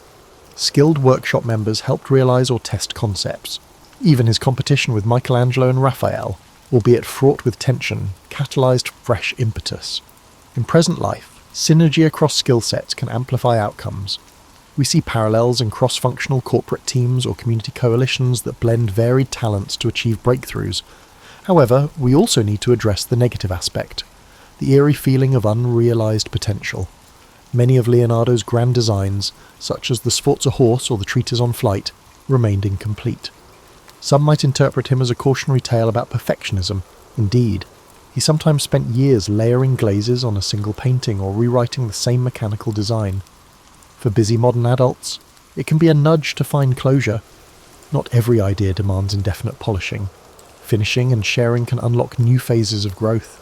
Still, Leonardo's incomplete wonders also remind us that partial efforts can spark future revolutions, even if we ourselves never see them fully bloom. His final years in the French court also highlight that one can remain relevant even in advanced age. By building a lifelong reputation for innovation, he found fresh patrons who treasured his wisdom. He might not have executed large public works then, but he contributed to strategic discussions and shaped cultural enrichment at the French court. Similarly, for those transitioning out of intense early career phases, there's a reminder that mentorship, idea sharing, or specialised consultancy can be equally impactful. Leonardo's twilight wasn't about retirement in a quiet sense, but about integrating decades of experience into a culminating sphere. Another essential angle is how Leonardo balanced religious sentiments with rational inquiry. Deeply respectful of Christian doctrine, he never let dogma quell his questions about nature's mechanisms. He believed understanding creation's intricacies honoured the Creator. In an era where faith and science sometimes clashed, he navigated a personal path, for a modern audience frequently contending with polarised debates. Leonardo's outlook offers a model. Rational exploration can coexist with spiritual depth, each fueling gratitude for existence's marvels. Ultimately, the life of Leonardo da Vinci stands as an emblem of boundless curiosity, bridging disciplines that many treat as separate. He embraced incremental knowledge, acknowledging that each discovery planted the seeds for further mysteries. His notebook, though scattered and partial, reveal a mind enthralled by the interplay of form, motion, and cosmic design. 5 centuries on, we still glean from him the power of wonder, the value of dogged experimentation, and the humility to accept that mastery is a continual journey, never fully complete. In a world that yearns for innovation and empathy, he remains a shining example of what a single human can accomplish when guided by the persistent awe at the world's complexities. And that, perhaps, is Leonardo's ultimate gift, to remind us that even the simplest observation, like a swirl of water in a basin, can unravel entire universes of insight if we only dare to look closely enough.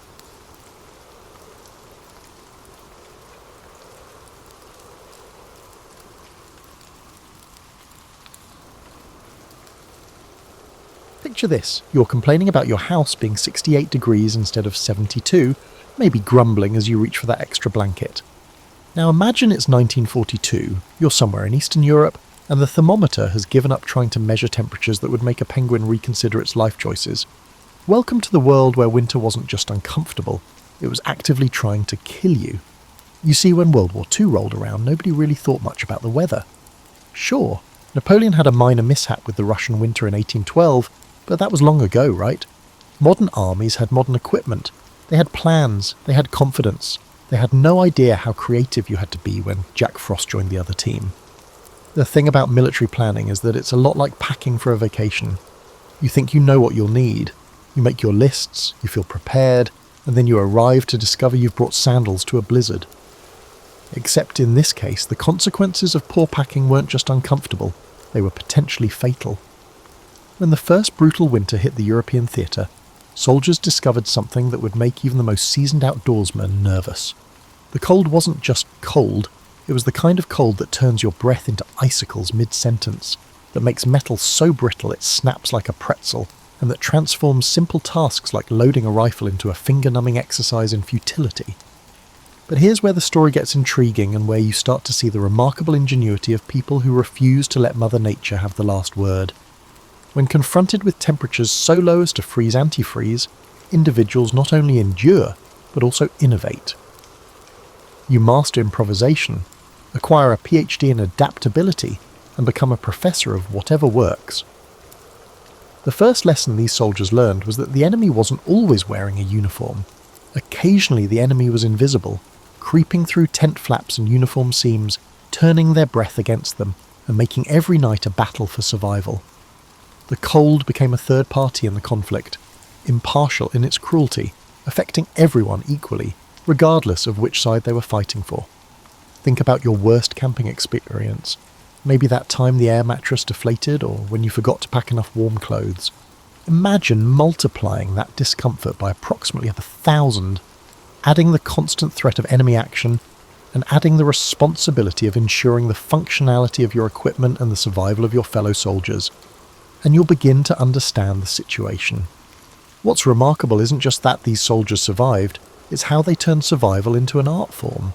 They became meteorologists without weather apps, engineers without blueprints, and inventors without patents. Every night became a laboratory for testing new theories about heat retention. Every morning brought lessons in what worked and what left you counting your toes to make sure they were all still there. The standard issue gear quickly proved about as useful as a screen door on a submarine, designed by people who probably tested it in climates as harsh as a suburban backyard in October. Wool uniforms that seemed adequate became insufficient. Boots designed for marching became ice buckets for feet. Tents meant to provide shelter became elaborate ways to concentrate cold air.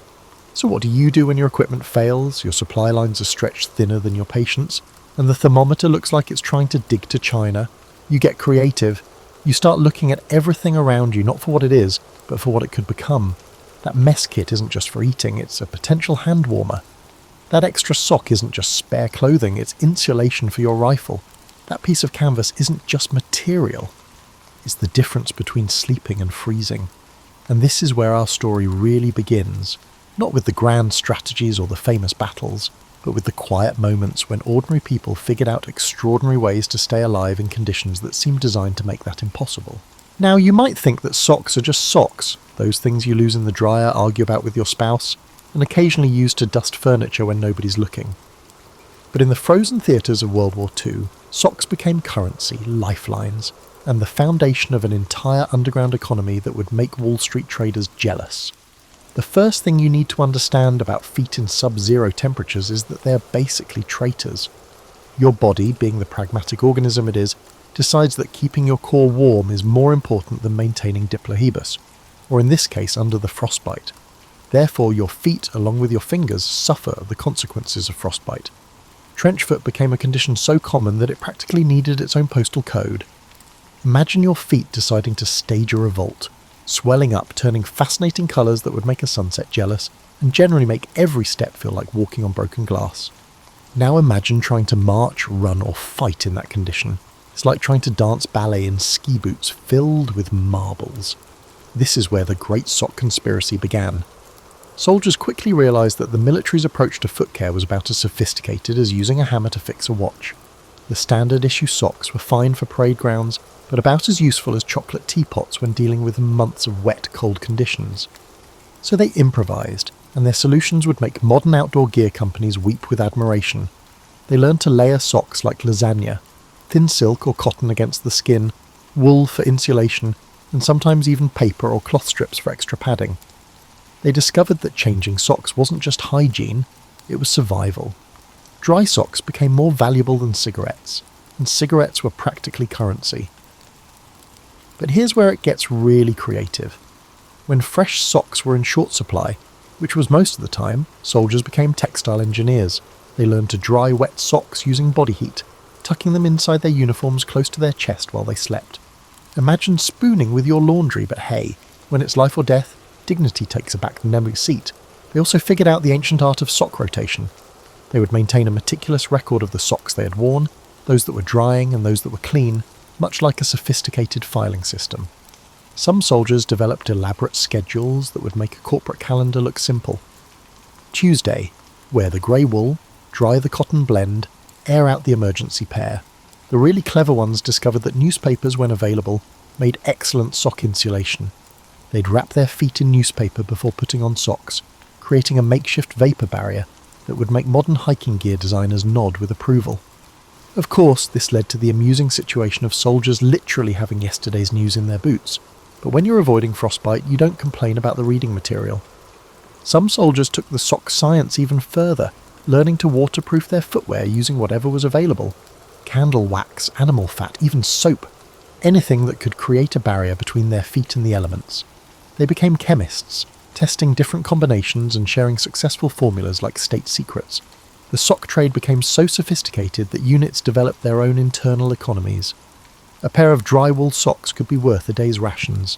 Clean socks served as birthday presents, Christmas gifts, and tokens of friendship.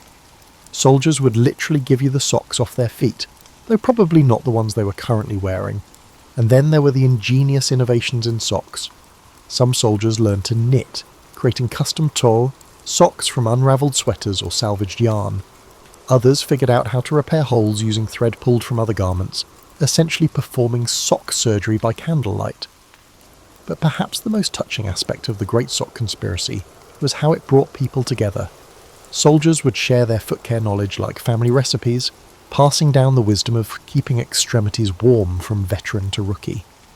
They'd help each other check for signs of frostbite, assist with the delicate operation of sock changing in cramped quarters, and share the precious resource of dry footwear.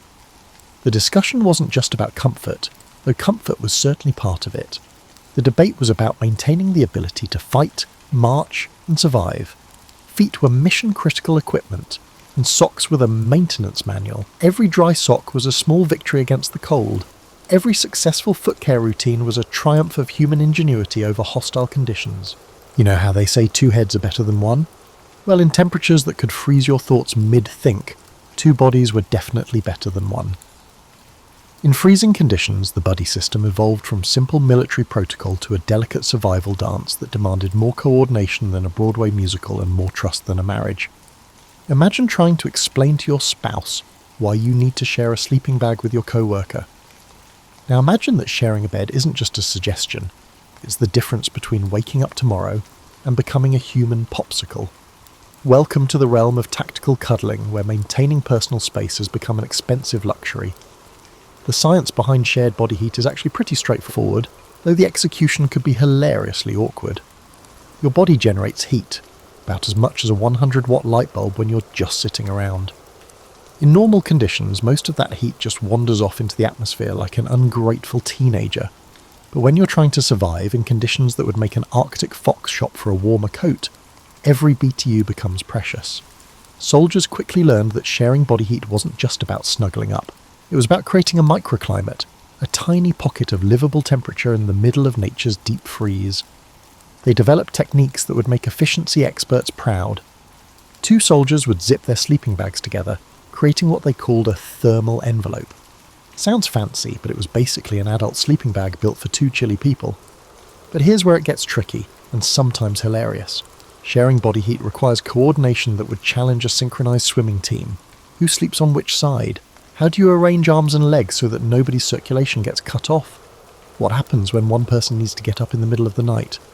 These became crucial tactical decisions that could mean the difference between a decent night's sleep and waking up more tired than when you went to bed.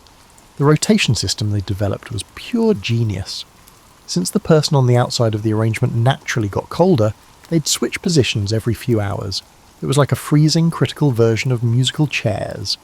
Some units developed elaborate schedules, with soldiers taking turns being the outside man and the inside man. Others just switched when whoever was getting colder couldn't stand it anymore. They also figured out the art of the heat exchange. Before settling in for the night, soldiers would do what they called warming exercises, essentially vigorous calisthenics designed to get their blood pumping and their core temperature up. Then they'd quickly get into their shared sleeping arrangements while their bodies still had heat to share.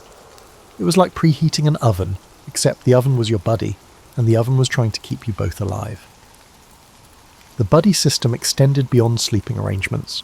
During the day, soldiers would work in pairs to check each other for signs of hypothermia or frostbite. They transformed into amateur medical diagnosticians, adept at identifying the subtle indications that a person was losing their fight against the cold. Slurred speech, confusion, uncontrollable shivering, these weren't just symptoms. They were emergency signals that required immediate intervention. They developed communication systems that worked even when talking became difficult. They developed hand signals, predetermined phrases, and systems for checking in with each other at regular intervals. How are your fingers became as important a question as, what's our position? The answers could determine whether someone was still fully functional or needed immediate help. Some of the buddy system innovations were surprisingly sophisticated. Soldiers learned to share not just body heat, but also the heat generated by their equipment. A small camp stove or heating device could warm two people if they positioned themselves correctly and shared the heat efficiently. They'd create windbreaks for each other, taking turns blocking the wind while the other person warmed up. But perhaps most importantly, the buddy system provided psychological warmth. Being cold and miserable alone is one thing. Being cold and miserable with someone else somehow makes it bearable. They'd tell jokes, share stories, and complain together about the conditions. Misery loves company. And in this case, companionship could literally save your life. The trust required was enormous. You had to trust your buddy to wake you up if you showed signs of hypothermia during the night. You had to trust them to share resources fairly, tell you if you were developing frostbite, and help you make the countless small decisions that could mean survival or disaster. In return, you had to be trustworthy yourself, putting your buddy's survival on the same level as your own. If you've ever watched MacGyver and thought nobody could really make a heater out of a paperclip and a stick of gum, then you've never met a World War II soldier facing down a winter that could freeze the enthusiasm right out of an optimist. These guys became the original masters of making something from nothing, turning the phrase "work with what you've got" into a survival philosophy that would make modern survivalists take notes. The first lesson in battlefield heating was that everything, and I mean everything, was a potential heat source. Did you ever have an empty tin can for your lunch?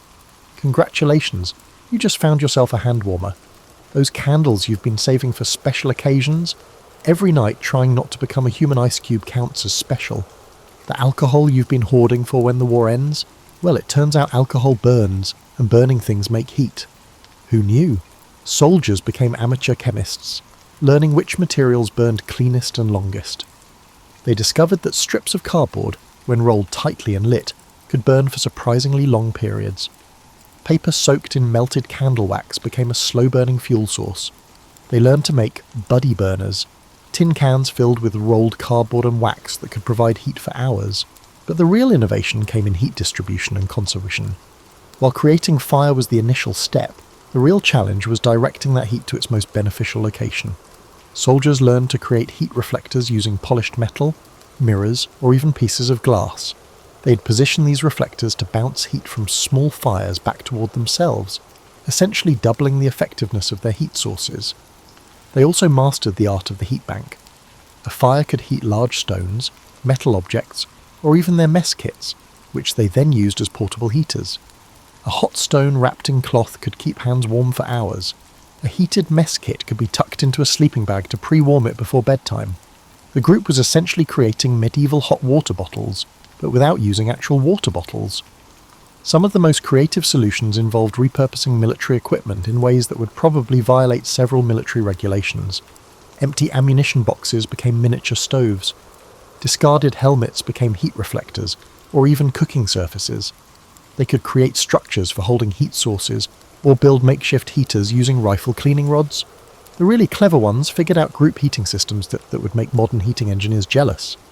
They'd dig small pits in the ground, line them with stones, build fires in them until the stones were thoroughly heated, then cover the coals and use the heated stones as radiant heaters. The thermal mass of the stones would continue to give off heat long after the fire had died down. Body heat amplification became another specialty. They learned to create heat traps using whatever materials were available. They could arrange extra clothing to create air pockets that trapped body heat. Blankets could be rigged to create tent-like structures that concentrated warmth from multiple heat sources. They figured out how to use their breath as a heating system, creating small enclosed spaces where exhaled air could warm incoming cold air. Some soldiers became experts in what they called heat scavenging, finding ways to capture and use heat that was already being generated. If someone was cooking, they'd position themselves to catch the heat from the cooking fire. If equipment was running and generating heat, they'd find ways to benefit from that warmth. No BTU was allowed to escape without being put to good use. The innovation extended to personal heating devices that bordered on genius. Soldiers learned to make hand warmers using metal containers, chemical reactions, or even simple friction devices. They'd create heated insoles for their boots using materials that retained heat. Some figured out how to modify their clothing to create better heat retention, adding layers, creating air pockets, or even rigging up primitive heating systems within their uniforms. But perhaps the most impressive innovations were the ones that solved multiple problems at once. One could use a heat-generating device for cooking, drying damp clothes, melting snow for drinking water, or even for signalling purposes. They weren't just making heaters, they were creating multi-purpose survival tools that addressed several needs simultaneously. The knowledge sharing that happened around these innovations was remarkable. Successful heat-making techniques rapidly disseminated throughout the units. Soldiers would demonstrate their inventions to others, teach their techniques, and continuously improve on each other's designs. It was like an open-source hardware project, except the hardware was keeping people alive. What's truly amazing is how these field innovations often worked better than the official equipment. Standard-issue heating devices, when they existed at all, were often too heavy, too fuel-intensive, or too fragile for field conditions. The soldier-invented alternatives were lighter, more efficient, and built to withstand the kind of abuse that comes with being carried into combat zones. Now, if you think building a blanket fort in your living room makes you an architect, wait until you hear about the subterranean cities that soldiers created when the surface world became too hostile for human habitation. These weren't just holes in the ground, they were sophisticated underground living spaces that would make tiny modern house enthusiasts weep with envy. The inspiration for going underground was pretty straightforward. If the surface temperature was trying to kill you, maybe it was time to accept the Earth's invitation to come inside. Soldiers quickly learned that just a few feet below ground, temperatures were significantly warmer and much more stable. Discovering a natural thermostat that Mother Nature had been concealing was a profound revelation. But digging a hole and calling it home was just the beginning. These underground spaces evolved into complex engineering projects that required skills nobody taught in basic training. Soldiers became excavation experts, structural engineers, and interior designers all at once. They had to figure out ventilation systems that would provide fresh air without letting in deadly cold. They needed drainage systems to prevent their homes from becoming underground swimming pools, and they had to create heating systems that wouldn't asphyxiate them in their sleep. The basic foxhole quickly evolved into something that resembled a studio apartment designed by someone who really understood the importance of thermal efficiency. They'd start with a basic excavation, then line the walls with whatever materials were available. Logs, boards, corrugated metal, even a packed snow that would freeze into protective walls. The key was creating insulation between the living space and the surrounding earth. Ventilation was the tricky part. You needed fresh air to breathe, but every opening was a potential heat leak. Soldiers became experts in creating air circulation systems that brought in oxygen while maintaining temperature. They'd create baffled entrances that prevented cold air from flowing directly into the living space. Some developed sophisticated chimney systems that drew smoke out while pulling fresh air in through carefully designed vents. The heating systems they created for these underground spaces were marvels of efficiency. Small stoves made from tin cans or salvaged metal could heat an entire underground room. They learned to position heat sources for maximum efficiency and to create systems that distributed heat evenly throughout the space. Some even figured out radiant heating systems using heated stones or metal objects that would slowly release heat over time. But the real innovation was in space utilization. These weren't just survival shelters, they were livable spaces designed for multiple people to coexist in comfort. They created sleeping areas, common areas, storage spaces, and even workshops where they could maintain equipment or create new survival tools. Some underground spaces included multiple rooms connected by tunnels, essentially creating underground apartment complexes. The construction techniques they developed were surprisingly sophisticated. They learned to create structural supports that could handle the weight of Earth above while providing maximum living space below. They figured out how to waterproof their constructions using available materials. Some even created elevated floors to prevent ground moisture from making their living spaces damp and cold. Furniture in these underground hotels was a triumph of creative repurposing. Empty ammunition boxes became chairs, tables, and storage units. Logs or boards became benches and bed frames. Salvaged materials were transformed into shelving, lighting fixtures, and organizational systems. They were essentially furnished apartments created entirely from military surplus and found materials. The social dynamics of underground living required their own innovations. Multiple people living in small underground spaces needed systems for privacy, organization, and conflict resolution. They developed schedules for sharing common areas, systems for maintaining cleanliness, and protocols for managing the inevitable personality conflicts that arise when you're essentially living in a cave with your co-workers. Some units created underground spaces that were genuinely impressive engineering projects. They'd excavate large common areas that could accommodate entire squads, with separate sleeping alcoves, storage areas, and workshop spaces. These underground complexes included sophisticated drainage systems, multiple heating zones, and even recreational areas where soldiers could relax when they weren't on duty. The decoration of these spaces reveals something touching about the human need for comfort and beauty, even in the most challenging circumstances. Soldiers would bring whatever personal items they could into these underground homes. Soldiers brought photographs, letters, and small mementos that served as reminders of their home. Some created artwork on the walls, carved decorations into wooden supports, or arranged their few possessions in ways that made the space feel more like home and less like a survival bunker. Perhaps most remarkably, these underground spaces became centres of community life. They were where soldiers shared meals, told stories, played games, and maintained the social connections that were crucial for morale. They weren't just surviving in these spaces, they were living, creating small communities that provided warmth, not just for bodies, but for spirits. You might think that eating in sub-zero temperatures is just a matter of opening a can and hoping for the best. But soldiers in World War II's coldest theatres discovered that food wasn't just fuel, it was medicine, a hand warmer, a morale booster, and occasionally the difference between making it through the night and not making it at all. The science of eating to stay warm became as crucial as any military strategy. The first thing these soldiers learned was that their bodies became calorie-burning furnaces in cold weather.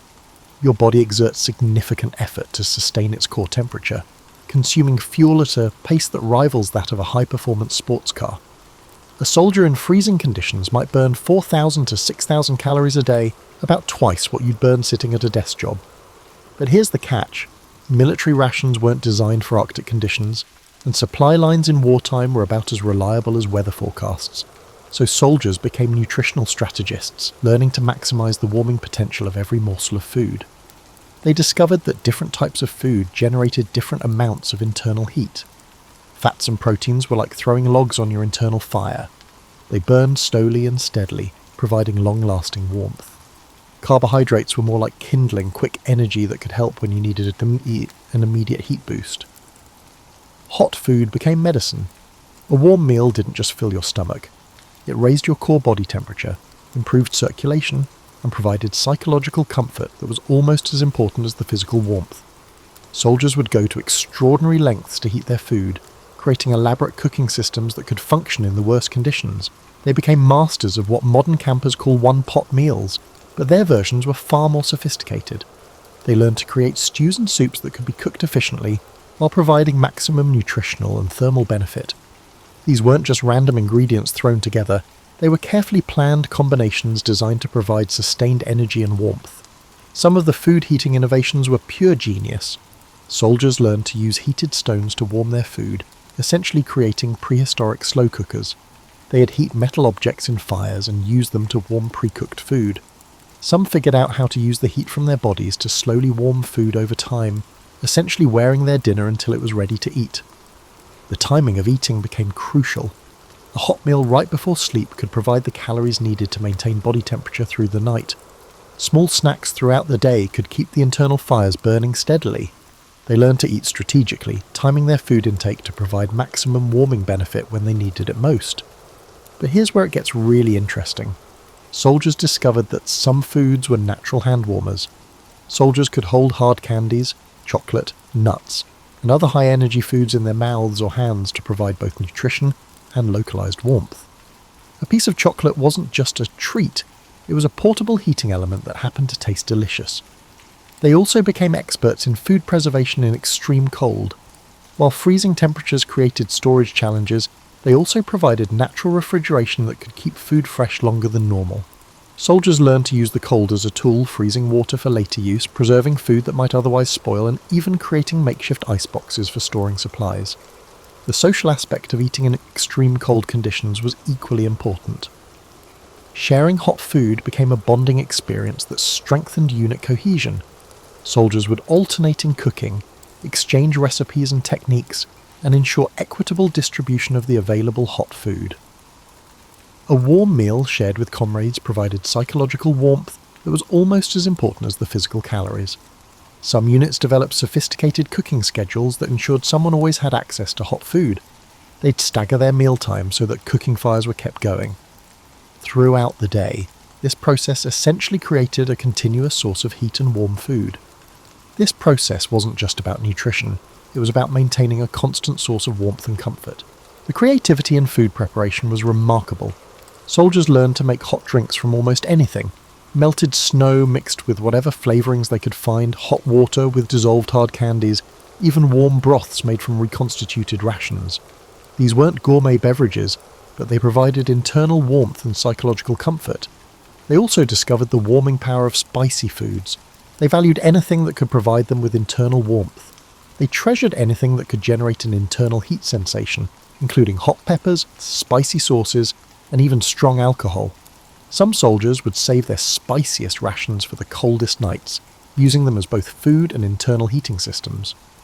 The most touching aspect of food in these extreme conditions was how it connected soldiers to home. Letters from family often included recipes, suggestions for staying warm, or descriptions of warm meals being prepared back home. Food served as a conduit between the frigid battlefield and the cosy kitchens they recalled, offering a level of comfort that extended beyond mere sustenance. After months of treating every degree above freezing like a personal gift from the weather gods, you might think that the arrival of spring would have been pure celebration.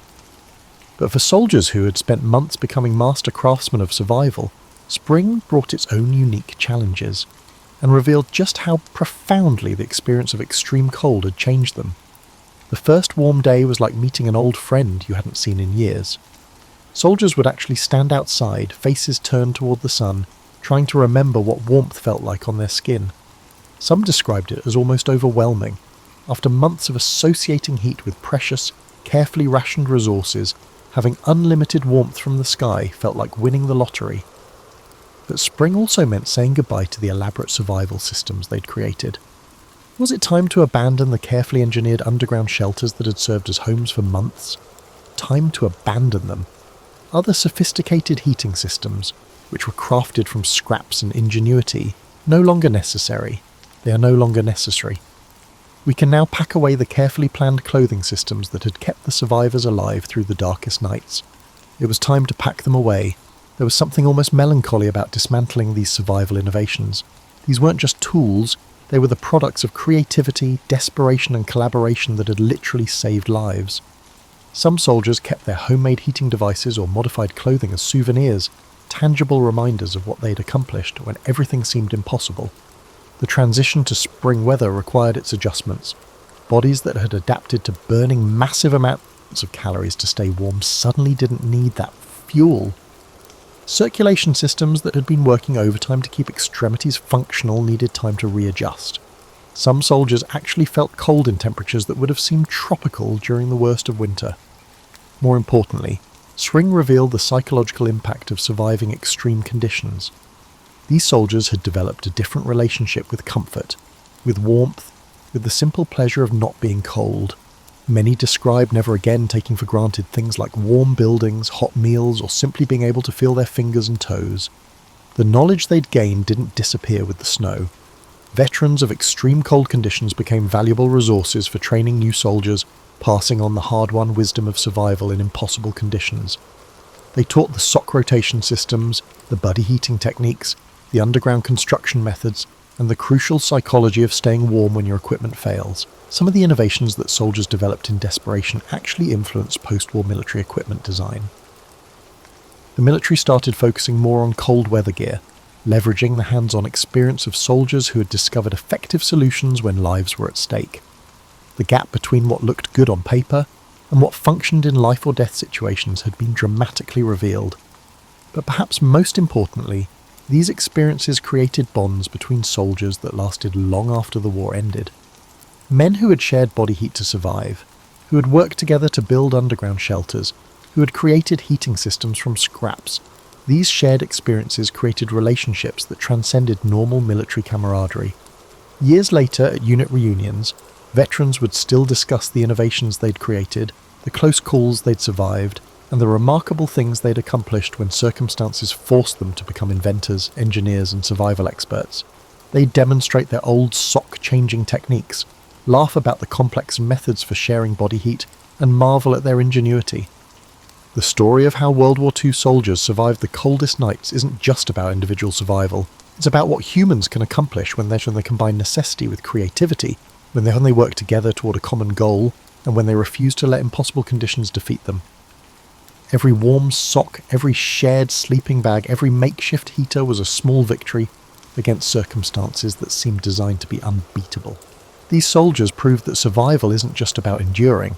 It's about adapting, innovating, and maintaining humanity even in the most inhumane conditions. They showed that comfort isn't just about having the right equipment, but about the creativity to make something from nothing, and the wisdom to understand that sometimes the best heating system is another human being who is facing the same challenges you are. So the next time you're adjusting your thermostat, pulling up an extra blanket, or complaining about being a little chilly, remember the soldiers who turned survival into an art form, who made warmth from scraps and ingenuity, and who proved that the human capacity for adaptation and innovation knows no limits, even when the thermometer suggests otherwise. Ultimately, they not only endured the coldest nights, but also conquered them through inventive solutions, and in doing so they left us a legacy not just of military history, but of human resilience, creativity, and the remarkable things that become possible when ordinary people refuse to accept that extraordinary circumstances must defeat them.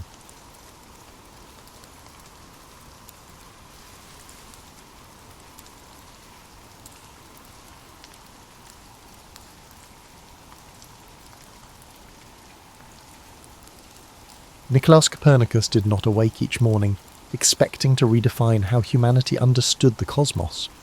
In his youth, he was a quiet observer of everyday trade, civic gossip, and the slow turn of seasons along the Vistula River. Born in 1473 in Turin, he lived in a land humming with activity, bustling markets, occasional outbreaks of illness, and whispers of new maps from distant seas. He absorbed all of it without making grand claims or seeking quick fame. His father, a merchant of modest means, died when Copernicus was still a child. This loss shifted the boy's path, placing him under the care of his uncle, Lucas Watson Road, a bishop with strong ambitions for his nephew. But it was not a cosy arrangement free from pressure. In 15th century Europe, family alliances mingled with church roles. Watson Road made sure Nicolaus gained a broad education, perhaps believing that a well-schooled clergyman could serve both faith and practical politics. By his late teens, Copernicus studied at the University of Krakow, a lively centre of scholarship. The city's streets teemed with visiting merchants who told of copper mines and foreign trade routes. Professors taught geometry side by side with astrology, half-lost Greek texts, and careful reflections on the cosmos. Nicolaus listened eagerly, He devoured ideas about celestial spheres and puzzling planetary orbits, tucking them away while also training in law and medicine. As a student, he displayed no wild rebellion. Instead, he showed a quiet thirst for evidence. If a notion seemed inconsistent, such as the accepted idea that the sun spun around Earth, he filed it under needs more thought. Beyond the lecture halls, Copernicus encountered a swirl of travelling scholars. Some boasted credentials from Italy or distant corners of the Holy Roman Empire. They debated the relative positions of stars, whether Mercury followed a perplexing path, and if ancient astronomers might have overlooked simpler interpretations. Many dismissed alternatives outright, clinging to the comfort of tradition. But Copernicus felt a tug toward re-examination. Observing the sky with primitive instruments, he noted patterns that didn't align perfectly with existing models. He completed his basic studies in Krakow, then ventured beyond Poland's borders. Italy beckoned, with universities in Bologna and Padua promising more specialised knowledge. There, he immersed himself in the revival of Greek and Roman thought. He pored over manuscripts in dimly lit libraries, fascinated by calculations from centuries past. He also studied canon law, fulfilling family expectations that he build a solid ecclesiastical career. But when evenings came, he would slip outside and look heavenward, measuring angles between stars or charting planetary positions. Each observation hinted that Earth might be in motion, though he dared not announce such a claim prematurely. Although Copernicus was devout and respectful of the Church's authority, he had a careful mind. He saw how theological and political forces shaped knowledge. If a new idea threatened established beliefs, it might be scorned before it was tested. He acquired the skill of patience. Gradually, he compiled observations. He refined calculations taken from Greek sources, then combined them with modern star charts. Quietly, the shape of a new model emerged. Earth, in motion around a sun that commanded the centre of the system. Yet even these thoughts were incomplete. He lacked perfect instruments and recognised that the mathematics required further refinement. By the time he returned to his homeland to serve as a canon at Frombork Cathedral, Copernicus had developed an approach that blended caution with an innovation. In Frombork, he managed administrative tasks, financial matters, and community disputes, skills that gave him a grounding in practical life. Still, late at night, he observed the skies through tiny windows in the tower.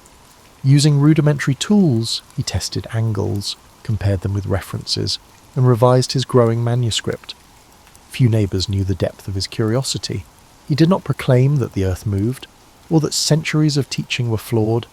Instead, he continued to gather data, revise charts, and refine his emerging theory. He weighed the risk. To challenge the geocentric worldview was to question scriptural interpretations, academic tradition, and the power structures that shaped them. But the puzzle of planetary movement drew him forward, urging him toward a more convincing explanation. By the dawn of a new century, Copernicus's notebooks were rich with diagrams that contradicted accepted dogma. The seeds of a revolution were sown, even if they still rested in unspoken form, in the mind of a humble canon quietly scribbling in a remote corner of Europe. In secret letters to close colleagues, he hinted at his suspicions but held back his conclusions. By the early 16th century, Frombork was more than a spot on the Baltic coast. Its cathedral, perched above windswept waters, housed Copernicus in his role as canon. Here, he balanced church governance with private questions about planetary motion. Though smaller than Krakow or Bologna, Frombork offered something precious, quiet, steady hours for research. Europe was tense with talk of religious reform. Rumours of upheaval swept through ports, reaching Frombork in whispered fragments. Copernicus saw the risks of challenging official doctrine. If he declared Earth's movement, he might face condemnation. So, he worked cautiously, measuring the sky with simple instruments each night. His notes revealed that the sun, not Earth, likely held the centre. During the day, he managed church finances and mediated local problems. Officials admired his precision and calm. When currency troubles arose, he designed measures to stabilise coinage, bolstering his reputation as a logical thinker. Such behaviour helped mask his rhetorical astronomy. The more respect he garnered for practical solutions, the safer he felt exploring unorthodox ideas in private. Still, he remained torn. In an age where the church shaped much of scientific understanding, proposing a heliocentric system was risky. Scripture seemed to confirm Earth's central place. Copernicus grasped that mathematical evidence alone might not sway those who believed questioning geocentrism was akin to heresy. He exchanged guarded letters with scholars, sharing parts of his data but rarely revealing the full extent of his model. Frombork's quiet aided his patience. He tracked planetary paths across months and years. Errors in existing models grew too large to ignore. The orbits, once force-fit to Ptolemy's system, made sense when the sun sat in the middle. Copernicus refined these insights in drafts he showed only to trusted friends. He feared the backlash if word spread prematurely. Meanwhile, the Reformation simmered in Europe. People questioned church authority on many fronts. The old structures were weakening. Copernicus observed that the pervasive uncertainty could potentially foster new ideas, but it also heightened the likelihood of severe retaliation if these ideas contradicted deeply held beliefs. He watched how daring thinkers risked exile or worse, yet some found pockets of support, suggesting that a revolution in astronomy might eventually find acceptance. By the mid-1510s, his notebooks held a skeleton of the heliocentric model. Earth spun and circled the sun, joined by the other planets, yet he refused to publish a major treatise. He insisted on checking every calculation. Observational evidence had to be beyond reproach. Church superiors recognized his diligence and seldom pried into his nighttime research. They assumed he was honing church-related expertise, not drafting a cosmic shift. His life looked ordinary. He ate modest meals, cared for ill colleagues, and attended to canonical duties with unwavering focus. But once darkness fell, he scaled the cathedral tower to observe the planets. He aligned homemade instruments to gauge Jupiter's position, or noted how Venus vanished behind the sun's glare at times inconsistent with geocentrism. In the hush of the tower, he felt the weight of discovery, tempered by the knowledge that revealing it too soon could endanger him. This period also tested his resolve. Persistent calculations sometimes contradicted his earlier assumptions, forcing him to correct or refine his diagrams. Yet each setback nudged him toward a more robust framework. He realized that Ptolemy's centuries-old design no longer held up under meticulous scrutiny. If Earth truly revolved, it explained the irregular motion so many had labored to reconcile. The data whispered the ancient edifice of belief was cracking. In 1514, he drafted a concise outline called the Commentariolus. It circulated among a small circle, generating muted intrigue. Copernicus valued their feedback, which helped him hone his equations. He kept his tone measured, presenting heliocentrism as a hypothesis rather than a challenge to authority.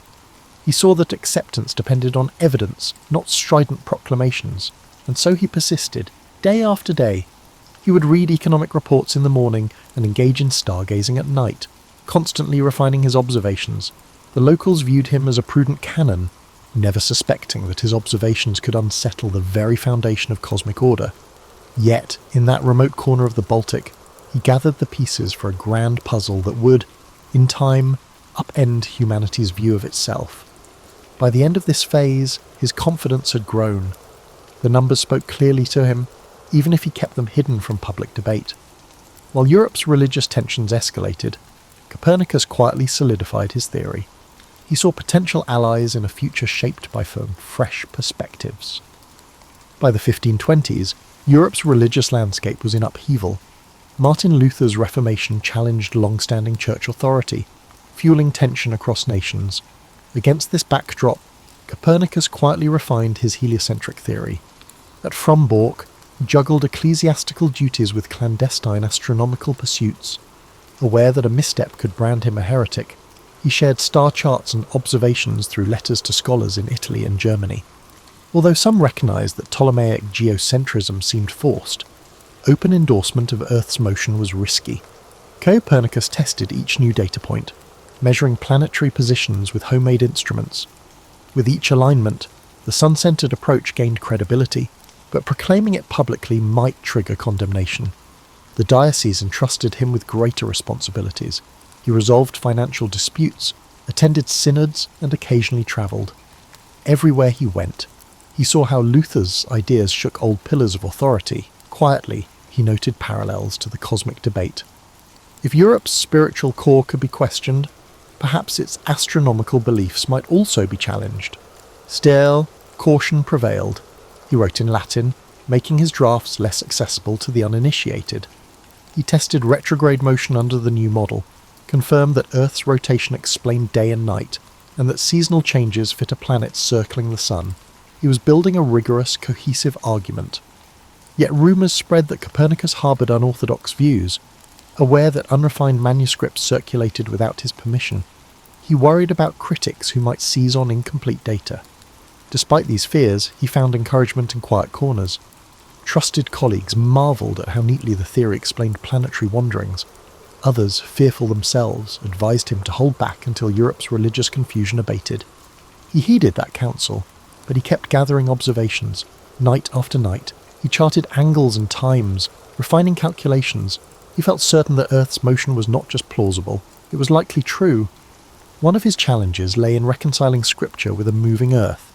Many clerics took biblical phrases as literal proof of geocentrism. Copernicus believed the Bible employed everyday language, not strict cosmic geometry. He chose his words carefully, asserting that a sun-centered system needn't undermine faith. Privately, he wished for a church open to nature's revelations, but he recognized the risk of alienation if he pushed too hard. By the mid-1520s, Europe's political shifts touched him personally. He helped local officials with coin reforms, an effort that drew upon his mathematical precision. This success bolstered his standing as a practical problem solver, indirectly shielding him from suspicion. Yet church officials sometimes hinted that he should remain within traditional boundaries. They valued his service but seemed uneasy about whispers of cosmic novelties. His progress on the manuscript advanced. The geometry no longer relied on clunky epicycles. Heliocentrism explained phenomena more directly, with fewer forced corrections. He tested Mercury's orbit, verifying that its swift revolutions made sense in the new scheme. He noted how Venus's phases and brightness variation supported a sun-centered perspective. These observations, though rudimentary by modern standards, were groundbreaking. As Europe's religious conflicts intensified, Copernicus reflected on timing. Should he reveal his findings before the Church fully stabilized? He feared that any radical claim might be conflated with Lutheran heresies. He remained loyal to Catholicism, seeing no reason why a more accurate cosmic map should threaten spiritual truths. Yet he knew that misunderstandings abounded, and dogmatic zeal could swiftly erupt into persecution. By the late 1520s, he had assembled a near-complete draft. He called it De Revolutionibus Orbium Coelestium, on the revolutions of the heavenly spheres. He circulated sections to close confidants, soliciting feedback on calculations or clarity. A few suggested releasing it soon, hoping Europe's thirst for new knowledge might outweigh theological resistance. Others counselled patience, warning that the times were too volatile. Copernicus weighed both sides. He recognised that the Reformation had shattered old certainties. Perhaps the moment was ripe for new truths. However, the consequences of open defiance were significant. He decided to continue polishing the manuscript, ensuring that no detail was left unverified. In the event of condemnation, the evidence would undoubtedly bear witness. Meanwhile, life at Frombock proceeded with routine. He oversaw funds, settled disputes, and tended to the occasional patient. By night, he ascended the tower to observe the stars.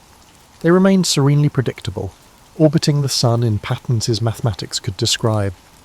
This harmony sustained him, even as Europe's politics churned unpredictably. He remained resolute. Soon, he would finalize his cosmic blueprint. Copernicus was on the verge of a significant discovery. Years of painstaking work had reinforced an idea once unthinkable. Earth was neither the cosmic pivot nor immovable. In the hush of his study, he refined equations that could uproot centuries of belief. Yet for now, he kept them close, awaiting an opening in history's storm that might allow the light of his discovery to shine without calamity. Copernicus continued his delicate balance as the 1530s approached. Europe's religious turbulence showed no sign of easing, and he sensed that caution remained critical.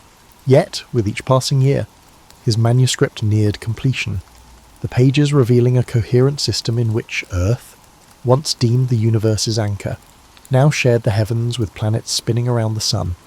Quietly, he refined details that nagged at him. Because Mars seemed to be moving backwards, it needed extra care because its path showed there was a better way to solve the problem than the geocentric mess of spheres and epicycles. By focusing on Mars and Venus, planets whose orbits came closest to Earth, he strengthened the numerical backbone of his claim.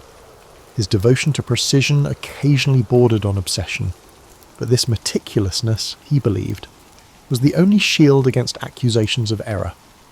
Frombork's daily routines persisted. In the cathedral's records, his signature appears on financial ledgers and property documents. He participated in church synods, debated currency standards, and offered medical consultations to fellow clerics. Despite his responsibilities, he was always fascinated by geometry and star charts. At times, he found it ironic that a man so deeply entrenched in the church's official structure was assembling a radical concept that could unseat centuries-old dogma. Yet Copernicus did not see himself as a rebel. He was not out to undermine faith, merely to rectify what he viewed as a flawed cosmology. The impetus behind his work was neither vanity nor rebellion, but a quest for a truer understanding of creation.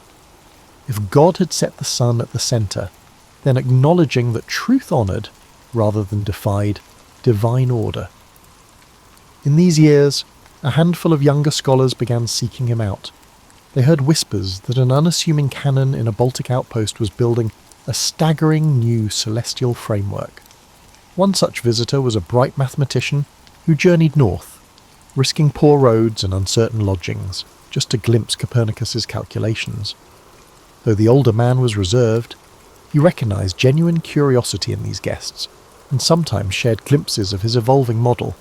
He stressed that it was still in flux, cautioning them not to spread half-formed theories that critics could easily dismantle.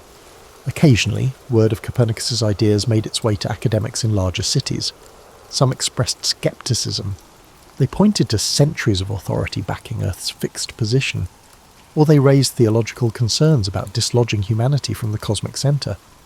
Others quietly cheered him on, intrigued by reports that his geometry matched observations more neatly than Ptolemy's. This division in response only heightened his sense that timing would be everything. One challenge he faced was how to present his findings. The written text was dense, filled with geometry and astronomical tables. It would not be a casual read for the untrained. That was intentional. Copernicus believed that if his argument stood against theological scrutiny, it must first appear airtight to mathematicians. Once the mathematical skeleton was unassailable, he hoped reason would triumph, persuading even skeptics who feared contradiction with scripture. Still, he had lingering doubts about reception. Europe was in disarray, local skirmishes erupted over doctrines that now seemed fluid, and the threat of political entanglement loomed. When he read news of harsh punishments for dissenters, he wondered whether his cosmic theory might be lumped in with dangerous heresies. Yet he pressed on, guided by an inner conviction that the simpler explanation of planetary motion must eventually prevail. Between editing sessions, he still took time to observe the heavens. Nightly vigils were a source of comfort for him even in his 50s. The glimmer of Saturn, or the brightness of Jupiter, reassured him that the sky did not bend to human quarrels. It followed laws that beckoned to be understood. Inside Frombork's walls, Copernicus's outward life appeared unchanged. He was a dutiful canon, a measured official, and an occasionally stern caretaker of church affairs. Only a trusted few knew how deeply he wrestled with the final touches of his magnum opus. Some nights, by lamplight, he rearranged entire paragraphs, seeking a more precise way to describe planetary paths. Small errors had no place in a claim this bold. As the decade progressed, letters trickled in from scholars who'd glimpsed parts of his manuscript. Many urged him to publish. His seclusion, they argued, only delayed a necessary debate. Yet the swirling uncertainty in Europe gave him pause. He suspected that once his book was out, there would be no turning back. For now, he clung to a cautious optimism. Perhaps a new era would dawn, one open to re-evaluating ancient truths. In that hope, he saw the faint glow of a future shaped by calculation and observation. The dawn of the 1540s brought Copernicus an unexpected visitor, Georg Joachim Rheticus, a young mathematician from Wittenberg. Rheticus had heard the rumours. An ageing canon in distant Warmia was challenging the cosmos itself. Curious and bold, Rheticus travelled north to see if the stories were true. Upon arrival, he found Copernicus at his desk, surrounded by geometric diagrams, half-finished manuscripts, and star charts pinned to walls. Their initial conversation was guarded. Copernicus, ever wary, questioned Rheticus's motives. Was this gentleman a genuine scholar or a spy, sent by critics seeking ammunition against him? But Rheticus displayed both admiration and a profound knowledge of mathematics. Before long, trust replaced suspicion. The younger man pored over Copernicus's notes, impressed by the clarity with which heliocentrism solved planetary riddles. Retrograde motion, awkward epicycles, and the wandering paths of Venus and Mars became far more comprehensible in a sun-centered layout. Encouraged by Rheticus's enthusiasm, Copernicus cautiously shared more details. He explained how decades of observations pointed to the same conclusion. Earth was a planet orbiting the sun, spinning on its axis to create day and night. Rheticus, astonished, urged him to publish. If even a fraction of these calculations were accurate, the world needed to know. Copernicus hesitated. Europe's religious situation remained volatile. One misinterpretation of his work could see him branded a heretic. Still, Rheticus persisted. He offered to write a preliminary treatise showcasing the core arguments, a trial balloon to gauge reaction. Copernicus consented, handing over relevant tables and diagrams. Rheticus composed the Narratio Prima, describing heliocentrism in readable form. Circulated in scholarly circles, it sparked a mix of curiosity, praise, and alarm. Some lauded the elegant math, others bristled at dethroning Earth. The Church kept silent for the moment, perhaps not fully grasping the implications or too busy handling other controversies. Buoyed by the reaction, Rheticus urged Copernicus to finalize De Revolutionibus. He argued that reason and observation were on their side. If the book laid out each calculation thoroughly, it could withstand even hostile scrutiny. In private, Copernicus felt he was facing a pivotal moment. He had dedicated most of his adult life to this theory. If he died with the manuscript unpublished, all that effort might fade into obscurity, yet to publish was to risk condemnation. Even as he wrestled with these choices, life in Frombork marched forward. He oversaw church revenues, patched up administrative loopholes, and sometimes practiced medicine for local residents. Rheticus stayed for months, assisting with computations and clarifying textual passages. Their collaboration proved fruitful. Where Copernicus's Latin explanations felt dense, Rheticus suggested simpler wording. Where Rheticus hurried, Copernicus insisted on double-checking each figure. In time, the manuscript became more coherent and approachable. Rumours of this partnership spread, and some scholars travelled north to witness the synergy. They debated planetary speeds and elliptical hints. Though neither man realised it fully at the time, their exchange of ideas foreshadowed future scientific endeavours where collaboration would push boundaries of knowledge. Yet clouds of doubt hovered. Not everyone was ready for a world lacking Earth's cosmic privilege. Meanwhile, Copernicus received letters from distant colleagues warning him of potential backlash. A few devout theologians insisted that Scripture unequivocally placed Earth at the centre. Another faction, less tied to literal interpretations, expressed intrigue at the possibility of reconciling a moving Earth with God's grand design. In these missives, Copernicus saw both risk and hope. Divisions among intellectuals mirrored the broader rift fracturing Christendom. Increasingly, he leaned on Rheticus for counsel. The younger man advocated transparency, convinced that a well-argued treatise would find defenders among Europe's scholars. This optimism heartened Copernicus, though he remained wary. To reassure his friend, and perhaps himself, he invoked the principle that truth, grounded in measurable phenomena, should endure. If the sun truly lay at the centre, no condemnation could erase the geometry proving it. Yet, as they rechecked tables and refined the text, Copernicus's health began to wane. Long hours at his desk, combined with the stress of potential controversy, weighed on him. Still, he pressed forward. In quiet corners of the cathedral complex, he paced, mentally rehearsing how to defend his findings if challenged. With each revision, De Revolutionibus solidified into a structured argument. Geometry and observation intertwined, forming a fortress of logic. Sensing the urgency of the situation, Rheticus suggested printing the manuscript. Copernicus reluctantly agreed, provided he could oversee the final stages to ensure accuracy. He wanted no sensationalism, no grandstanding. The data would provide sufficient evidence. A moving Earth wasn't just an opinion, it was a conclusion drawn from decades of meticulous inquiry.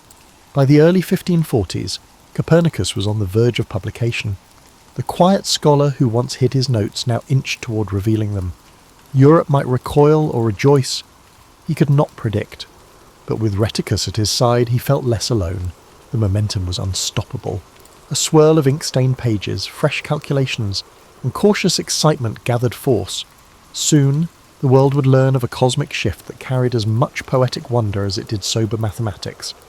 By 1542, Copernicus's manuscript was nearly ready for the printer, yet he fretted over every line. Even after Rheticus departed Frombork to handle affairs elsewhere, they continued exchanging letters. The younger scholar reported progress in securing a printing arrangement in Nuremberg, a city known for scholarly works. Although pleased, Copernicus also felt a pang of anxiety. Handing his life's labour to a printer meant relinquishing control over its reception. He braced himself for potential fallout. Whispers among clerics suggested that a harsh reaction could come from those who read the Bible's celestial references as literal scientific statements. And yet, the same hush also contained flickers of curiosity. Many churchmen with an interest in astronomy had privately acknowledged that the intricacies of Ptolemaic astronomy challenged their credibility. Perhaps, in time, a new system, if persuasively presented, might find acceptance. Before sending the final draft to Nuremberg, Copernicus added finishing touches, refined planetary tables, a preface in measured tones, and clear proofs of each claim. He took solace in Rheticus's vow to oversee aspects of the publication, but as he sealed the last packet of manuscripts, he could not quell a tremor of apprehension. There was no telling how Europe, embroiled in Protestant Catholic tensions, would react to an idea that seemed to rewrite creation's script. In the printing shop, trouble stirred. Andreas Osiander, a Lutheran theologian and mathematician, was enlisted to help with the publication process. Osiander, without Copernicus's direct approval, affixed a preface suggesting that we should treat the new model as a mere hypothesis, not a literal truth. Intent on shielding Copernicus from persecution, or so he claimed, Osiander's note implied that the heliocentric arrangement was just a convenient way to calculate planetary positions. This ambivalence grated on those who knew Copernicus's genuine conviction. Rheticus, furious at the alteration, sought to rectify matters, but the printing presses were already in motion. Copies of De Revolutionibus Orbium Coelestium rolled out, some with Osiander's unauthorized preface front and centre. When word of this reached Copernicus in Frombork, he was too ill to mount a vigorous protest. Age and sickness had caught up with him. Friends noted that his once methodical pace of life now faltered as he confronted persistent fatigue and bouts of confusion. Still, his resolve did not break. He had done what he set out to do, placed the Earth in motion and the Sun in the centre, with rigorous math to back it. In spirit, he rejected Osiander's suggestion that it was mere theory. For Copernicus, careful observation and calculation had laid bare the architecture of the cosmos. His only regret was losing a measure of control over how the public first encountered his opus. As the printed volumes began their slow dissemination across Europe, the initial response was muted. Many readers found the text too dense to pass quickly. Some scholars examined the tables and geometry, intrigued but unsure if they dared endorse such a radical viewpoint. Others dismissed it out turmoil, citing scriptural or philosophical objections. Church officials, preoccupied with stamping out Protestant heresies, did not immediately focus on the treatise. A swirl of local controversies overshadowed Copernicus's cosmic claim.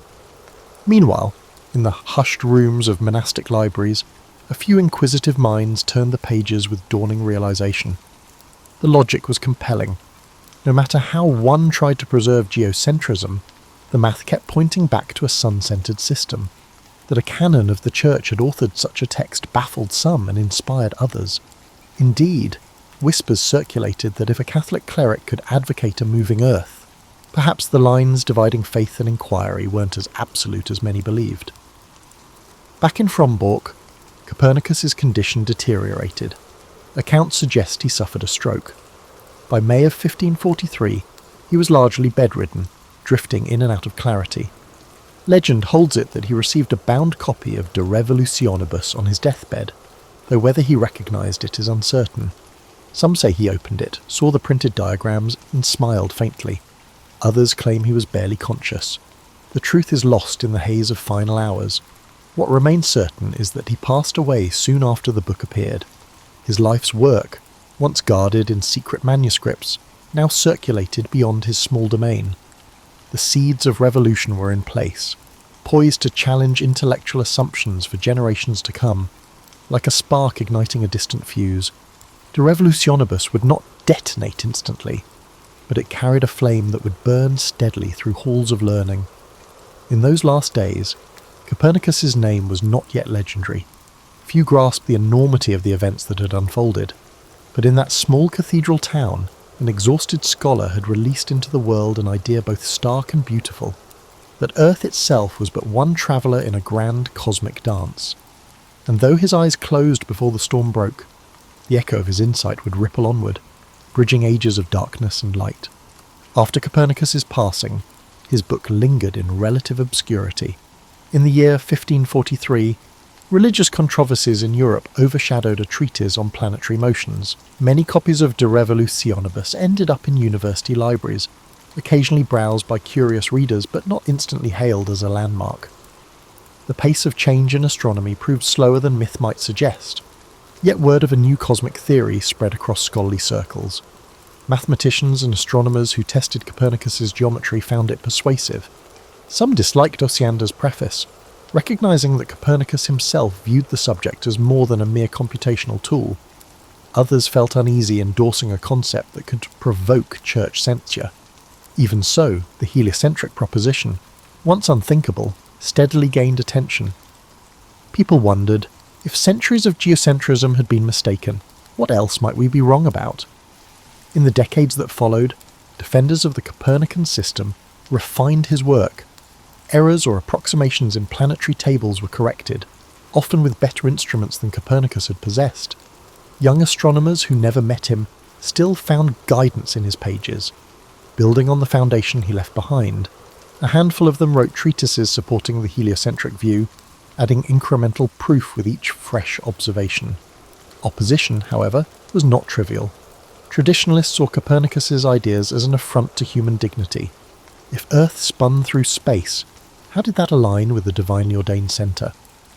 Dogmatic interpretations of Scripture hardened, and some influential theologians declared the new system unscriptural. In certain academic halls, supporters of Copernicus sparred with conservative voices who refused to surrender the old model. Quietly, a battle of paradigms began. One figure who championed Copernicus's heliocentrism was Galileo Galilei, born more than 20 years before Copernicus died. Galileo's telescopic observations, decades later, provided striking evidence: the phases of Venus, the moons of Jupiter, and the sunspots that shifted daily. Though Galileo's story would unfold in its own tumultuous way, he traced a lineage back to Copernicus. Galileo might never have defied convention by pointing his lens skyward in the absence of that earlier text. Despite Galileo's eventual condemnation, Copernicus's seeds continued to sprout. Johannes Kepler, another giant of astronomy, built on Copernican principles to demonstrate elliptical orbits. Those elliptical refinements improved predictions beyond Copernicus's original data. Each subsequent advance validated the notion that the Earth travelled around the Sun. Newton's physics would later bind it all together, showing how gravity governed these celestial dances, weaving Copernicus's revolution into the broader tapestry of scientific law. As these luminaries pushed the limits of astronomy, Copernicus's name gradually gained a venerable glow. Scholars looked back on his cautious approach and saw wisdom.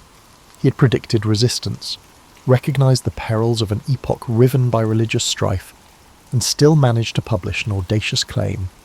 Over time, the memory of him as a timid canon in a remote cathedral town transformed into an image of the brave father of modern astronomy. In the centuries to come, the Church itself would revise its stance.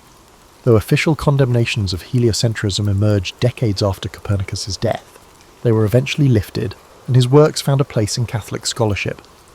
That shift was neither swift nor simple, but it underscored how even massive institutions could adapt to new evidence, given enough time and debate. Legends about Copernicus blossomed. Some painted him as an unacknowledged rebel, others as a devout servant of the Church who happened upon a startling truth. The reality was more nuanced.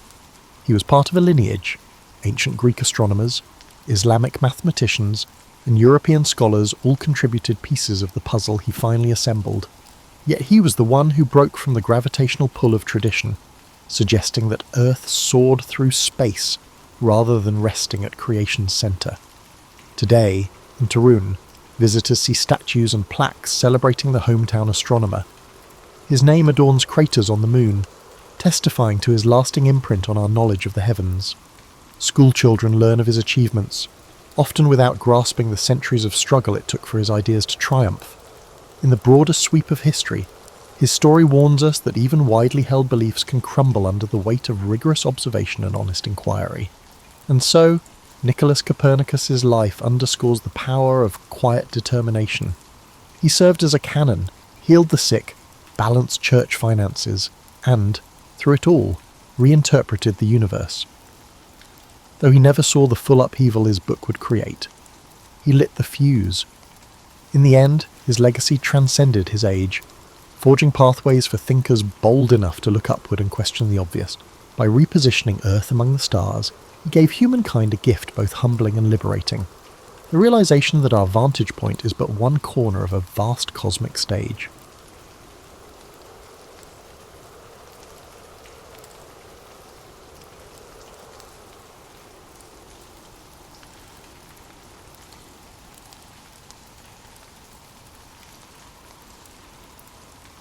Picture yourself settling into your favourite chair, maybe with a warm cup of tea, as we travel back to a time when America was a very different place. It's the late 1800s, and if you wanted to get somewhere, you'd better have a good pair of shoes, a reliable horse, or access to a train. The idea of every family owning their own personal transportation device, well, that was about as likely as having a computer in your pocket that could connect you to anyone in the world. Oh, wait.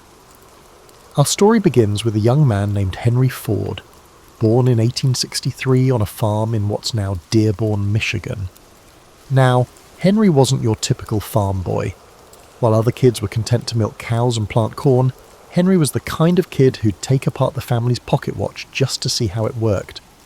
His father probably wasn't thrilled about this habit, much like how you might feel if your teenager decided to fix your smartphone. Henry had what we'd call today a classic case of mechanical curiosity. He couldn't see a machine without wondering how it ticked, literally and figuratively. When Henry first laid eyes on a steam engine at the age of 13, it was an instant connection. Not the romantic kind of love, mind you, but the kind of obsession that makes you forget to eat dinner because you're too busy sketching gear ratios. By 16, Henry had left the farm for Detroit, which was already becoming a hub of American industry. He found work as a machinist's apprentice, earning $2.50 a week. To put that in perspective, that's about what you might spend on a fancy coffee drink today, except Henry had to live on it for 7 days. But he was learning, absorbing everything about how things worked, from steam engines to the newfangled electricity that was just beginning to light up cities. What made Henry different from other tinkerers of his time wasn't just his mechanical aptitude, it was his vision. While others saw machines as individual marvels, Henry began to see them as part of something bigger. He understood that the real magic wasn't just in making something work, but in making it work for everyone. The project wasn't just about building a better mousetrap, this was about reimagining how society itself could function. During these early years in Detroit, Henry worked for the Edison Illuminating Company, eventually becoming their chief engineer. Yes, that Edison, Thomas Edison himself. Working for the man who brought us the light bulb gave Henry front row seats to the biggest technological revolution of his time. He watched how Edison didn't just invent things, but created entire systems around them.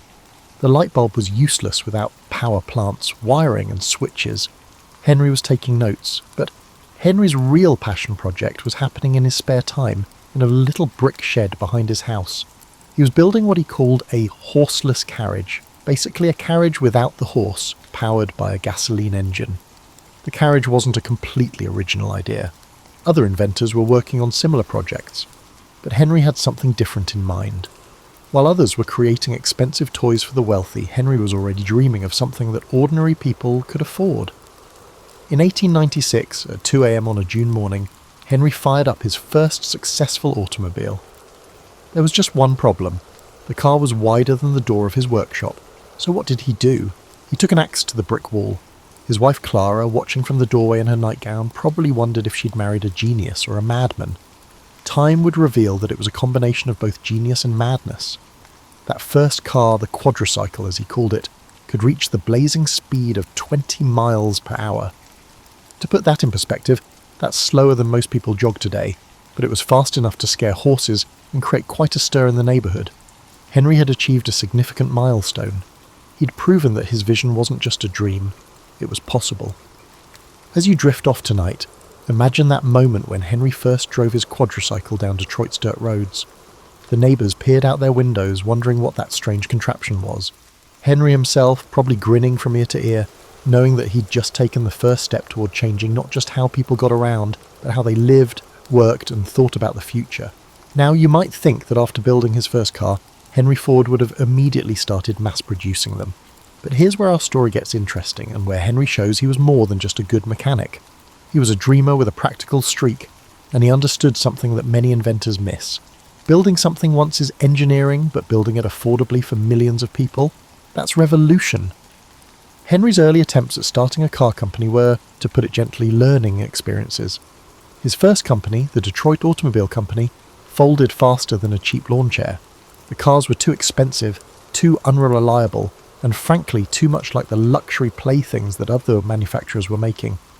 Henry wanted something different, but he wasn't quite sure how to get there yet. This is where Henry's story becomes relatable to anyone who's ever had a big idea that seemed impossible. You know that feeling when you can see exactly what you want to accomplish, but every practical step seems to lead to another obstacle. That was Henry in the early 1900s. He could envision millions of Americans driving affordable cars, but the math just didn't add up. Cars were assembled by skilled craftsmen, one at a time, like handmade furniture. The result was beautiful but expensive, about $3,000 for a basic model, which was more than most people made in 2 years.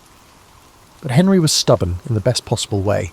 Instead of giving up or settling for the luxury market, he became obsessed with a single question.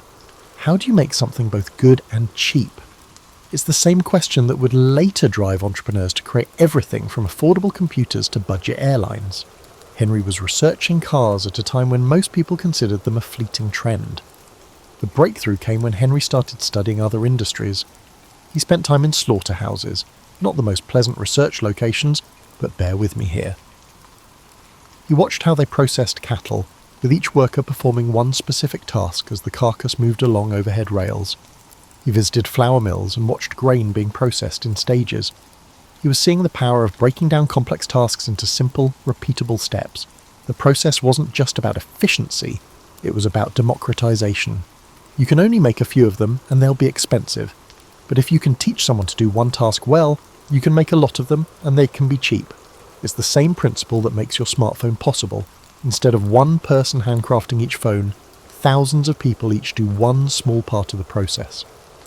Henry's breakthrough occurred when he realised that instead of workers circling a stationary car, the car could move past these workers. Each person would install one component, then the car would move to the next station.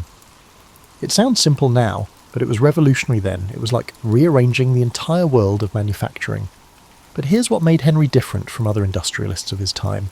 He didn't just want to make cars efficiently, he wanted to make them so efficiently that his own workers could afford to buy them. This wasn't just good business, it was visionary. He understood that the people who made the cars should also be able to enjoy them. It's a lesson that some modern companies are still learning. In 1903, Henry founded the Ford Motor Company with $28,000 in capital. That's roughly $850,000 in today's money. Significant, but not the billions we associate with major companies today. From the beginning, he was clear about his mission: I will build a car for the great multitude.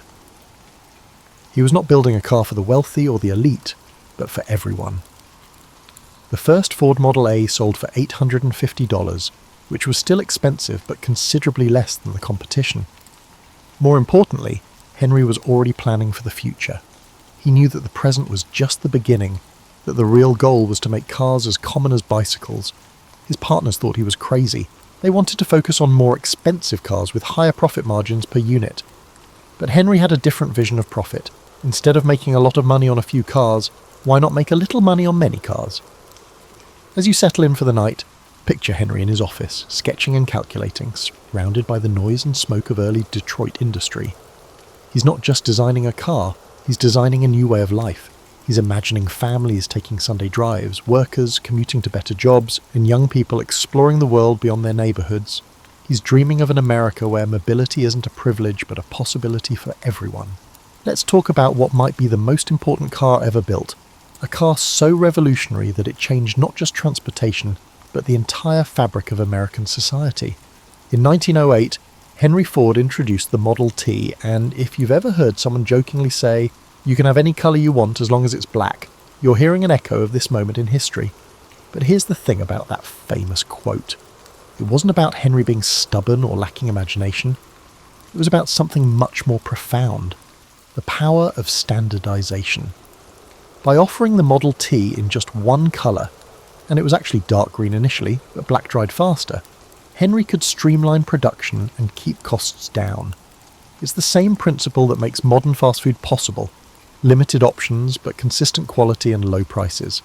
The Model T wasn't just affordable, it was practically indestructible. Henry understood that if you're going to sell cars to farmers, factory workers, and middle-class families, those cars better be able to handle whatever life throws at them. The Model T could drive through mud that would stop a modern SUV, and it was so simple that just about anyone could learn to repair it. It was the era's smartphone, not due to its complexity, but because it was easy to use. Now, imagine you're living in 1908. Your world is still largely organised around walking distance. You live near where you work, you shop at the stores in your neighbourhood, and if you want to visit family in the next town over, that's a major expedition requiring careful planning. The Model T changed all of that. Suddenly, distance became less important than time. You could live in one place and work in another. You could shop where prices were better, not just where things were closest. But here's where Henry's real genius shows. He didn't just build a car, he built a system. He understood that selling cars was useless if people couldn't get parts, fuel or repairs. So Ford created a network of dealerships across the country, trained mechanics, and standardized parts. When your Model T broke down in rural Kansas, you could fix it with Detroit parts and procedures. It's the same thinking that makes your phone work the same way whether you're in New York or Nebraska. The production innovations were just as revolutionary as the car itself. Henry's assembly line didn't just make cars faster, it made them consistently better. When each worker becomes an expert at one specific task, quality actually improves. It's like the difference between a home cook making one elaborate meal and a specialist making one perfect dish hundreds of times. In 1908, the Model T sold for $825. By 1925, the price had dropped to $290, even though the car had gotten better. That's the opposite of what usually happens with products. They typically get more expensive over time, not cheaper. Henry found the learning curve. The more you make something, the better you get at it, and the cheaper it is. But the real revolution was social. The Model T democratized mobility in a way that changed everything about how Americans lived. Young people could court someone from the next town over. Families could live in suburbs and commute to city jobs. Farmers could get their products to market faster and cheaper. It's hard to overstate how fundamentally these innovations changed daily life. The Model T also created something we take for granted today, the weekend road trip. Before cars, leisure travel was something only the wealthy could afford. But with a Model T, a middle-class family could pack up on the Saturday morning and explore places they had only heard about. This marked the start of America's passion for the open road. Extending from Route 66 to the interstate highway system, Henry's workers were among the first to benefit. In 1914, he made a decision that shocked the business world. He doubled his workers' wages to $5 a day. Other industrialists believed he had gone insane, but Henry understood something they didn't. If his workers could afford to buy the cars they were making, he'd have a whole new market. It wasn't just generosity, it was brilliant business strategy. The $5 a day did more than boost sales. It created a new kind of middle class. Ford workers could afford not just cars, but homes, appliances, and education for their children. They became consumers, not just producers. This era was the beginning of the consumer economy that would define 20th century America. As you drift towards sleep, imagine the sound of a Model T puttering down a dirt road in 1915, perhaps carrying a family on their first real vacation, or a young entrepreneur heading to the city to start a business. That simple black car wasn't just transportation, it was possibility itself, rolling down American roads and into the future. Now we come to the most important part of our story, when Henry Ford changed how everything was made. The assembly line wasn't just a manufacturing technique, it was a complete rethinking of how work itself could be organised. Like many revolutionary ideas, it began with a simple observation and a willingness to challenge traditional methods. Picture the world of manufacturing before Henry's innovation. If you desired a car, a skilled craftsman would construct it from beginning to end. He'd be part mechanic, part artist and part engineer. Each car was unique, like a handmade piece of furniture. It was beautiful in its way, because it was also slow, expensive, and required workers with years of training. It's like the difference between having a master chef prepare your meal from scratch versus having a kitchen staff where each person specialises in one aspect of the meal. Henry's breakthrough came from watching that slaughterhouse we mentioned earlier, but also from studying his workers. He noticed that when someone did the same task repeatedly, they got remarkably quick at it. They became not just slightly faster, but significantly faster. A worker who could install a dashboard in 20 minutes could do it in 5 minutes after doing it 100 times. The steep learning curve led to substantial improvements, but the real innovation was moving the work to the worker, instead of the worker to the work. Instead of craftsmen walking around a stationary car with their tools, the car would move along a line while workers stayed in one spot with their tools organised exactly how they needed them. It sounds obvious now, but it was revolutionary then. It's akin to the difference between a chef frantically gathering ingredients in a kitchen and having everything they need within easy reach. The first assembly line at Ford's Highland Park plant was almost comically simple. They used a rope and pulley system to drag car frames past workers onto a wooden floor. But it worked. The time to build a car dropped from 12 hours to 2.5 hours almost immediately. And this improvement was just the beginning. As they refined the process, adding conveyors and optimising the workflow, the time kept dropping. But here's what made Henry's approach different from other industrialists. He obsessed over the details that made workers' lives better, not just more productive. He studied how high the conveyor belt should be, so workers didn't have to bend over or reach up. He figured out the optimal speed, fast enough to maintain efficiency, but not so fast that workers felt rushed or made mistakes. He was essentially inventing ergonomics, though that word wouldn't be coined for decades. The results were staggering. By 1914, Ford's Highland Park plant could produce more cars in a day than most manufacturers could make in a month. The Model T, which had taken 728 minutes to assemble in 1930, was taking just 93 minutes by 1914. That's not just improvement, that's transformation. But with this efficiency came new challenges. Repetitive work could be mind-numbing. Worker turnover was initially high as people found the work boring compared to the variety of traditional craftsmanship. Henry's solution was typically direct. He paid workers well enough that they wanted to stay. The famous $5 a day wasn't just about buying cars, it was about creating jobs that people actually wanted to keep. This is where Henry's philosophy really shines through. He understood that efficiency without humanity was ultimately self-defeating. Happy workers were productive workers. Well-paid workers were loyal workers. Workers who could afford the products they made were also customers. It was a virtuous cycle that benefited everyone. The assembly line also democratized skill. Previously, making cars required master craftsmen with years of training, but Henry's system could take someone with no experience and make them productive in days. The initiative wasn't about replacing skilled workers, it was about creating a new kind of skilled work. Workers became experts in their specific tasks, often innovating better ways to do their jobs. Other industries took notice. The assembly line principle spread to everything from appliances to electronics to food processing. Even today, when you unwrap a smartphone or open a packaged meal, you're benefiting from principles Henry Ford pioneered. The modern world of abundant, affordable goods traces back to that first rope and pulley system dragging car frames across a factory floor in Detroit. But perhaps the most important thing to understand is that Henry didn't just speed up production, he made it more predictable. Before the assembly line, you never knew exactly when a car would be finished. With the assembly line, you could plan production weeks in advance. This predictability made everything else possible: supply chains, dealer networks, even consumer financing. As you rest tonight, think about how many things in your daily life exist because of Henry's innovations. The device you're listening to this on, the car in your driveway, even the grocery store where you shop, they all owe something to that moment when Henry decided to move the work to the worker instead of the worker to the work.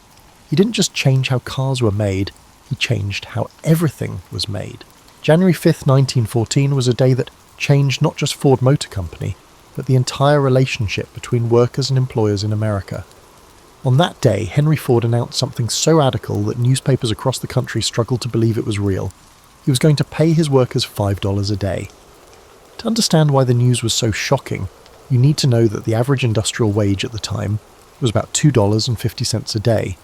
Henry wasn't just raising wages, he was more than doubling them. Other business leaders believed Henry was insane. The Wall Street Journal called it an economic crime and predicted it would ruin Ford Motor Company. Competitors were furious, worried that they'd have to raise their wages to compete for workers. But Henry had done his math, and his reasoning was both simple and brilliant. If we pay our workers well, they'll be able to buy our cars. The immediate effect was chaos, but the good kind of chaos. The next morning, thousands of men lined up outside Ford's Highland Park plant, hoping for jobs. Police had to use fire hoses to control the crowds. Word spread that Ford was paying wages that could actually support a family, and workers came from across the country. It was like the gold rush, except instead of searching for gold, people were searching for good jobs. However, Henry's $5 day was not without its limitations. Workers had to meet certain standards, not just at work but in their personal lives. Ford created a sociological department that would visit workers' homes to ensure they were living properly. This meant no drinking, no gambling, keeping a clean house, and sending children to school.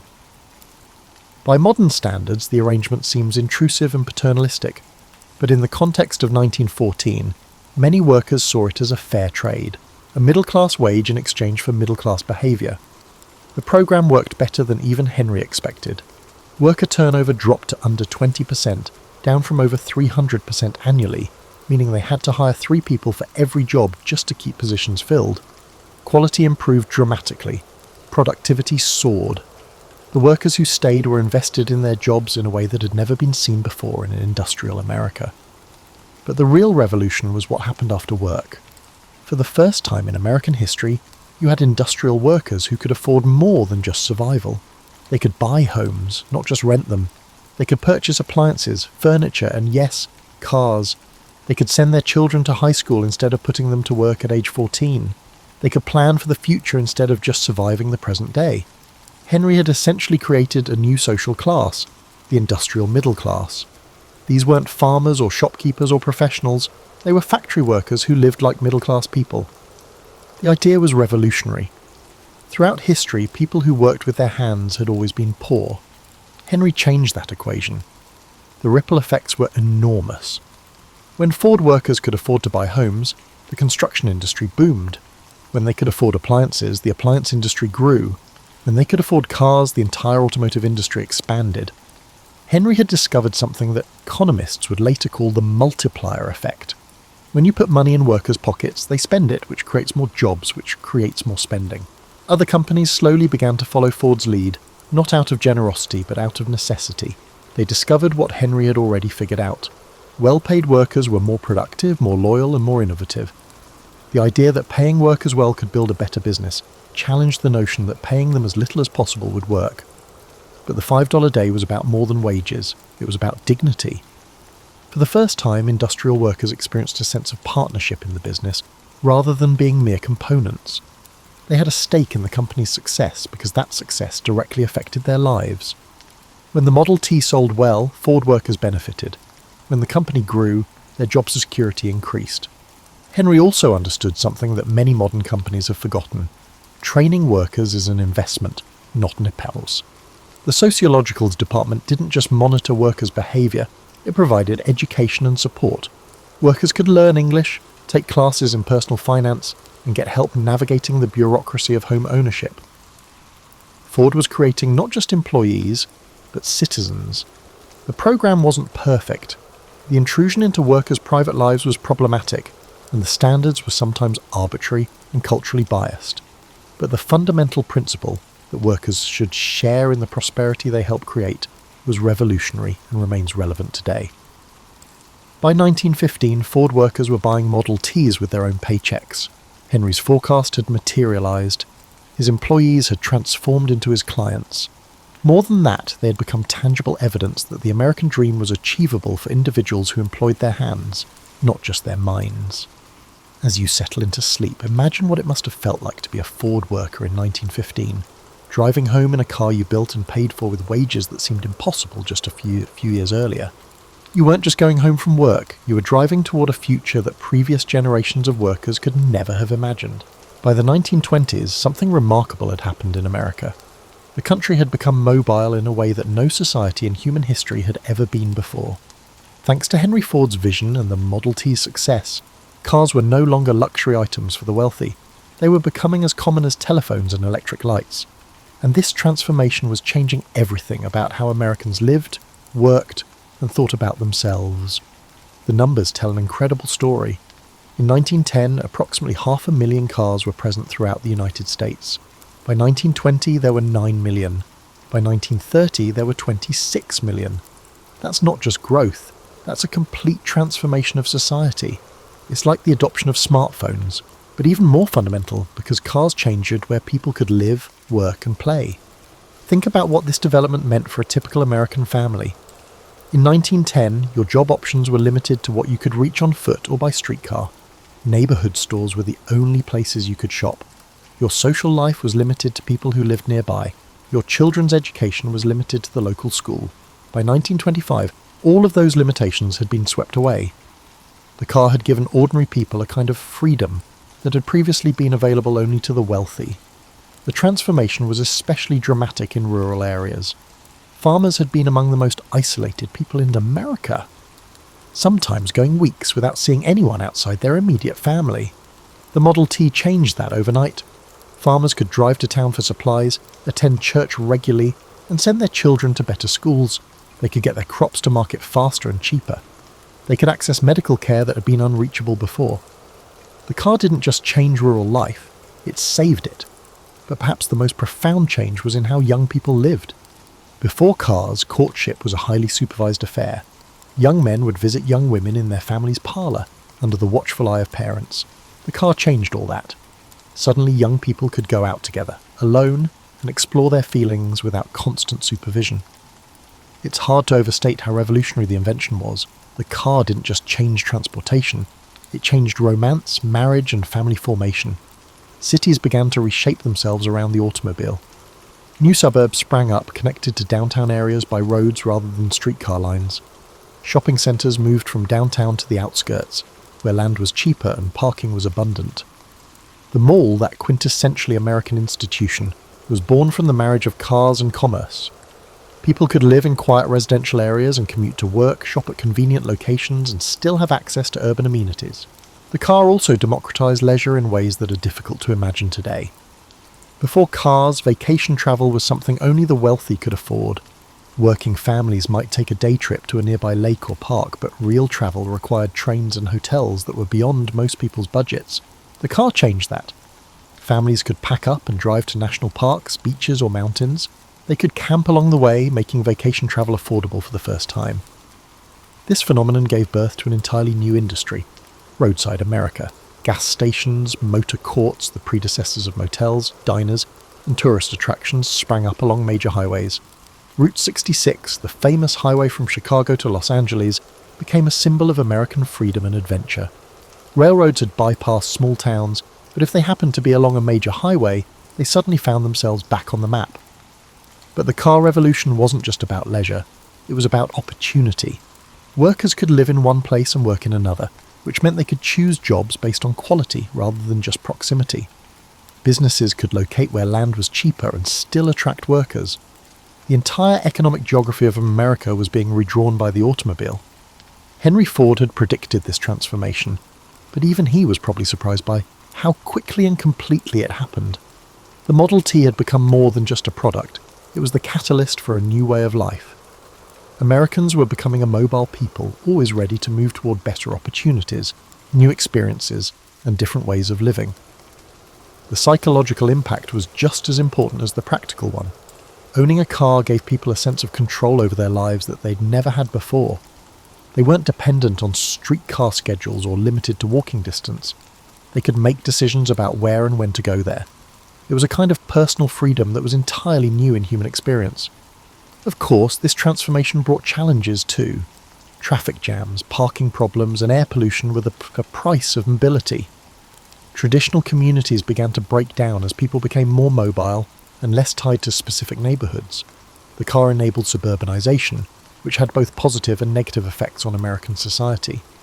But for most Americans in the 1920s, the car represented pure possibility.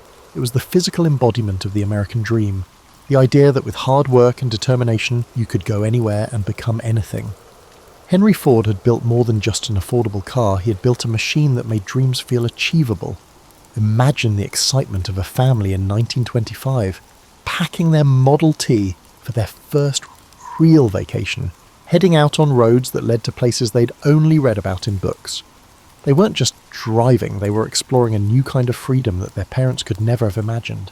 As we reach the end of our story, it's worth reflecting on just how completely Henry Ford changed not just America, but the world.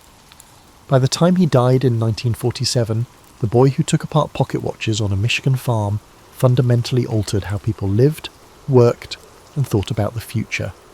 But his legacy goes far beyond the millions of cars that rolled off his assembly lines. Henry's greatest achievement wasn't technical, it was philosophical. He proved that mass production and high wages could work together, that efficiency and humanity weren't opposites, and that the people who made things should also be able to afford them. His approach wasn't just a business strategy, it was a new way of thinking about the relationship between work and prosperity. The principles Henry pioneered, standardization, continuous improvement, and treating workers as partners rather than just labour, became the foundation of modern manufacturing. When you buy something today that's both high quality and affordable, you're benefiting from ideas that Henry Ford developed in his Detroit factories. From smartphones to furniture to food, the modern world of abundant consumer goods traces back to those early assembly lines. But perhaps Henry's most important contribution was proving that innovation could be democratic. Before Ford, most new technologies were luxury items that gradually became more affordable. Henry reversed that process. He started with the goal of making cars affordable for everyone, then figured out how to make them efficiently. He began with the customer, not the technology, and that customer-first approach revolutionized how businesses think about innovation. The social changes Henry set in motion were even more profound than the economic ones. The automobile culture he created, the freedom to live where you want, work where you want, and travel where you want, became central to the American identity. The suburbs, the shopping mall, the family road trip, the drive-in restaurant, even the drive-through bank, all of these trace back to Henry's decision to make cars affordable for ordinary families. Henry also demonstrated something that many modern companies struggle with, the power of long-term thinking. While his competitors focused on quarterly profits, Henry was thinking in decades. He understood that building a sustainable business meant creating a sustainable society where workers could afford to be customers, where efficiency served humanity rather than replacing it, and where innovation made life better for everyone, not just the wealthy. The influence of Henry's ideas extended far beyond the automotive industry. The assembly line principle transformed manufacturing across every sector. The concept of paying workers well enough to be customers influenced labour policy for generations. The idea that mass production could create prosperity rather than just profit became a cornerstone of American economic policy. But Henry's story also teaches us about the complexity of change. The same innovations that created suburban prosperity also contributed to urban decay. The freedom of the automobile came with costs, pollution, traffic, and the decline of public transportation. The efficiency of mass production sometimes came at the expense of craftsmanship and individual creativity. Every revolution brings both benefits and challenges, and Henry's was no exception. What made Henry special wasn't that he was perfect, he certainly wasn't. He could be stubborn, sometimes to the point of damaging his own company. His paternalistic approach to worker welfare would be unacceptable today. His later embrace of automation over employment showed the limits of his vision. But what made him remarkable was his ability to see beyond the immediate problem to the larger possibilities. Today, as we face new revolutions in technology and work, Henry's example remains relevant. His approach, starting with human needs rather than technical capabilities, thinking about workers as partners rather than costs, and believing that innovation should serve everyone, not just the few, offers lessons for our digital age. When you drive your car tomorrow, remember that you're not just using a machine, you're participating in a revolution that began with a young man who couldn't resist taking things apart to see how they worked. When you buy something that's both high quality and affordable, you're benefiting from principles that Henry Ford pioneered over a century ago. Henry proved that work can provide not just survival, but prosperity. The boy who left his father's farm to work in Detroit factories became the man who showed the world that technology could serve humanity, that efficiency could coexist with fairness, and that innovation could create opportunities for everyone. He didn't just change how cars were made, he changed how we think about work, prosperity, and the possibilities of American life. As you settle into sleep tonight, remember that you're living in the world that Henry Ford helped create, a world where ordinary people can afford extraordinary things, where innovation serves humanity, and where the next great breakthrough might come from someone who simply refuses to accept that things have to be done the way they've always been done. Remember, every revolution begins with someone brave enough to imagine that things could be different.